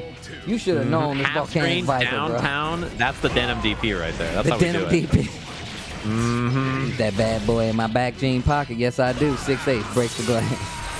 Yeah, huge damage on this already. You know, Nagoriyuki, he's not going to be really happy in this matchup unless he's on offense, right? Like, it's going to be kind of a struggle when he's on defense, or if Soul is just 6S'ing in neutral or something. You kind of need to get your pressure going. Okay, this should be the kill. Oh, actually not. Actually not. Gonna get the wall break, though. Yeah. But the nice thing here is that, you know, you get this damage. You don't have to worry about your blood gauge, right? The blood's going to go down even more. And you can start to work on chip or, yeah, just check with the 2S there. Oh. One shot, 83 seconds still left on the clock, and the perfect at that. And that's what I was talking about, being able to play like the slow game, find those openings, and then take advantage. Jonathan has been doing a good job of like whiff punishing Hotashi on a bunch of these normals though. Notice like Hotashi went for // and then let Jonathan whiff the 5K and then whiff punish it. He's done that a few times. You have to do that in this matchup, right? 5K is so good, and you have to be ready to whiff punish it when he makes a mistake. Ooh, the routing here, yeah, he's gonna get the clean hit. Bro, the fire sound effect is just too good. Oh, wow, base the burst with Fukyo back, but did not make anything happen from it to jump H. The vampires jump H. Early. Yeah, the vampire H. Oh, and the H again. Jonathan did not want to sit still, and I mean, who can blame him, right? Like, you're just dealing with this H and 2S and H and H, and you're just like, help. Yeah. It does so much chip. It's cranking your wrist. You're just like, this is a bad spot. But notice Hotashi's offense was the key, right, in that matchup. Like, you know, you don't really want to sit neutral, and you don't want to be a defense against Soul. But once you get going, he has the tools to get the round, right? And that's what you need. You don't need, you know, 7 hits to kill this character or something, right? You as Nagoriyuki just need a few really clean moments. And I think Hotashi, more than other Nagoriyuki players, is really good at making like 1 or 2 moments count. I remember it literally. That was a clip of him, like, he was streaming, and he was like, just breathe. And he literally had like a fingernail, like a pixel's worth of life. He's like, just breathe. And he had just popped. And like, I think he popped and he actually got like the super at the end or something like that. But he brings back the round. That's the kind of patience you need to play this character. I remember people first saw Nago. They're like, man, this character sucks, bro. He's not going to be able to do it. What do you mean his blood gauge, bro? What am I supposed to do? I can't even bite you. And now it's like, bro, if I get hit by Nago, it's like game over, bro. He just takes a bite. He just leaves a hickey on my neck and leaves, bro. He just turns me into a vampire and dips. Dang, that's cold-blooded. Just the hickey and go. They're like, where did you get that, man? Some vampire Some guy vampire, came by. bro. It's the worst. It's the worst. And look at this, blood gauge already cranked for Hotashi. In the, like, you know, defense, this is not where you want to be, right? I mean, you have the big normals, but no space to use them. And again, I love the way Jonathan's backing up and then going for these, like, you know, whip punishes or dashes up. Oh my god, the damage. OTG. Regular throw is close to killing at this point. Wild throw will kill. Oh, the backdash 2S into H. Look at how, this is exactly what I'm talking about. You know, my man is oh, never mind. Up burst. I was going to say, he lets the recovery animation for Nago rock, and I really respect that. Did not clear the gun flame, though. Too chunky. It happens to the best of them, right? The big characters sometimes can struggle to get over something like that. A little heavy. Doesn't quite make it over. Oh, that is massive. Wow, 5K to get the 6H on the wall. Yo, Hotashi, I see. Yeah, tons of damage. Let me get a bite. This round is kind of a wash at this point. Yeah, I mean, it is really bad. His blood gauge is still going down. He's still going to have positive bonus here. Yeah, and you're just stuck. What are you going to do? Beyblade at round start. Jonathan in a real bad spot real fast. 2 perfects already on the side of Hotashi. That's the kind of character he's playing right now. Oh, the far S.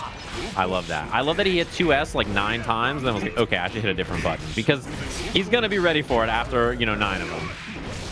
Nice retaliation right there. That's under the 5K from Soul with the 2S. Didn't get anything big off of it, but I like the awareness. PRC on the Bandit Revolver. Oh, no. Oh, no. Yeah, that could have been even worse. Like, it could have gone even worse, but luckily I had the burst available. The bait on the dash up, gonna hit the wall. Clean hits, V 2-1.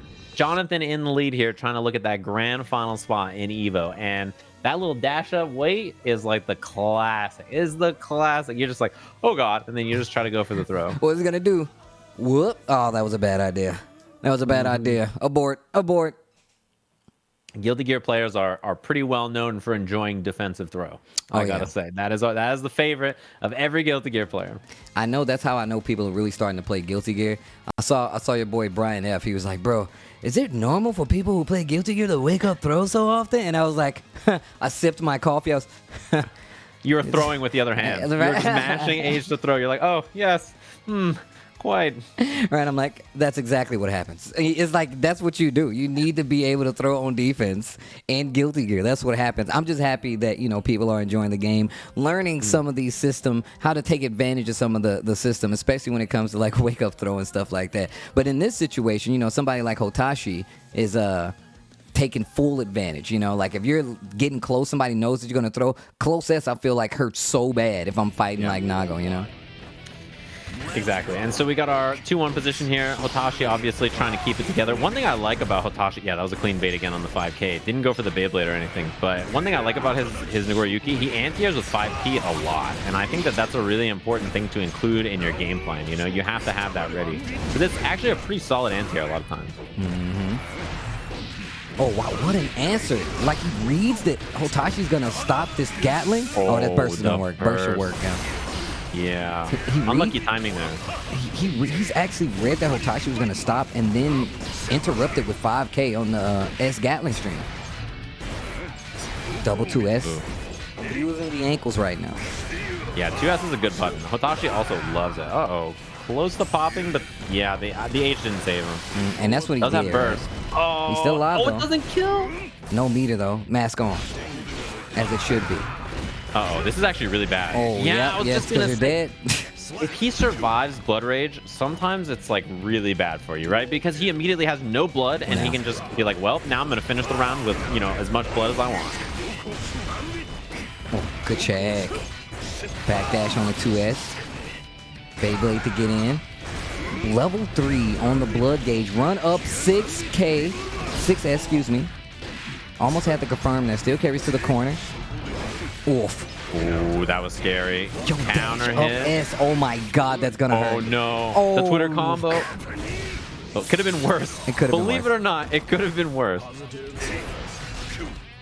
Hotashi, yeah, he's in a rough spot with his blood here too. That is kind of the hard part. Okay. Okay, and this is where you want to be right now, especially considering you're going to have that extra range there. That's why. And look at that. 2 hits put you back in. Goes for the throw. Tanae gets the read wild throw to answer back, and this is a set point coming up here for Jonathan Tanae. If Hotashi wants to do something else, he's going to be having a ride through this loser's bracket. Backdash on the factor. Good counter hit. Close S. 6H gets the knockdown. Yeah, didn't go for Fukyo into more combos or HH or anything. Oh, God, or SS anything. This is a scary spot to be, though. This corner position, yeah. Oh, that confirm was so smart, too, from Hotashi. 5K, Man. 6K goes right in the super, breaks the glass, ties the set 2-2 in winners finals to see who's going to go to grand finals. Okay. All right. All right. That was so good, too, because it's like you can autopilot sometimes and just be like, oh, my 6K Beyblade or whatever, right? But none of that here. Just immediately goes for the super. Really smart decision making, and then ties up the set. And again, I feel like Hotashi, as you mentioned, can kind of like cool down, simmer down, right? And then just refocus and play. And that is a really important skill to have when you're in like a really tense, high pressure situation like EVO finals like this, where you're like, oh gosh, I'm in winners finals. Like, I'm playing for this spot. It's 2-2. What am I going to do? And if you're Jonathan, now it's your turn to recompose here and kind of slow things down. Yeah, that's definitely true. Definitely true. Tied up right here. I wonder what's going to happen. What's the next move, though? If I am Jonathan Tanae right now, I'm not sure what you change up. I mean, you're playing super solid. It's more about the fact that Hotashi's getting in he's overstepping at the right time, at least just to keep pressure. Sometimes he's not even scoring hits, but just the fact that he's able to push to the corner and keep that pressure, eventually it's one of those things where you're going to crack eventually, and when you do, it's going to hurt. Yeah, both these characters can kind of really commit to overwhelming offense, right? Like it's sort of the nature of how they work. Really high damage, really strong, like overwhelming offense. Like Soul is a bit more mobile, but on the same token, like, Nagoriyuki is a very scary character when he hits you or when he pressures. So, you know, it's interesting that Hotashi can kind of manage both his blood and also the situation he finds himself in and really makes the best of it in a lot of these circumstances. It's really easy to just like pop and just be like, oh gosh, I'm dead, right? So you really have to compose yourself and pay a lot of attention to what's happening when you're playing this character. You saw that like Hotashi actually was aware of it, right? Like knew that he was about to pop and tried to use meter to BRC and get in closer. Not the first time we've seen him do it, but like just that awareness. One, it's really good. But you still have to know that if Soul catches you flinching, it's gonna hurt. Like you're already gonna be in pain, but if he catches you while that blood gauge is going, after you popped, it's gonna hurt even more so. Both bursts already out the window. Started driving and just threw the airbag out the window. Like, you know what? We don't need this. Man, Hotashi was so close to popping. You saw Jonathan just wait there. Those H's saved him, right? Because he kind of went a little wild with the Beyblades to start there. And I love that Jonathan just played it slow. I think that it's very good that he's not, you know, too frazzled and kind of played that situation really solid. This was really clean play from him so far. Oh, scouted the backdash. Wasn't ready for the second hit to hit and then the 6F after. Okay. I like those 5K. I've always said, like, you're watching a good Nago is when they start using like 5P, 5K, 6K in the strings just to keep you on your toes. Close S. Oh, he's close to popping, yeah. And then look at the two S's looking for the vortex. If you're Jonathan here, I expect maybe an air dash or in the run up. Oh, PRC back. Oh. PRC, excuse that could have been worse. Me, gets the S anyway. And set point right here to send Hotashi to grand finals at EVO 2021. Jonathan Tanay, what do you have for me? That's a big trade at the start, and it has the pressure, but the backdash, that has been Hotashi's thing. Oh, God. This is so much damage. The stupor. Oh, my gosh. And he's going to crack the glass. I see death. The reflection in the blade. Ugh. This is a grip. This is Jonathan's last bit of life. He has to keep it together. Just gets hit. It's draining. Was not ready for it. Gets the S. Nothing coming from it. IB. Staircase. Tries to hit him with the shimmy. Oh, Hotashi didn't take the bait, but he burst right after. The Vampire Jump H secures the victory. 3-2 will be the count. Hotashi moves on to grand finals. EVO 2021 online. Guilty Gear Strive. Okay. The recomposure right there, right? You know, you're in a spot, you're like, I gotta compose myself. I gotta compose myself again. That was Hotashi being like, okay, I gotta keep it together. There was some dicey moments in this set, right? Where it was really just like, what is he gonna do in this position? And he just held on, which is such an important thing with this character, right? I mean, he's called a one-shot character for a reason, right? He just needs that one moment that goes right, and then, you know, you just explode. And Jonathan looked really strong at the start of the set, and then you just kind of saw Hotashi recompose and I think really play extremely well in the last few games to close it out. I could tell you now, like, Jonathan was definitely getting a read on a few things. You can tell started interrupting someone like the Gatling strings, as well as just, you know, when it came to the offensive pressure. Combos were on point. Dropped a few confirms, but it was a few reads like we saw just there. Just baiting on the burst a couple times, baiting on the DP right there that really got Jonathan in trouble. And as you can see, Hotashi always took advantage of it. Jonathan started slowing down a little bit. Hotashi got a little more loose with the gameplay, was able to get in. That jump H was something we hadn't seen much coming from him, in all honesty. Maybe once or twice, and that was it, you know?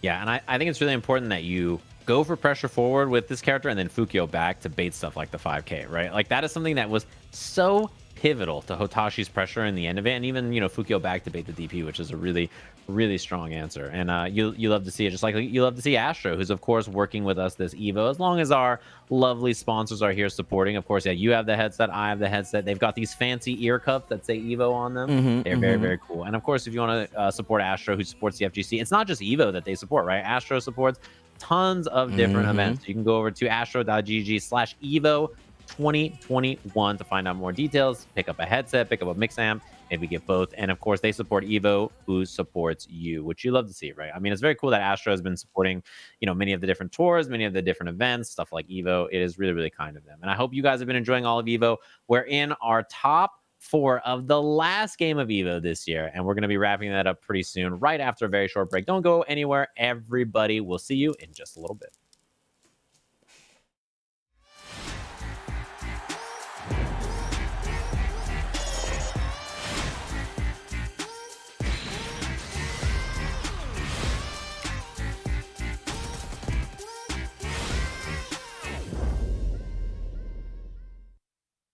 And now for the Fusion by Power A play of the day. Still just short of rage. I hate being in this position. No extra damage, no access to rage or drive, but there it is right now. But look at this. Like 8 seconds to make this comeback. I don't think it's happening. It's not gonna happen. Oh no! It's not gonna happen. Get up! It's not gonna happen. Oh! It isn't gonna. Oh my God, Bumblebee! Oh my word! Bumblebee making the comeback. Well, I thought he had enough time to just chill there and take his time to time him out, but he didn't. I'm telling you, the last 10 seconds of a second round are the longest 10 seconds of your life.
Welcome back to EVO, everybody. Hopefully you've been enjoying all the action all weekend long. Top 4 Guilty Gear Strive North America action is still coming to you hot. We had our winners finals. Of course, Hotashi takes the set over Jonathan. Really close, 3-2. Really clutch play from him. And in fact, now we're going to be heading to the losers bracket. This losers bracket is so good. It's going to be a really fun one to watch, obviously. LK versus Sonic Fox. Now, this match is super interesting to me. I've seen these two play on both their streams a couple of times in this game, and then the winner's going to be playing Jonathan. Winner of that gets a chance at Hotashi. Reminder that, you know, during all these events that we're having, right, for EVO, the offline event that they announced in November has top 2 going to the finals. So Hotashi is already there. He's chilling in grand finals, feeling great, right? Wants to win this tournament, wants to go to that tournament, but who makes it there with him is such a compelling question, and how the rest of this bracket shakes out is going to be really interesting, I think. Yeah, this is going to be interesting. Like you said, top 2 will be the people who make it to that offline showing in Vegas. But it's going to be hard no matter what, I feel like, man. The whole top 8 was just nothing but like some of the best players in Guilty Gear in the country. And that's the point, right? These guys showing us everything. I want to know who's going to be that second person to make it just the same. Hotashi, already ready. You still want to get the W, but you know what I'm saying, at least you know you can make it to that Vegas offline final. Yeah, and you want to talk about matchups which are really give and take. This is a matchup where, I mean, it is just terrifying, right? Milia has really strong offense, but because of Leo's flash kick, you have to run it a little differently, and most importantly, you explode when you get hit. PRC combo, this is a ton of damage. Oh, wow. And the break. Lots of damage. Gonna get that positive bonus. Oh, PRC forward. Mm-hmm. Kind of messed up the combo with like just the 2D. Sometimes it's so funny watching Leo because you're like, I'm gonna bait this flash kick, I'm gonna do this, and then the 2D hits every time. You're just never ready for it, right? I mean, it's like such a good move. 2K starter, and look at this is already the makings of a bad round from LK side. Burst right away, OTG burst, and the 2D. Yeah, 2S didn't hit. You're able to get a follow-up there, but it's just not close enough to get it after that counter. Uh-oh. Backdash gets caught. Pressure, the throw, dashing up. Yeah, what are you going to do? What are you going to go, right? You have no space to work with there. Back to the wall. Sonic Fox with the chase. And that's what I mean. This can be a little tough, I think, if you're Amelia, especially if you don't get started, because once you do, you have to respect flash kick. If you're in neutral, you have to respect flash kick. When you're knocked down, you have bad defensive options, and you're really in a pretty, rough position from the start. This matchup, I feel like, and I fight this matchup a lot. I fought like Yipes in this matchup. I just been fighting the character for a while. Like I said, I've literally fought like Lord Knight in other like brackets. Same matchup. Milia controls the air. Like if you never put your hands on Milia, Milia is literally just going to be air dashing back and forth. You can't whiff anything because if you get knocked down, the vortex is hers to play. Right now, you still have flash kick, but there are legitimate options to bait out flash kick, especially after a knockdown situation for Milia. So as a Milia player, you know they're aware of it, and you know that Lord Knight is already trying to like scout out when after a knockdown if there's going to be a flash kick, but you got to get there first. A little too early on the throw. Oh man, and the FD is, you see, LK spending all this meter trying to FD, right, and create space. The problem is, even if you FD and create this space, then you just get new staggers and new pressure, and you just react to that accordingly. What a throw right there. What a block, too. Did you see empty into Berserker, and LK was still ready for it, and then there's the overhead on the dash through. You're only human. Yeah, I can tell you right now, this all the 2D to catch the hair car after the block. Sonic Fox, once again, gets this first round. Yeah, and that's a really common option, right? When Leo's in back turn, you go for hair car, you just cancel. If you're Leo, you're just like, yep, I'm going to cancel. I'm not going to care, right? Because he can't block in that position. So Sonic Fox ready. Oh, they missed the super there to break the wall. Or didn't go for it, maybe. I'm not sure. Probably was a miss. I would have definitely taken it. Flash kick, RC. Gonna push to the corner. Still have that positive bonus working as well. Man, and LK cannot get going. I mean, just like all this meter on FDing. Yeah, finally gets a hit. Still FDs to try to defend. Burst is on the table. But what are you going to do? It just feels like there is no opening, right? Like Sonic Fox giving you no moments to get in. And when you do get in, like on defense, they're just too hard to read, right? It's like, is it going to be this? Is it going to be that? And by the time you've assessed and made a choice, the game is too fast, right? It's kind of over so quickly. Now, Amelia in this matchup is very scary because Leo's a clunky character, right? He's kind of chunky when he moves around. On top of that, we saw him use that BRC, that blue RC to dash forward and get the close-ass counter hit. That's one of the things you have to check. Kind of like how Johnny was in the older games. Leo doesn't have like a typical run. Gio doesn't either in this game. So a lot of times you want to check those dashes more than anything, because if they're getting close, they could be trying to go through for a Berserker Slash, but that would have hit him regardless. So that BRC to begin that pressure after the transition to the different side of the stage was really, really smart. Yeah, and I mean, Sonic Fox, since coming into this top 8 in loser side, has looked so good. Like, just sort of like an unstoppable force, right? Moving towards the grand final so far. And LK here, you got to reassess and come up with something, right? Like, you need to get some kind of momentum going, or, you know, reposition in some way, because this has been pretty gnarly so far. And LK has looked so clean and so in control of every other set that we've seen before this. Right.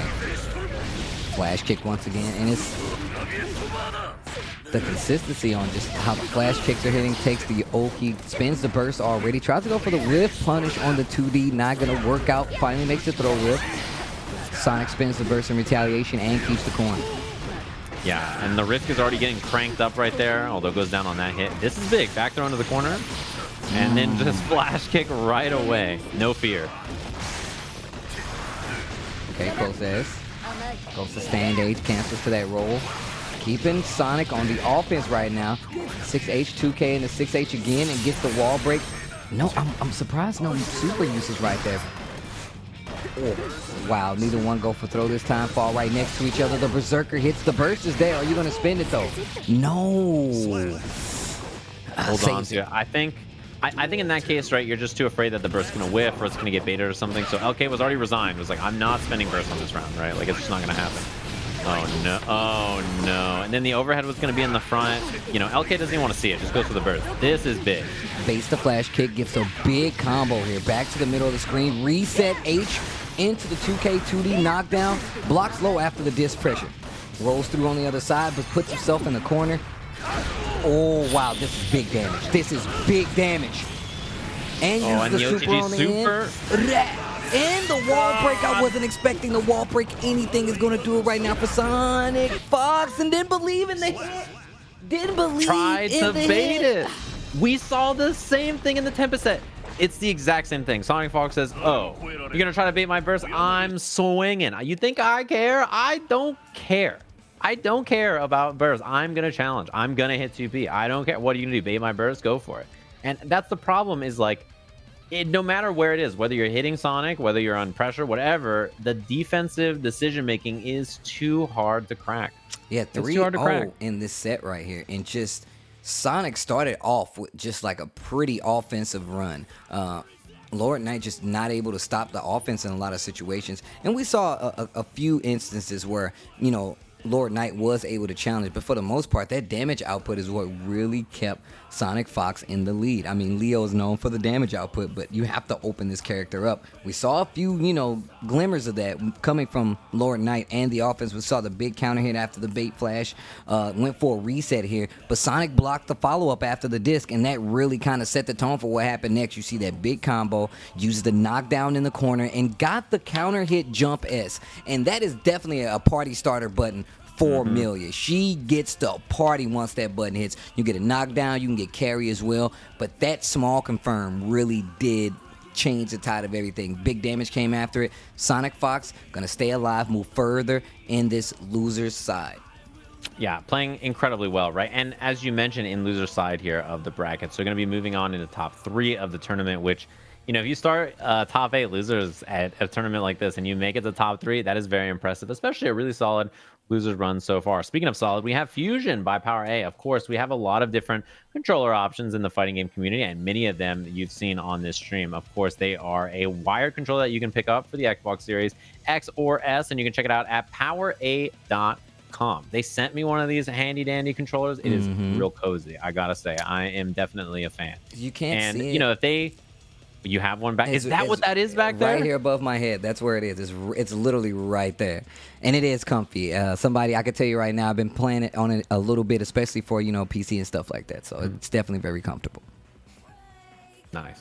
Well, we have our bracket coming up. Loser side action is looking hot and heavy. Jonathan, who made it there, you know, with a really impressive performance against Tempest, and then obviously Sonic Fox eliminating Tempest, and now we've got our losers final.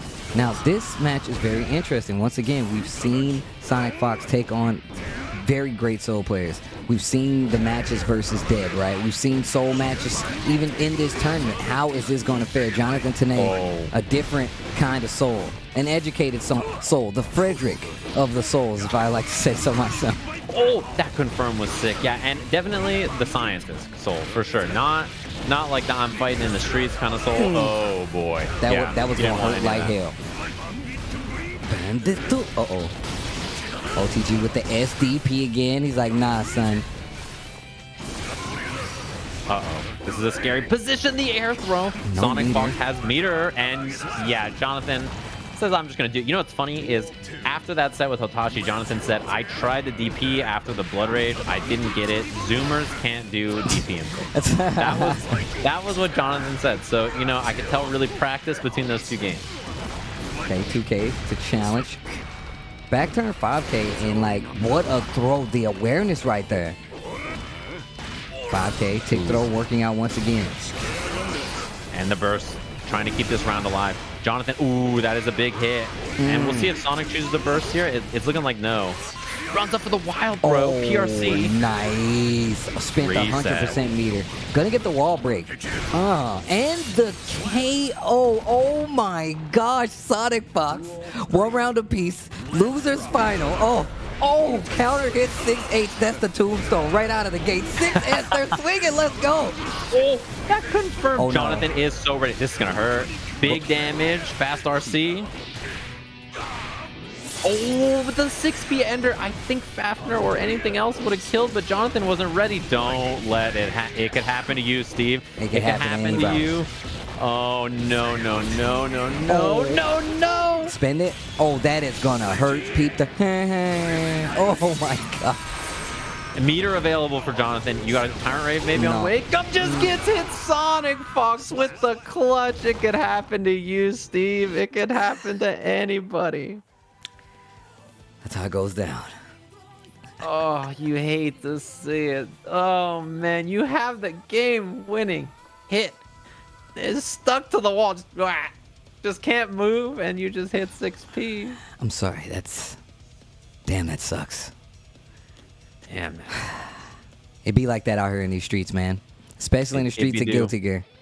And it definitely, you hit the wall, and you're like, I got this on the wraps. They get the wall break, and you're like, I don't know what went wrong. You know what's funny is as soon as that wall splat didn't kill, I guarantee you Sonic Fox was like, I'm going to win this round. It was like complete, oh, you don't kill me? I'm going to win this round. And, you know, Sonic Fox has won many EVO titles in many games. Incredibly composed. If you're Jonathan here, you really got to keep it together, right? It's very easy for this to begin to crumble after... It should have been game 1 Jonathan, right? We should be looking at 1-0 Jonathan in the lead. And now it's really easy for this to turn around. Wow, the air 5D right into the flash kick. Didn't even combo. Oh, wow. Dash up 6S, gets the counter hit, and that doesn't stop Sonic. Says, yeah, I'm going to do it again. Flash kick, that is. Kick. And now you're in the corner. Wakes up with the DP again with the challenge. So Sonic does let Jonathan get the corner, and looks like it's not going to burst this combo. Missed the clean hit DP, still gets the wall splat. And still lots of damage. Positive bonus. Yo, the 6H once again. PRC tries to go for Berserker slash runs right into the loving hand of Soul for the wild throw. That was so sick. Where am I taking you? To the ground. Yeah, I can show you the dirt. Just like puts him right in the ground. You're like, well, that's how it goes sometimes. It was so good. Oh, that was a missed input, and now a chance for Sonic. This is looking scary. 5K, 5P confirm. Oh, wow, nice. Air-to-air combo there, still gets the wall break. Oh, 6S hits. Still has meter, though. And by meter, I mean burst on the side of Sonic Fox. And 100% meter. You know, a cool-looking combo, but not the best routing. And this is big. Goes for the wild throw. Oh, the wake up. Sonic Fox just woke up 5K and said, my turn. Oh, yeah, and uses the burst instantly. So there could be no... Uses the super instantly, so there can be no chance of bursting. That was so smart for Sonic Fox. Man, just the wake up 5K. How are you supposed to predict these wake up options? You know, it's such a challenging task, right? And you can see Jonathan trying his best on offense, but Sonic Fox so hard to read. Flash kicks available. Sonic challenges with a button instead. Okay. And yeah, these BRs are really hitting actually. Sonic, oh man, Sonic's so ready. Okay. 2H goes into the pillar, takes the Oki, gets hit, big counter hit right here. Getting real close to meter. BRC, oh, a little too quick, and you're definitely dead.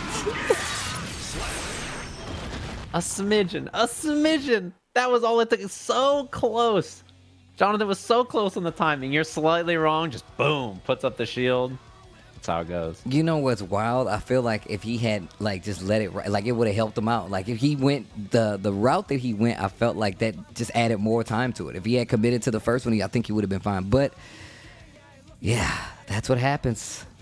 It is what happens. And we think about the case where this could be a 1-1 scenario. In fact, it could even be a 2-0 Jonathan scenario if a couple of things went the wrong way. And now you're looking at 2-0 Sonic Fox with Jonathan down.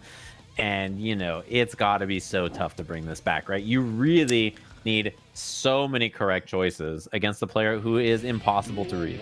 That's definitely true. One of the things about Sonic is that you don't know how to beat them like clean. You don't know what they're going to do. And they have such a great talent for reading what you want to do as a player, especially as a high-level player, that it's really hard to get anything started. 2K combo. Here comes Jonathan Tanay.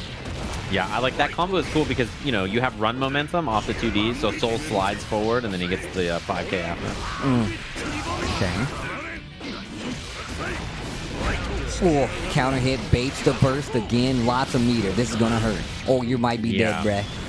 These early PRC. bursts have really caused Jonathan. And he's just bursting on these first counter hits. And, you know, it's very easy to see why. Ooh, that is big. Got the burst from Sonic. That's a big win. Needs to be careful with the runs. Oh, Nani! Oh, combo though. Oh, tried hit to the bait it. backdash. Yeah, tried. Jonathan was on the way out trying to escape, and now set point Sonic Fox just like that. Just climbing their way easy peasy through the losers bracket. Uh-oh. 5K. Sonic with the tick throw. 5K once again, and just full control. Jonathan is in trouble. Spins the burst, gets the gold one on top of that, and calls out the vortex with the flash kick, and that's going to be that. Sonic Fox is back. Grand finals. Here they come. Hotashi, I hope you're ready. I hope you were paying attention, because this is not going to be easy. And the play from Sonic, just sitting there like, I know you're going to vortex. Just do it. And Jonathan sat there and was like, I don't know if I should do this, man. This is not looking good. And then was like, all right, I'll do it. And then I'll try to PRC the recovery. And Sonic Fox hit the flash kick before the recovery even started. Like, Jonathan was like, I know you're going to flash kick, so I'm going to try to bait that. And it was too fast. Switch over right here. And Jonathan had so many good reads, especially call outs, but all it took was a momentum switch. It was very much a snowball effect on the side of Sonic, getting a lot of knockdown instances, baiting out the burst, using the Oki to the most effective way possible, and then just this call out right here on the vortex for the flash kick, usage on the meter, especially when he got to the corner, using the big super on back turn. Just way too prepared. And you're prepared to talk about Visible, one of EVO's best sponsors here, Steve. I can't wait to hear you break them down like I broke them down earlier. Yes. They're obviously one of the best sponsors here at EVO this year. I like the many people who help make the fighting game community happen. And it's just really nice to hear from them, Steve, and I can't wait to hear you break it down. I would right now, but the copy... It's because you're not taking advantage of Visible for as low as $25 a month when you join Party Pay. Steve, you didn't know about that? They have reimagined the traditional friends and family plan with Party Pay. Grab your neighbor, your coworker, BFF, or Tasty Steve who's missing his copy to join and each receive a lower monthly payment. Did you know that your squad can share the savings and nothing else, all powered by Verizon 5G? Each person will manage their own account and payment separately. Steve, did you know that? I know it now. I know it now. Yeah. Thanks, Adrian. Yeah, you can sign up. Just in case you didn't know, Steve, you should sign up right now. In fact, it's a great idea. That's what you're doing, right? I think I will. I think we should take a break, and then I should sign up for Visible like everybody else out there in the world who has not signed up for Visible and can share it with their friends. So I believe that's what we're going to do. We're going to take a quick break, come back. More Guilty Gear Strive. Grand Finals is right in front of us. Don't be left behind. Join us after this.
I wanna just be a trigger with a brutish impulse. Trigger, the silent preacher. Watch out, keep your hands up. Don't make a big deal out of me. Trigger, don't be curious about me.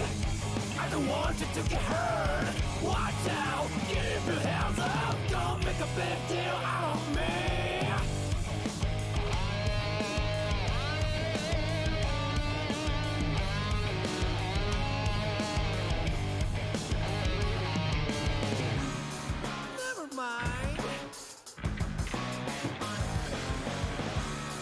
I'm dirty. Splash, splash, splash!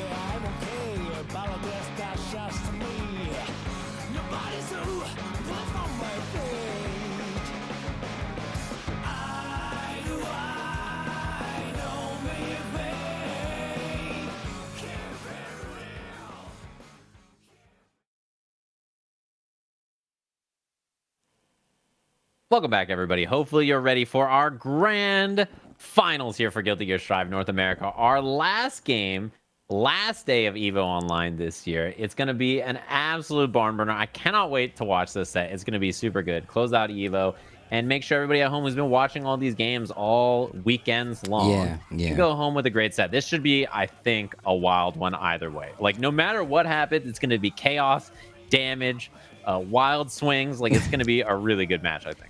I think it also like kind of plays to the fact that like both of these players are going to be able to play in the offline final when they make it to Vegas, right? Both of these players will be there, and I feel like it's a nice little way to get these different regions. I just got to talk about like the EVO Online format. I do like the fact that each region has their champion, and then that champion will come and play in the offline final. I feel like that's a really good way to still keep the EVO spirit of best player alive. It's really cool because we're going to have to drag Sonic Fox away from the Skullgirls setup to play Guilty Gear Strive in the exhibition. And most interestingly, you know, we talked about the fact that there are like Guilty Gear players in this tournament and people who are kind of from other genres trying out Strive, right? And this is the perfect example. Hotashi is a Gear player. And we have Sonic Fox on the other side who, you know, plays every fighting game under the sun. And interestingly enough, because there was no EVO last year, Steve, this is the third year in a row you and I have commentated a grand finals with Sonic Fox at EVO. Wow. Well, I didn't even think about that. 2018, 2019, 2020 didn't happen, obviously, and now in 2021, 3 straight years, you and I are commentating a Sonic Fox grand finals at Evolution. That's how you know they're good. But here we go. Grand Finals Guilty Gear Strive EVO Online 2021 Grand Finals. Hotashi versus Sonic Fox, Nago Ryuki going up against Leo Whitefang. Let's get into it. And they letting the intros rock? Yeah. Yeah. I'm absurdly strong. Dang, the flex at the very beginning. And the funny thing is, I don't think a lot of Leo players love this matchup. Nah, I mean, gotta be honest. It can definitely get pretty dicey. I can tell you that speaking from experience, but here we go. So it's going to be really interesting to see a lot of damage, a lot of big explosive moments, and it starts just like this. You know, this is just the way that's into the corner already. Hotashi does not overpress, right? Just says, okay, I'm going to respect the uppercut, and then I love the burst. Just says, please, don't let it start. Please back away from me. Backdash on the H. Still gets caught, though. Oh, wow, wall splash. Super, this is going to hurt. Yeah, and we see that Hotashi loves backdash on defense, right? We've seen it a ton already so far, and that was a backdash in the corner that got Hotashi caught. Didn't get the anti-air. Wow. Yeah, I wonder what he tried. Maybe 6P or close slash probably to try to get the anti-air on the jump dust. The way Sonic is using this air dust, really a fan of. RC to keep the combos going. Speaking of which, of the combo, Nago with the pressure baits out the flash kick. Burst is still there though. Wow, that Ooh, I like that combo route. Yeah, Hotashi did 6H, 6H because, you know, he's like, I'm not going to spend any blood. This is going to be pretty hard to burst. What an air throw. That's the Guilty Gear player right there. Oh.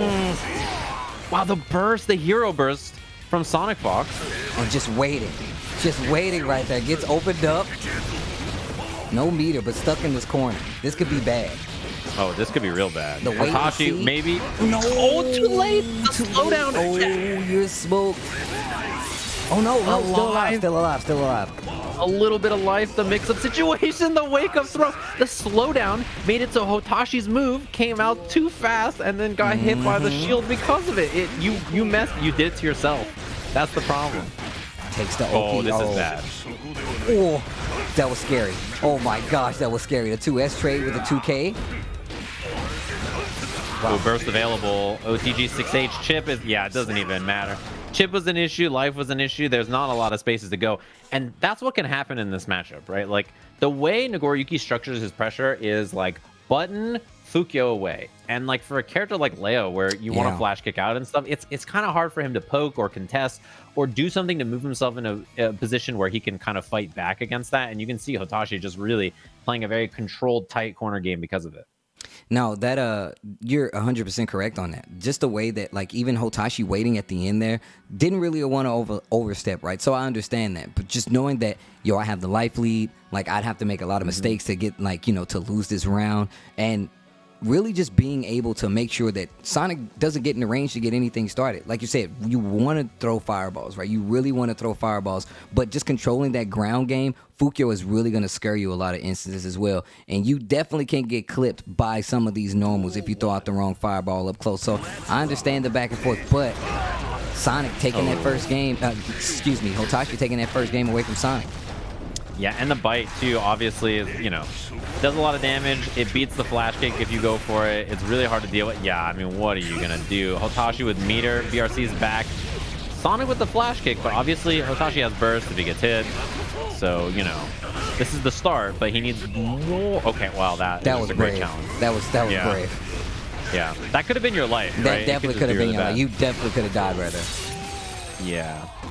Like, Leo, he just needs more, you know what I mean? And a lot of times, Nagoriyuki really doesn't allow for it. All right, they choose the RC here. I think the risk is a little crank. A little bit. That's a lot. A little. You get clipped right there. It's going to be pain. Oh, wow. Try to wait for the burst. Oh, I'm surprised there was no burst right there. Yeah, it seems like Hotashi was kind of committed to the idea that, like, I'm not going to do that. I'm just going to wait, see if Sonic's going to bait it. Again, Beyblade just beats the fireball. That's a lot of blood, though. Oh, wow. Gets the close S2H. Instantly goes for the back turn cancel. They go through each other because of the Berserker Slash and the Beyblade. Oh my god. Ships passing in the ninth, the jump H, and again, you saw the Fukio back in the other position because Hotashi was looking for the burst. Backdash on Wake Up from Sonic. Wow, the 6H hits. Tries the Beyblade through again. It's not going to work. 5K to answer. Stepped on his J's. Tries to bait out the burst. Finally gets it. Sonic Fox. Well, the pop, though. It's so close to pop. Oh, blood. It's a pixel of blood. Just a drop. All that for one drop of blood, and now Sonic backs up. For a drop of blood. Remember how I said the wrong fireball will get you hit by a Nago normal, and that's exactly what we just saw. Even that big one is susceptible to it. Ooh, this is a slugfest that is not going Hotashi's way. He's lost so much life. Jump in already. Gets the command throw. Sonic in a bad spot. That is humongous. Oh, missed the 6H. Didn't go for the 5K or anything. Catches the jump back. Fukio's back. This pressure is really, really rough to deal with. And Hotashi has so much meter. Oh, gets the hit with the Berserker. Oh, okay, you're going to be able to get it confirmed here. This is going to be big damage. Spin some meter, yep. And now you have all this bar as Hotashi on defense here. Super's a big threat, yeah. Back Super there? RC is a huge threat. The super right through. That was so smart. That was so smart. It was like, do it. I dare you. I double dare you. Do your super in RC or whatever. I'm going to tell you right now, you see so many people get hit by, like, Wake Up Nago Super. Has a lot of range. Even if it doesn't get the clean hit, you can still get, like, a little mini combo. You can get 2S sometimes. Sometimes you can get 6H. Just depends on the hit. And what a call out to answer back with super to contest the Nago Super. And get the kill on top of that. Nothing extra needed. Still got the wall break. Would have had the meter bonus, the positive bonus as well. I like that option. It's funny because, like, in that situation, you think, okay, if I do super and RC, I'm completely safe, right? Like, this is such a safe option. Like, I'll just be fine. And then Sonic just walks up and they're like, yeah, do it. They were just, like, so ready, right, for that situation, which is really, really impressive. Early double Beyblade there from Hotashi trying to get confirms. That is a lot of blood. Actually, yeah. I think maybe a little too much. The pop. A drop again. How? How is it always a drop? Thing is, oh, wow, this is going to hurt. Hotashi really likes to operate with the buff normal, right? Like, really loves having, you know, that extra range, but it's not going to work out here. Meter on the table. Sonic Fox takes the first round of game number 3 again. Remember, Sonic Fox needs to reset if hope to win. Yeah, and I mean, you can start to feel the shift. I think in the beginning of this set, right, Hotashi looked really strong, and just, you know, the way Hotashi was playing was excellent. Now you can start to see the cracks, right? Like, it's starting to be like, uh-oh. Yeah, this game is very close to being 2-1 Sonic already, although that's a big swing. 5K gets the splash, and then 6H to get the wall break. And goes right into Rekka. I like the option. Meter on the side of Sonic Fox. Gonna spend it? No. Takes the open. Next hit, wants to kill. Baits out the burst on top of it.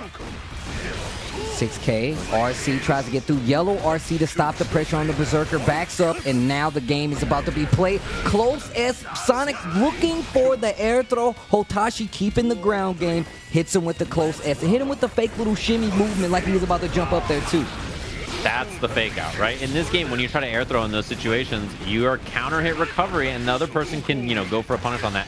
Hotashi looking for the burst, doesn't see it, so just goes Fukio back in, gets the command throw, the BSU, which is huge. That DP hit, but non-counter hit, so, you know, hard to confirm off that back Fukio again.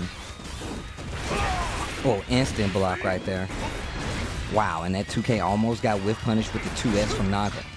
Ooh, Sonic jumps back and kind of gives the corner position to Hotashi. Here the Speaking of confirm. jumping back, the backdash 5K confirm in the super and catch these vibes though. How is Hotashi so consistent about escaping with backdash and then finding like little hits or confirms? Like every time Hotashi backdashes, if it doesn't immediately get hit, the situation just goes his way immediately. It's like, oh, I get a whiff punish. Oh, I get a throw into the corner. Oh, I get the. It's like just a little step. And then he's just like, oh, now it's my turn. And then you just explode. And you're like, what just happened? It's the momentum. Like, Nagoriyuki is explained on the character select screen as a one-shot character. And I'm going to tell you right now, the way Hotashi is playing this character, one shot it feels like. Instantly takes his blood gauge up to level 3 and is right there out of range. And I've talked about this on my stream before. Some Nagos just like, they will instantly spend all their blood gauge to get to level 2, level 3, get that extra range, and then make you play the game. That's how some Nagos like to play. And some don't think it's wise, right? Some will just rather, you know, take the slow and steady game. But if you get that game started early, like his name says, it's the one shot. Yeah, and I think, you know, we were talking about how the last game was looking kind of dire for Hotashi. The composure to keep it together was very impressive. Wake up backdash on the second blood-sucking universe. Sonic just ready for it. Meter. This OTG super wall break, that is so useful. Got the positive bonus and go straight for the Berserker slash Sonic. Taking his first round, game number 4. Okay, I like the slowdown at round start. Hotoshi's been Beyblading a lot and Sonic's been stuffing it, so I like that we see the adaptation from Hotashi. Great backdash, 5K to answer whatever Sonic was doing on recovery. Fukio to get in, 2K, 2D whiff punish, and now Sonic's on. Oh, wow, what a switch, 5K to answer. Here comes Hotashi, look at this combo to the other side. Pop, though, so close up. A drop. A drop of blood is all it's going to take. The back throw again. Hotashi let that gauge go down. The PRC kind of had the block, though. Didn't have a lot of great options. Maybe only backdash or counter something. hit. Dash through, gets him with the H once again. This is not looking good. Meter on the table. I'm not sure if this is going to kill. All right. No, not quite. Okay, still a chance right now. Sonic Fox can try to set 2 to 6H. Probably try to jump forward, possibly. 6H covers a lot of the screen. I don't think it's as fast as it used to be, but still a good tool, because I know a lot of people, they like to hesitate in the neutral game versus Leo, right? They're like, well, look, he's probably going to dash up. I can look to see if he's going to do Berserker. If you just do 6H, you can still special cancel it as well. You can cancel it in the Fireball if you read it. So not a bad choice. Not a bad choice at all. Sonic Fox staying alive, ties the set on this grand finals 2-2, but needs to reset. Needs to reset if the chance of winning this EVO is still what they want to do.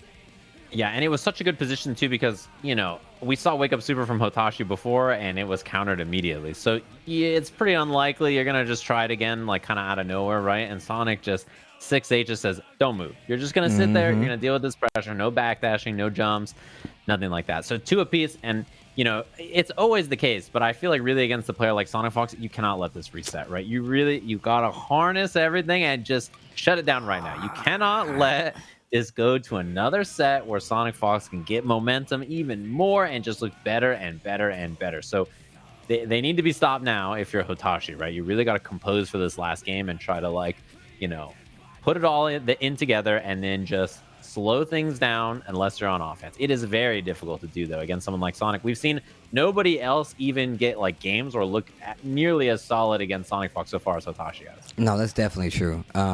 Sonic has been holding out very, very well, especially coming to this loser side very early in the bracket. Hotashi really just playing super smart as himself, playing all the way through, First off, just staying on the winner's side of a bracket like this is one of the toughest things that you could ever do, especially considering how many tournaments, how much experience these people have so far, right?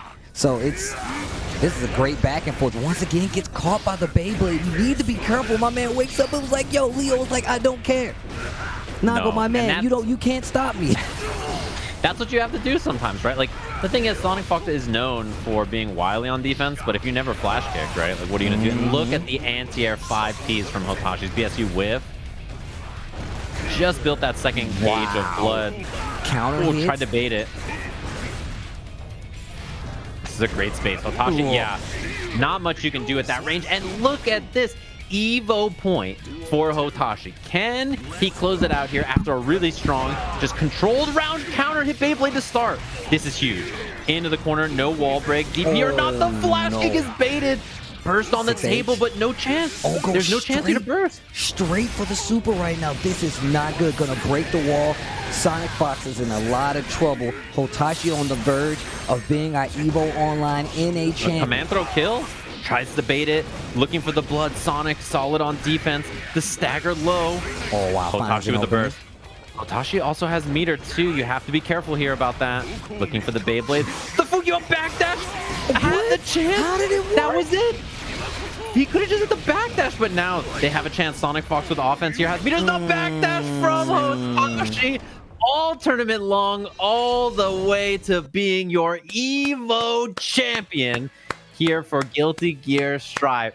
That backdash is worth its weight in blood. I cannot believe how many times Hotashi backdashed and immediately switched every situation around. It's like unbelievable how much mileage he got out of just backdashing in mid-screen, backdashing in the corner, backdashing on man, what an impressive performance. Look, one of the things you pointed out that was been the most prominent were those backdashes, whether it be in the corner, whether it be mid-screen, and just going for simple punishes. We saw like one time just going for 2P, going for stand 5P, good options to fight out of that corner. Mostly 5K has worked phenomenally, and making sure whenever a backdash worked out of Trouble's range, like you saw right there, just waiting for it in a lot of instances. Sonic, on the other hand, was getting these big runs, these big offensive runs, but wasn't able to close out sometimes, and that's what gave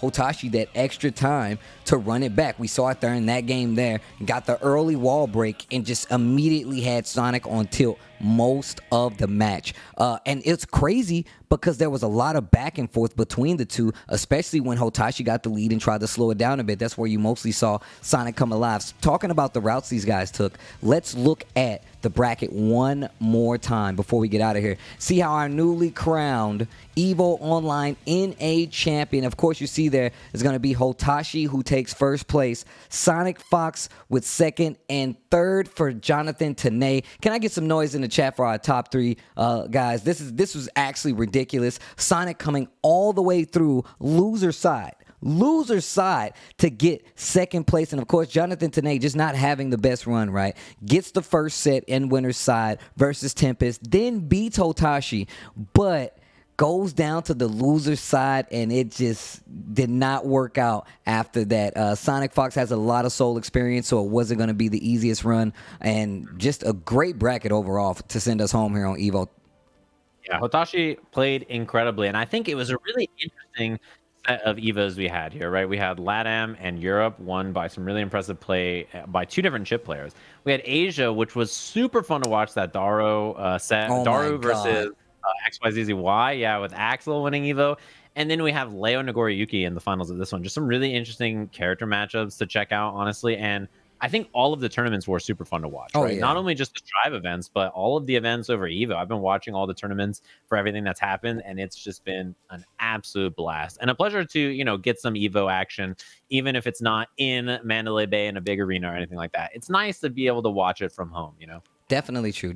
I mean, I get to commentate with the homie via online. It's still EVO. It's Guilty Gear. We all know I love Guilty Gear. And it made a great president, right? This made it so we know what's going to happen once we get to Mandalay Bay, or once we get to Vegas, next year for EVO. We have our champions, not just for Guilty Gear Strive, but across all of these games. And I feel like just being able to see these different regions shine in the capacity that they have, you learn about more players, you get the best competition possible. And on top of that is EVO, baby. You want to see who the best in the world. I know there's plenty of people who would love their chance to become an EVO champion. So being here to, you know, crown one, to see one, like you said, this is the 3rd year in a row commentating a Sonic Fox Grand Finals, and it's always a pleasure, man. I love doing this stuff with you, bro. Even though I know we don't get to commentate as much, you're a full-time at-home streamer with the apron and the whole 9, you know, but it's always a pleasure to talk about fighting games with you, bro. And everybody else, man, I just want to say shout outs to the production because they never do. This is a first time. People don't do stuff like this on the regular. So I just want to say shout outs to the production, shout outs to all of our sponsors. Make some noise in the chat for yourselves and make sure you follow all of our amazing commentators who did an amazing job.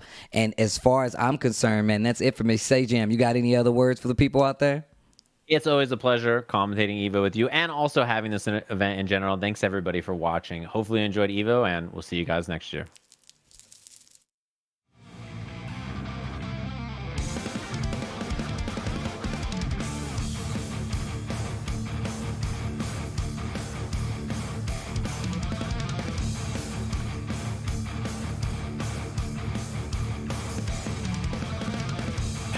Everything in this world leads to soul enlightenment.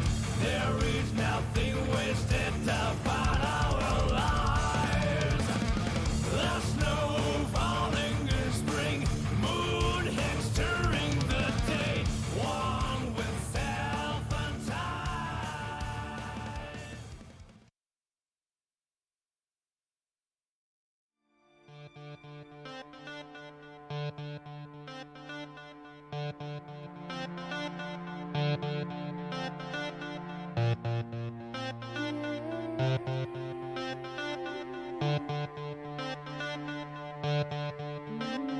Believe you could be so much more, so much born and so much force. Hear my roar, spread my wings till the clouds drip ink, and I hear my source. Hear my name, echo through the halls of the legends I transcend to pen my lore. Speak my flame, and I burn louder as the crowds keep shouting and they light my sword. Hear me sing, rise me up from the dust that I struck in the winds of change. Raise my gain, up my signal till the sound peaks out when they spot my stage. Shadows of Arcadia fall and rain, and mythology written into the sound I play. Lights all fade, and I came here to fight against destiny, to test my fate, test my will. I came here to stand in the presence of giants and every myth they built. Time stands still. I came here to etch a moment inside history that time can't fill. I breathe life in a dream instilled in the hearts and minds of every hope fulfilled. I stand on a precipice elevated in elements legendarily imminent that can't be killed. Crack the floor and fall, shatter every wall, the Presidium force into a stone I know. Fight the titans with a bolt of lightning that I locked inside me that I can't control. I grew from nothing, I sparked into the stars through an ether spilled into the soul I art. Speak my choice,